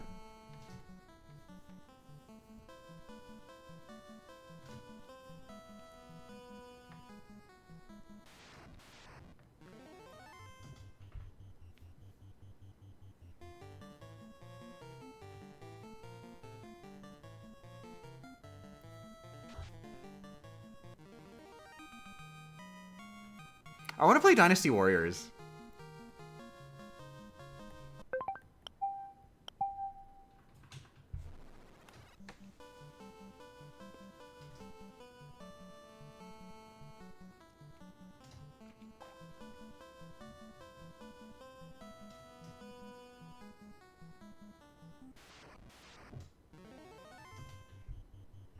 It's going to be weird playing Dynasty Warriors now that I've actually read Romance of the Three Kingdoms, and I'll have a vague idea of anything that's going on. Not the best idea, because God knows I barely retained much of it. It's pretty dry reading. But it had its moments. Like, there's a moment in Romance of the Three Kingdoms where I just love it because it's so stupid. Like they're like low on arrows. They're low on arrows, and like everybody goes, Zhuge Liang, we're low on arrows. What do we do, man? And Zhuge Liang goes, okay, we're low on arrows. Okay, so we're gonna sail our boat right next to the bad guys, and the bad guys are gonna shoot at us with their arrows, and we just grab them. They just Breath of the Wild. Zhuge Liang invented Breath of the Wild. Just like running around in circles for a couple minutes to pick up all the arrows that your opponent is missing with.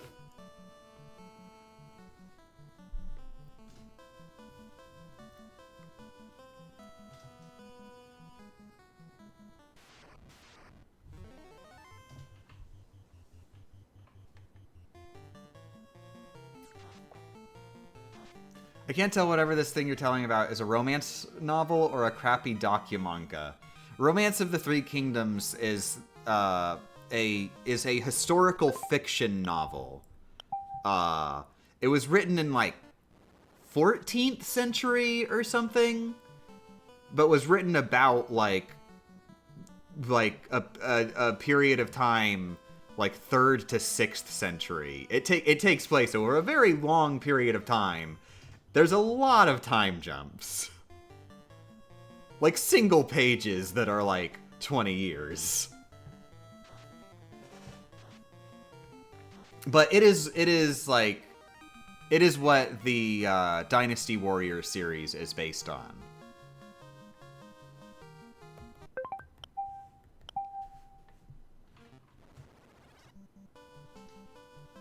Romance of the Three Kingdoms is Zhuge Liang Mary Sue fanfiction. Genuinely, yes, true. Zhuge Liang is the best part of Romance of the Three Kingdoms. A lot of it doesn't even have him, but that chunk of Romance of the Three Kingdoms where Zhuge Liang is doing Zhuge Liang things, that is the good part of Romance of the Three Kingdoms. I did not expect to go into Romance of the Three Kingdoms and find out that, like, that one guy with the fans who, like, I never even cared about or bothered playing with, like, he is, like, the standout best character.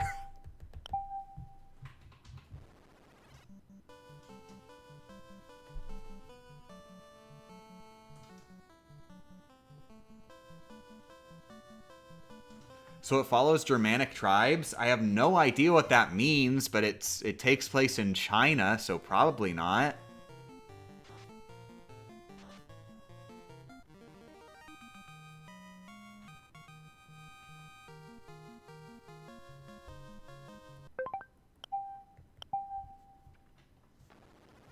Oh, there was a historical soldier who collected a ton of arrows by putting straw dummies on boats in the fog, then collected the arrows. Collecting the arrows, enemies shot at them. I'm not sure if scarecrows were involved or anything. But, I mean, it was a thing that, like, in Romance of the Three Kingdoms, that Zhuge Liang, like, restocked on arrows by having everybody shoot him with arrows. I assume they attempted not to get hit by the arrows in some manner. I can't remember any of the other cool stuff that Zhuge Liang did, though. That's the one that I remember, just because it's Breath of the Wild. I know there's other stupid stuff. I'm sure I posted some of it on Twitter. Ooh, my favorite moment, it's not a Zhuge Liang moment.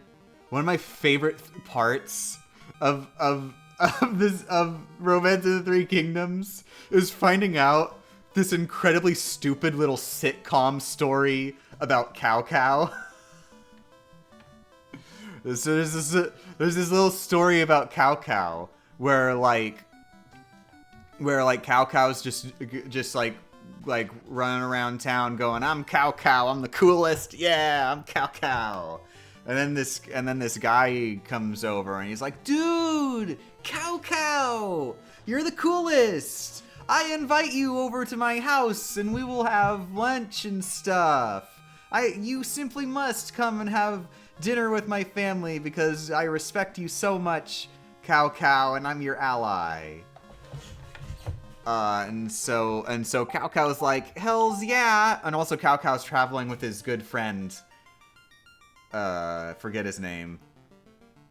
I should probably remember his name. It's probably important. Guy. Cao Cao and his friend, Guy. They go over to the guy's house. They were invited. And he's like a rich guy, so he's got like his whole family's there, and like they've got servants and stuff. And then the guy goes, "Okay, so in order for your party to be we're having dinner party to be the absolute best that it can be, Cao Cao, I'm so sorry, I don't have any good beer here. I'm gonna go get the sweetest shit. I'm gonna get the sweetest shit ever. Just let me go run out to town. I'm gonna go get it." And so he goes, and so the guy leaves, and Cao Cao and his friend Guy are going, "Yep, this is pretty nice." But then he hears talking coming from the kitchen, and Cao Cao goes to listen to the kitchen. What are they talking about? I'm suspicious. My name is Cao Cao. And he hears, yes. We'll tie the legs together and slit the throats. And then Cao Cao immediately goes, "Aha! It was a trap, a betrayal, I see." And then he and his friend, he says, "Hey, friend Guy, they're gonna murder us. Let's go kill everyone." So then Cao Cao and friend Guy grab their swords and just run into the kitchen and go, "Rah!" and murder everyone. Kill the entire family and all the servants. And then Cao Cao's going, "Geez, that was a close one." And then he looks down. He looks down at the floor, and he sees a pig. He sees a live pig that's got its legs tied, that was about to have its throat slit. And Cow Cow's just like, oh wow. Oh man, this is awkward. Okay, we're just gonna leave? We are just gonna leave like nothing happened? Trust me, everything's better if we just get out of here. And so Cow Cow and his friend Guy just leave after murdering this man's entire family over a simple misunderstanding. But the story does not end there. The story is not over yet. So while they're walking on the road away from this man's house, guess who they run across?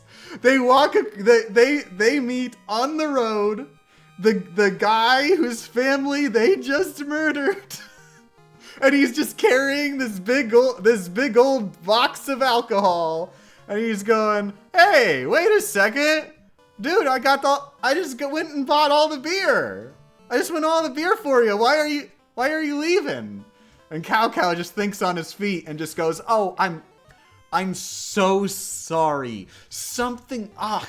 Look at the time on my watch, which I noticed an hour ago. I just realized there's things I gotta go do. Really important things. I'm Cow Cow. I'm really important, and I have to do important things. I'm so sorry. I'll give you a rain check. I promise. We're gonna do really cool, fun things next time, okay? Just take all that beer home. Like, here, look, I'll take it out of my wallet, the ancient Chinese money. Here's the ancient Chinese money. I'll pay for it. I'm so sorry. I'm so sorry. Please just turn around and go back home. And so then he turns around and he goes back home. And then Cow Cow, he just like pretend walks like he's walking away, just looking behind him until the guy turns his back. And then he takes out his sword and runs around and stabs him straight in the back and murders him. And he goes, look, man, look, I know what it looks like. I know what you're thinking, man. I know what you're thinking, friend Guy. I just murdered him for no reason. But wait a second. No, I didn't. This is the best way. This is the best ending possible for anyone. We already murdered this guy's entire family. Okay? He was gonna go home. He was gonna see that we murdered his entire family. He was gonna be pretty mad about that. He was gonna be pretty mad at us for murdering his entire family. He might tell people that we murdered his entire family. It'd be a whole thing. He might want to get revenge. It's really better that we murdered him too.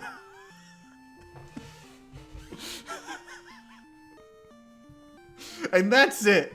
That's the end of the story. I love it so much. It's such a funny little sequence of unfortunate events.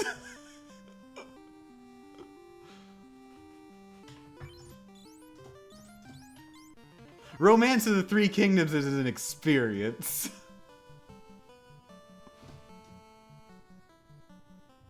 And then he says, oh, this is a direct quote, I would rather betray the world than let the world betray me. Is that a joke and that's a quote from, like, Spider-Man or something? Or is that actually the actual quote from Romance of the Three Kingdoms? Because it fits. It fits.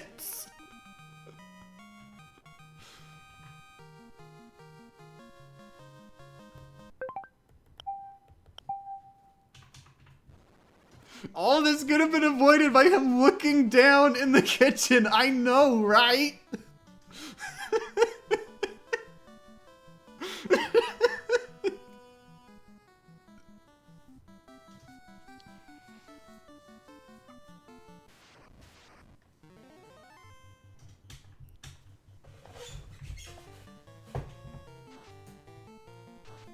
Did the dude and his friend just leave the pig there? I'm not sure if it was ever established what happened with the pig. It might have been that the pigs throat was already slit. I can't remember if the pig's throat was already slit or not.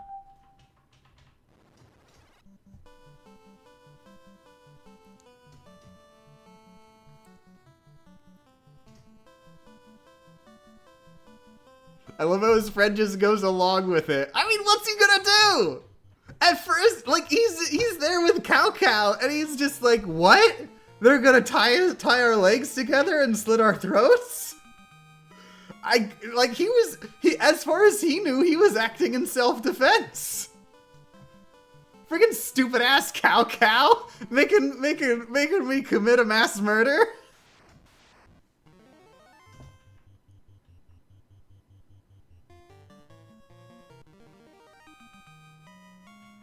Whenever Romance of the Three Kingdoms comes up, I'm obligated to bring up the scene where Liu Bei eats a woman.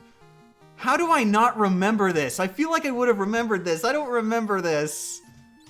I want to ask what's the context, but I'm not sure if I want to know what the context was.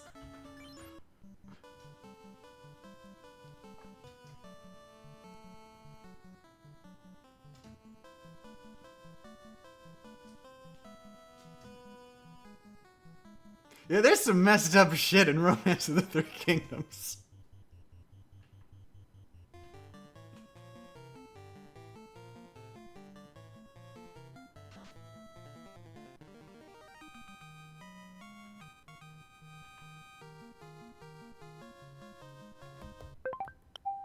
It's also really difficult to like Cow is clearly like one of the bad guys. Like he's got to be painted as one of the bad guys. But then you have the good guys just like there's just a scene where Liu Bei is like, yes, I really want prosperity for all of China. Does that child have a lollipop? And immediately he gets his shifty eyes.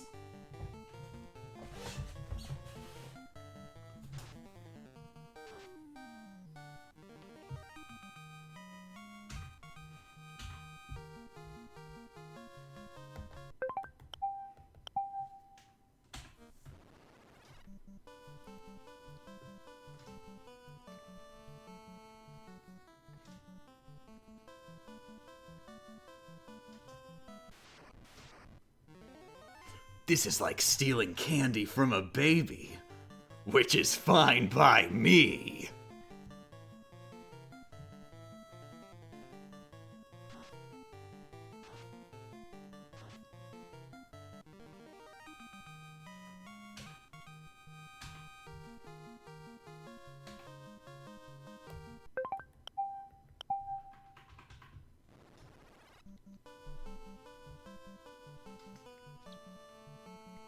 Have you watched Snapcube Shadow Dub? I haven't watched Snapcube regular dub yet, sorry. I've not actually seen any of the Snapcube dub things. I listened to some of the soundtrack, though. I like the soundtrack.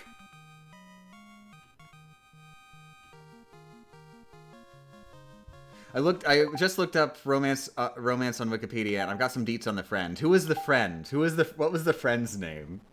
Is it friggin' who knows? Maybe it was his good friend, Liu Bei, just hanging out together, and somehow I forgot.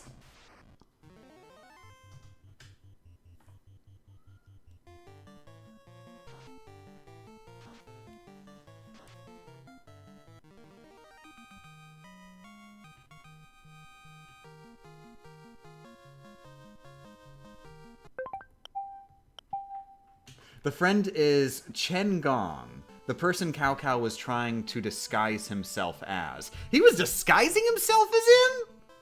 I don't even remember that. God damn, I retained nothing about Romance of the Three Kingdoms. Oh, whoops. Wait, if all the goblins run away, then I still win! Running away is indeed a valid method of murder.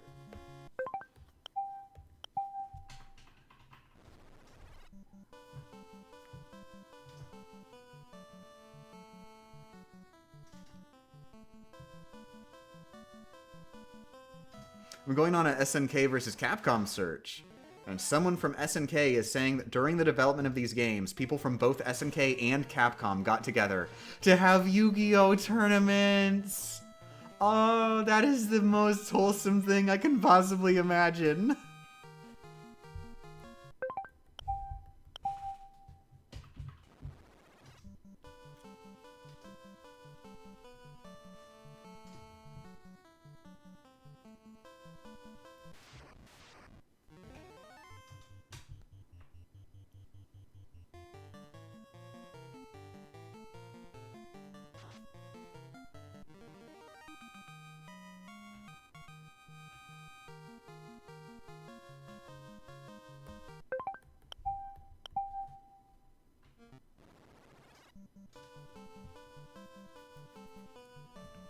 I misread. Cao Cao was disguised, but Chen Gong found him and realized it was a disguise himself. Okay. Summary doesn't say what the disguise was. I have absolutely no idea what... yeah, that explains why I didn't remember him disguising as someone else. It was probably more just like he didn't want to be recognized as Cao Cao, famous Cao Cao kind of guy.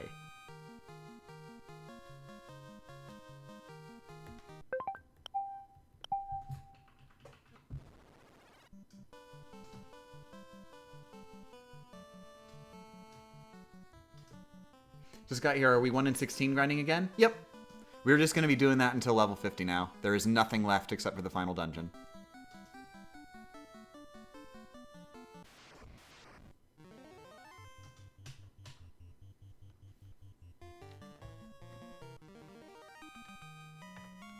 Oh, wow. It's already 7 o'clock? Jesus.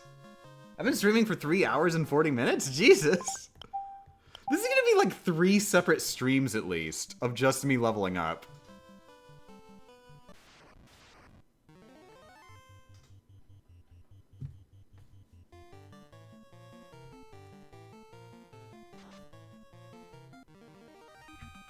Wait, but didn't the rich dude invented him because he was Cao Cao? Was he saying he was Cao Cao while disguised?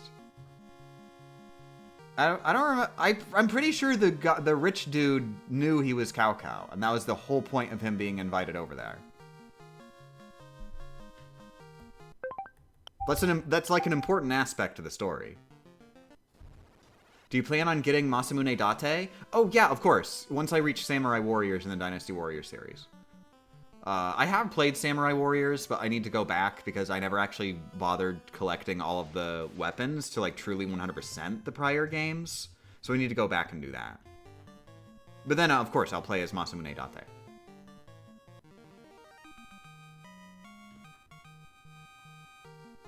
Masamune Date is actually my favorite member of the Samurai Warriors cast, because guess who he's voiced by? Guess who Masamune Date's voice actor is in Samurai Warriors? Link. Adult Link from Ocarina of Time. He does exactly the same voice. You can just hear Adult Link speaking full sentences in Samurai Warriors. It's amazing.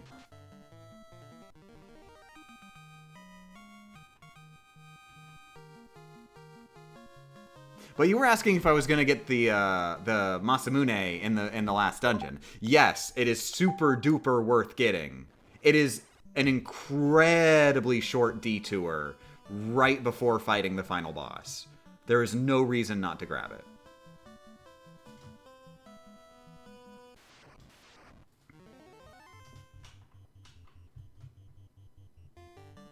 Does he give a hya? He even does grunts. Yes, he does do grunts while hitting people all over the place. Well, he's doing like friggin' killing 1,000, juggling 1,000 enemies at once. He is in fact saying stuff. Both sentences and grunts.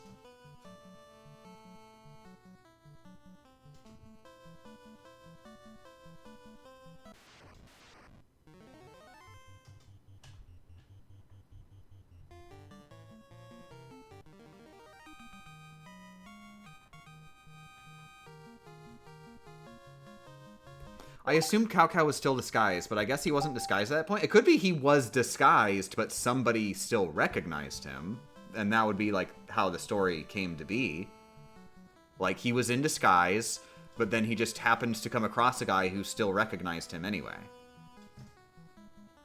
And he was just like, Cow, what are you doing wearing that disguise?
I want to play Dynasty Warriors Gundam.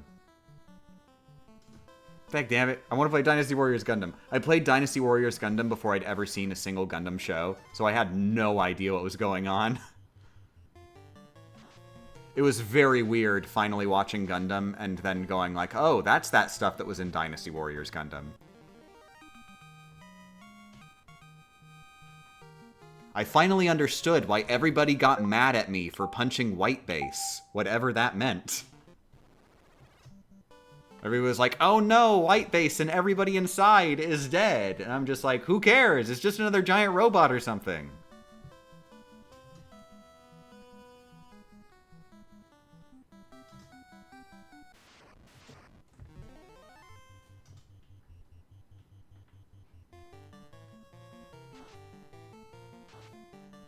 I've got like the third game, which adds a Gundam Seed campaign to the story. Oh dear God, I'm nowhere close to being able to play that one. I mean, I was nowhere close to even being able to play the first Dynasty Warriors Gundam. But I've at least seen original through Zeta Gundam. Or original through Double Zeta Gundam. I'm sorry, I misspoke. And Rebecca and I are in the middle of watching Double Zeta Gundam right now, because she'd never seen them. And then after that, we'll be watching whatever comes after Double Zeta, which I didn't even realize. I thought it just immediately went into Char's counterattack. Does it go into Char's counterattack immediately? It might go into Char's counterattack immediately. I can't remember. I know that there's Char's counterattack, and that there's another Gundam anime in between that nobody liked, apparently. And then after that Gundam anime that nobody liked, that was actually a sequel to Double Zeta, they went, okay, let's just try something different, and that's when they did G Gundam, which is just, what if instead of war, it's boxing matches? What if humanity decided that instead of war, we're just gonna do giant mecha boxing matches?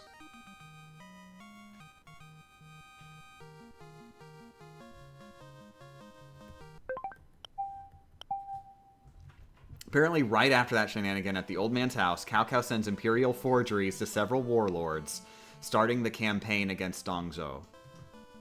I have no idea. I don't even remember. What's the campaign against Dongzhou?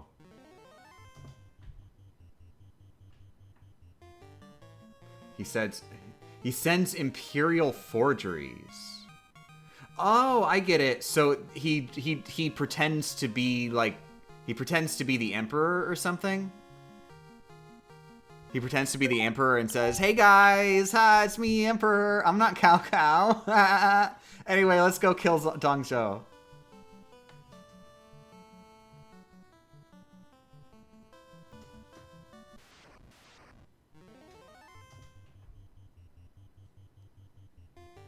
It goes Zeta, Double Zeta, Char's counterattack. The one no one likes you're talking about. Until after several more OVAs and another movie. Seriously? God, is there a good list of all Gundam media and not sectioned off based on specific type of media? Just all of it in release order in a row? Because that'd be really convenient. No. I bet you didn't even look. You didn't even look. You were really confident with that no. You were way more confident with that no than I think anybody could possibly be confident.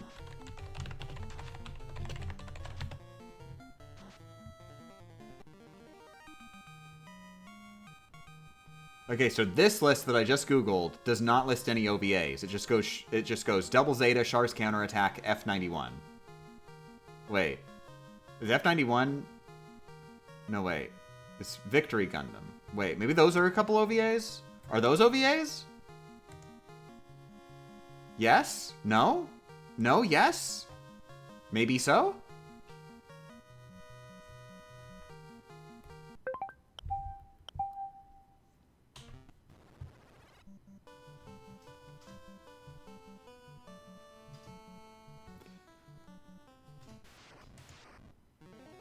There's a website called LiveChart. Is that good? Oh, dear Lord. Good. Okay, here's a very important thing about this one. That's right. I forgot. It's very important that they actually list the movies.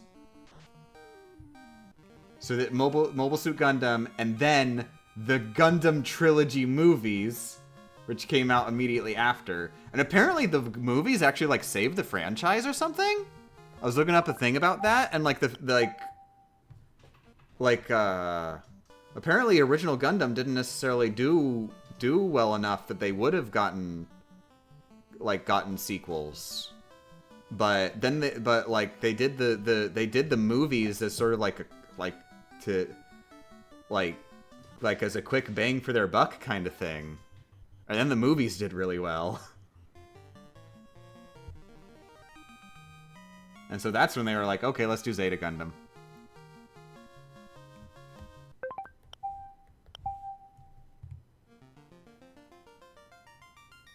Yeah, this is a much more complete thing on this website. It's got...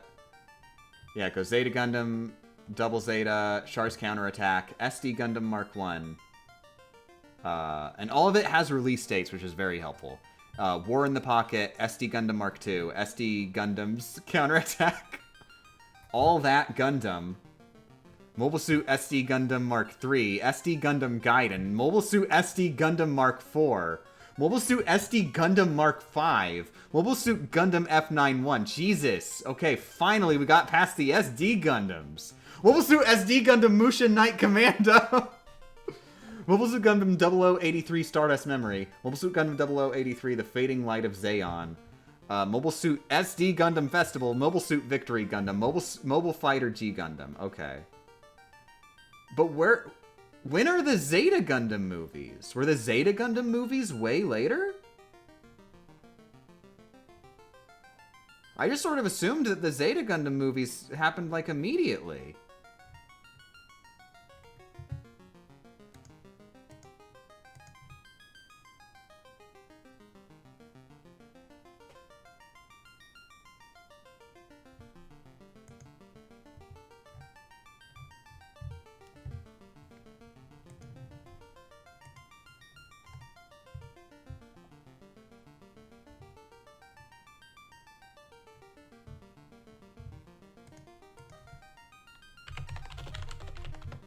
I thought the Zeta Gundam movies were a similar scenario.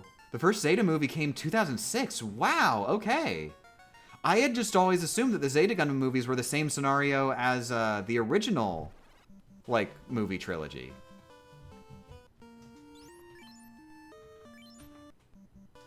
I guess I'm a dumb fake Gundam.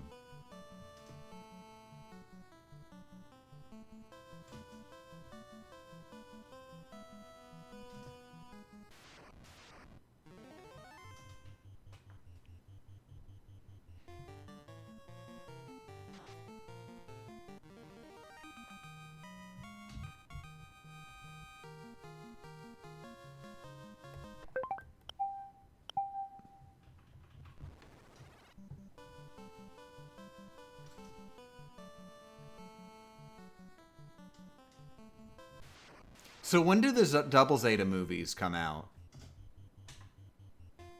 They're doing the Double Zeta movies, right?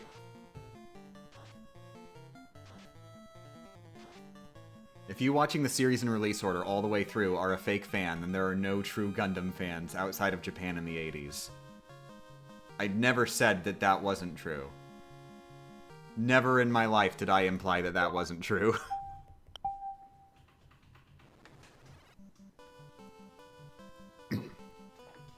Also, I have at least one friend in my friend group who would be very, very Gundam, very fan.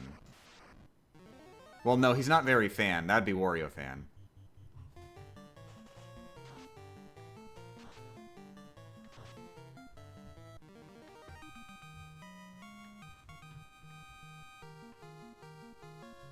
Doesn't look like Double Zeta has any movies. That's terrible. I hate this.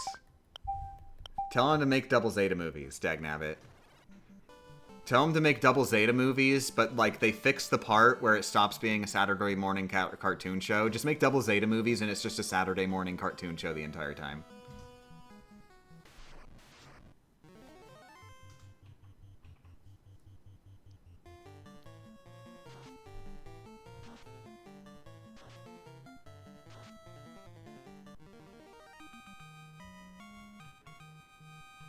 How good is Mercury Witch as a starting point? It's not the first Gundam. The first Gundam is the first Gundam. So, I think the fact that you're asking this question fundamentally means I will be incapable of answering it. In any way that is satisfying to you. I also don't even know what Mercury Witch is, so there's that too.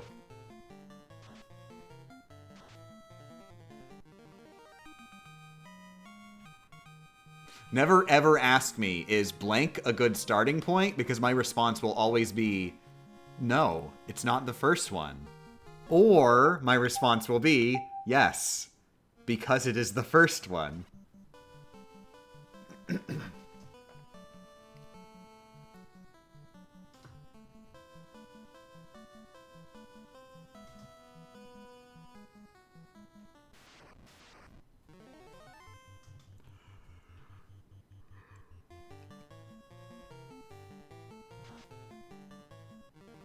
Is Kingdom Hearts 1 a good starting point, or should I play more Final Fantasy and watch more Disney first?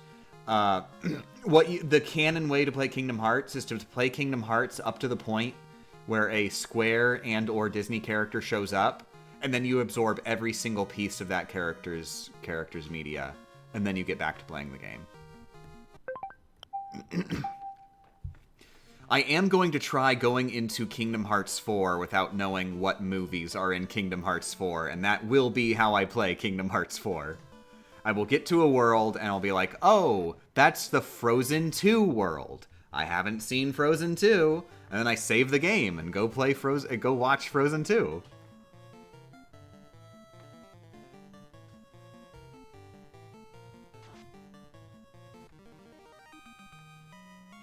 I think that's a very fun way to play Kingdom Hearts.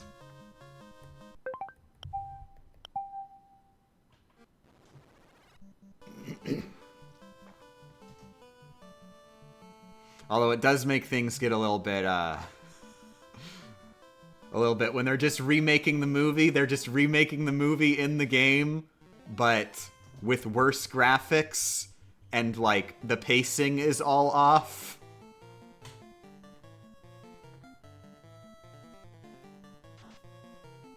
God, it's the like Tangled, I think, survived the transition to Kingdom Hearts the worst. Because like they just include gags from the movie. Just straight up jokes from the movie. But the comedic timing isn't there. Like they were timed as jokes in the movie. With like sound cues and camera cues and the movement of the characters all lined up with the gag. And then in Kingdom Hearts, it's just them saying the script from the movie, but with none of the comedic timing.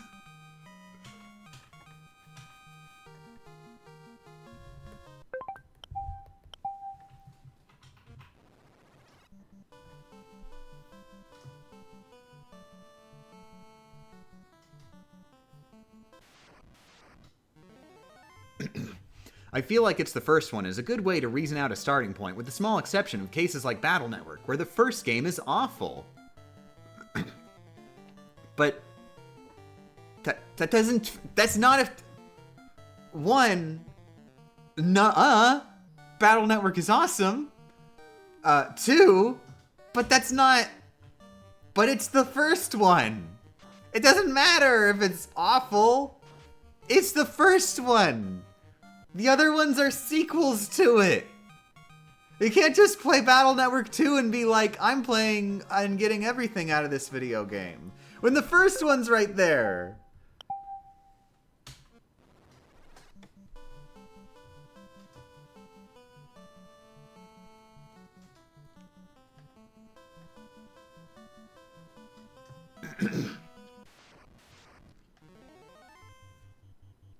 There's a document someone made going over an order of playing Fire Emblem that they call Fire Emblem Engage Cutaway Gags Edition. And anytime a character makes reference to their game, you play up to that point in the story and then go back to Engage. I love this. That is stupid. Friggin' Family Guy edition of the Fire Emblem franchise.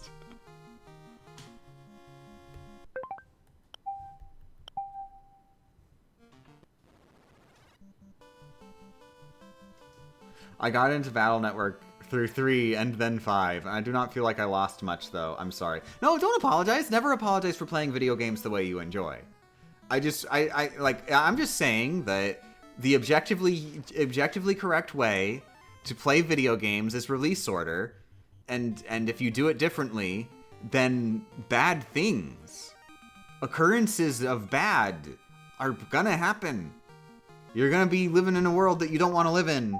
It's gonna be, oh no, oh geez, it's really gonna be bad. And the only way to atone for your sins is to play Super Mario Brothers 2, the Japanese game, not the USA one. If you don't play the lost levels, then you're a bad person for playing Super Mario Brothers 3.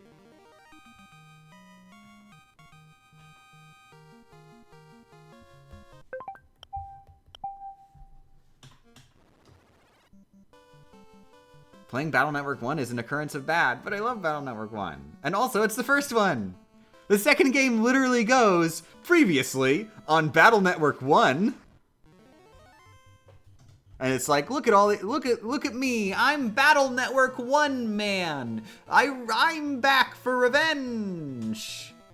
And then Lan goes, wow, this is a lot like the time when I deleted Dr. Robotnik.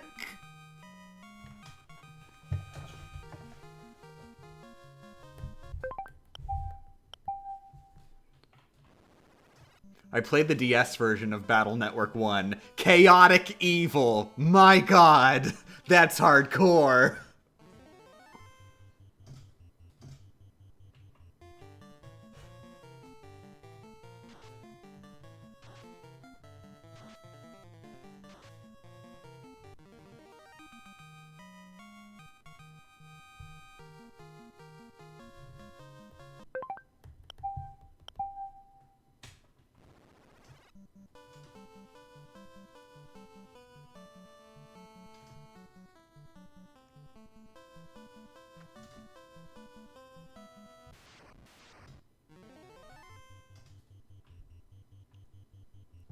I just didn't like how sluggish the movement felt.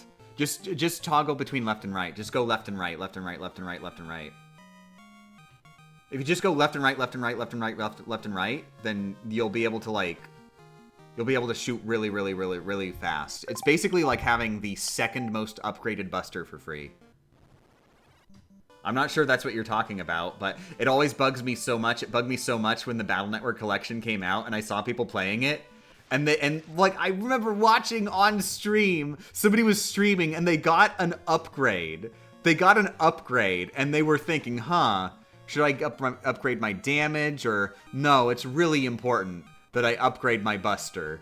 Or that I upgrade the Buster's speed. And I'm like, no! That is the last thing you should upgrade. All you have to do is wiggle left and right. If you wiggle left and right, then you can shoot as fast as if you have the second to last upgrade. Come on.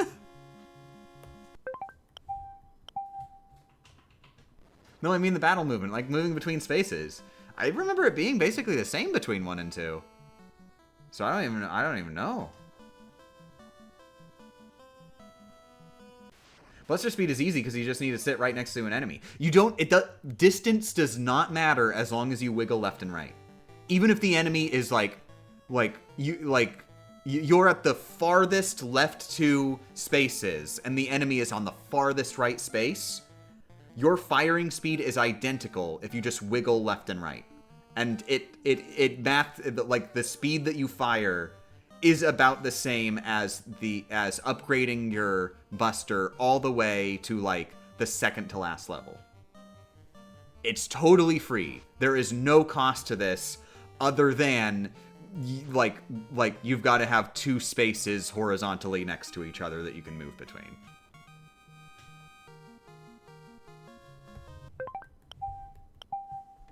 This is probably like the very first trick that I learned as a child to cheese video games.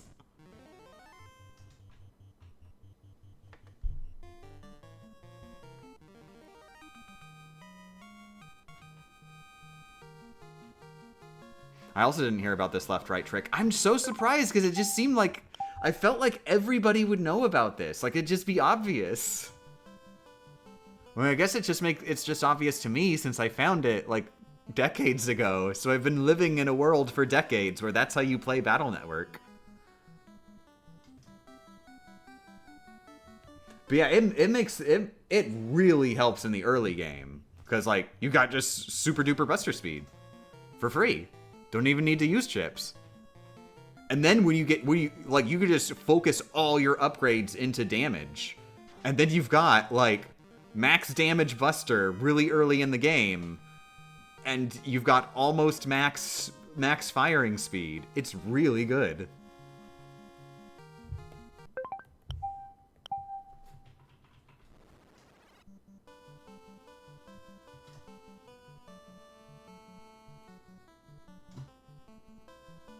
Let me try this out literally right now. Yeah!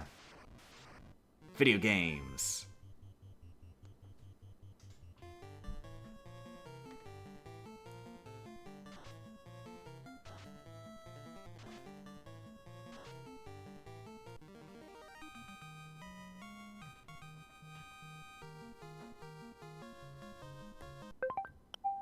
Now, of course, if you already have the max speed Buster, that is the point where it becomes useless.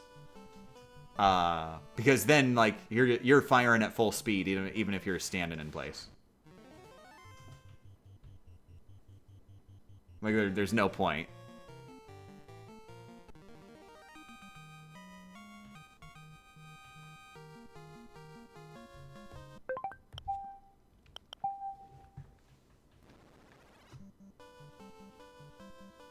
Oh, I don't. I absolutely rage quit partway through 1. Aww.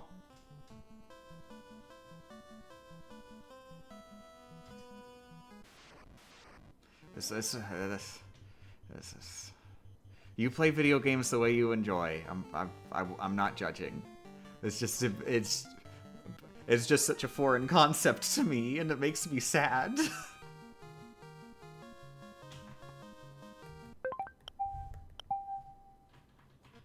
What are the resets for? We're trying to level up with max stats.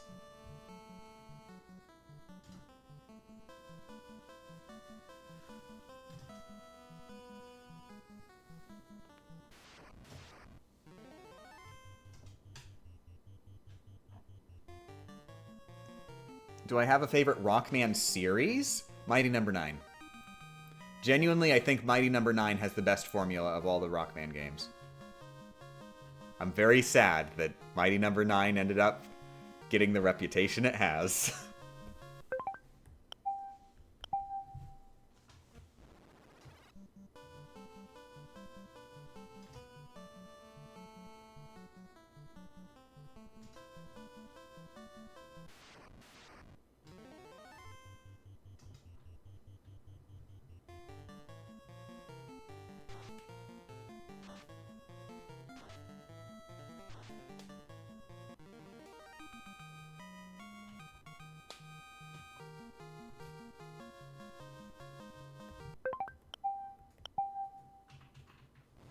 There's only one flaw with Mighty Number 9. It's not Steam Deck verified. But does it play on Steam Deck? Like, does it have to be Steam Deck verified to even be allowed to play it on Steam Deck?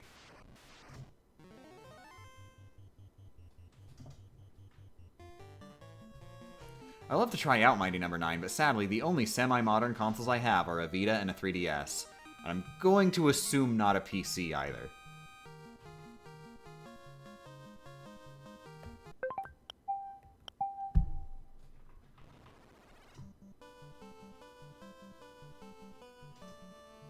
Good morning, Gamer. How's the grind going? Oh, up to 42. You answered your own question.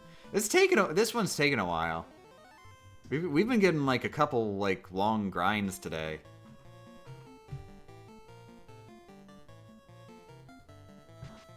I have a PC and it struggles running any game released after 2010. Was Mighty Number 9 released after 2010?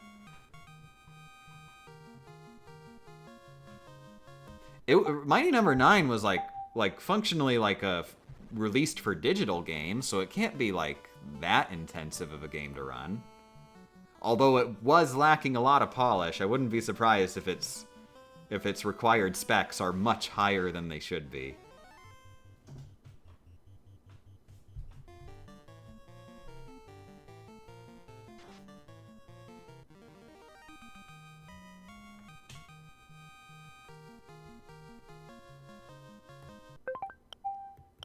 Mighty Number 9 came out in 2009.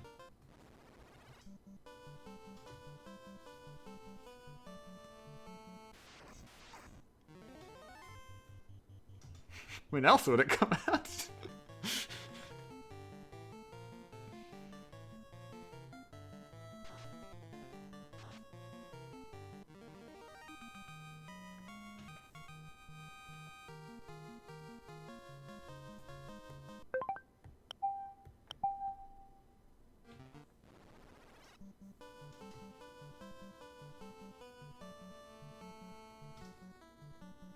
A bit of a personal story between now and the previous stream. I think the one where you beat Kraken. I got my driver's license!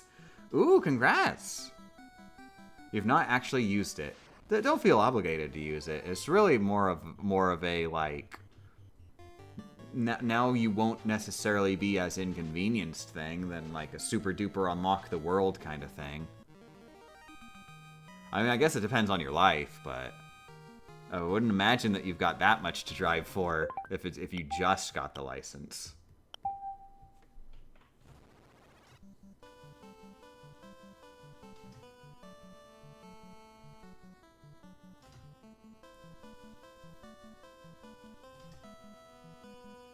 Have you played all the games in the Mighty Number 9 series? Well, no, actually. Considering it did sort of get sequels. It's just that the sequels were Gunvolt games. And Galgun games for some reason. God damn. God damn. Do we live in a weird reality? Mighty Number 9 got a sequel, and the sequel was Galgun.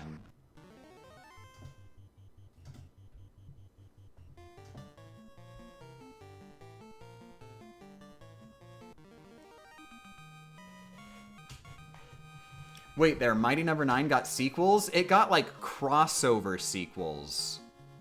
That are, like, crossovers with Gunvolt and Galgun. It's a triple crossover of Mighty Number, Gunvolt, Galgun.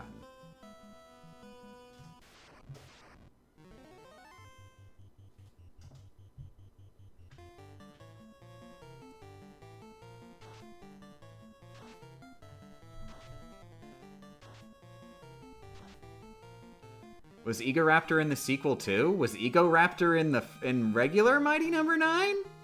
I didn't even know Egoraptor could speak Japanese.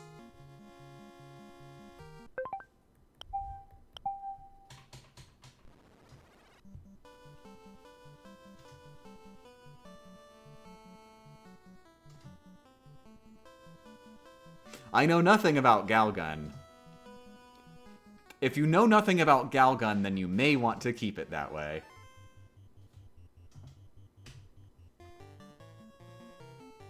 He had a cameo in the background of the city level. He's actually genuinely, like, in the game. Like, even if I'm playing in Japanese, he's just there in the game. My controller broke again. This is like the 50th time my controller broke. Alright, screw it. It is 7:40. It is so late that it's not worth turning the game off in order to get it working again when I'm ending the stream in 10 minutes anyways. So, okay, next time we get back to grinding. We leveled up twice. This stream was 4 hours, 15 minutes long, and we leveled up twice. God, it's worse than I thought. Oh my god. Oh my god. Wow. Oh god, wow.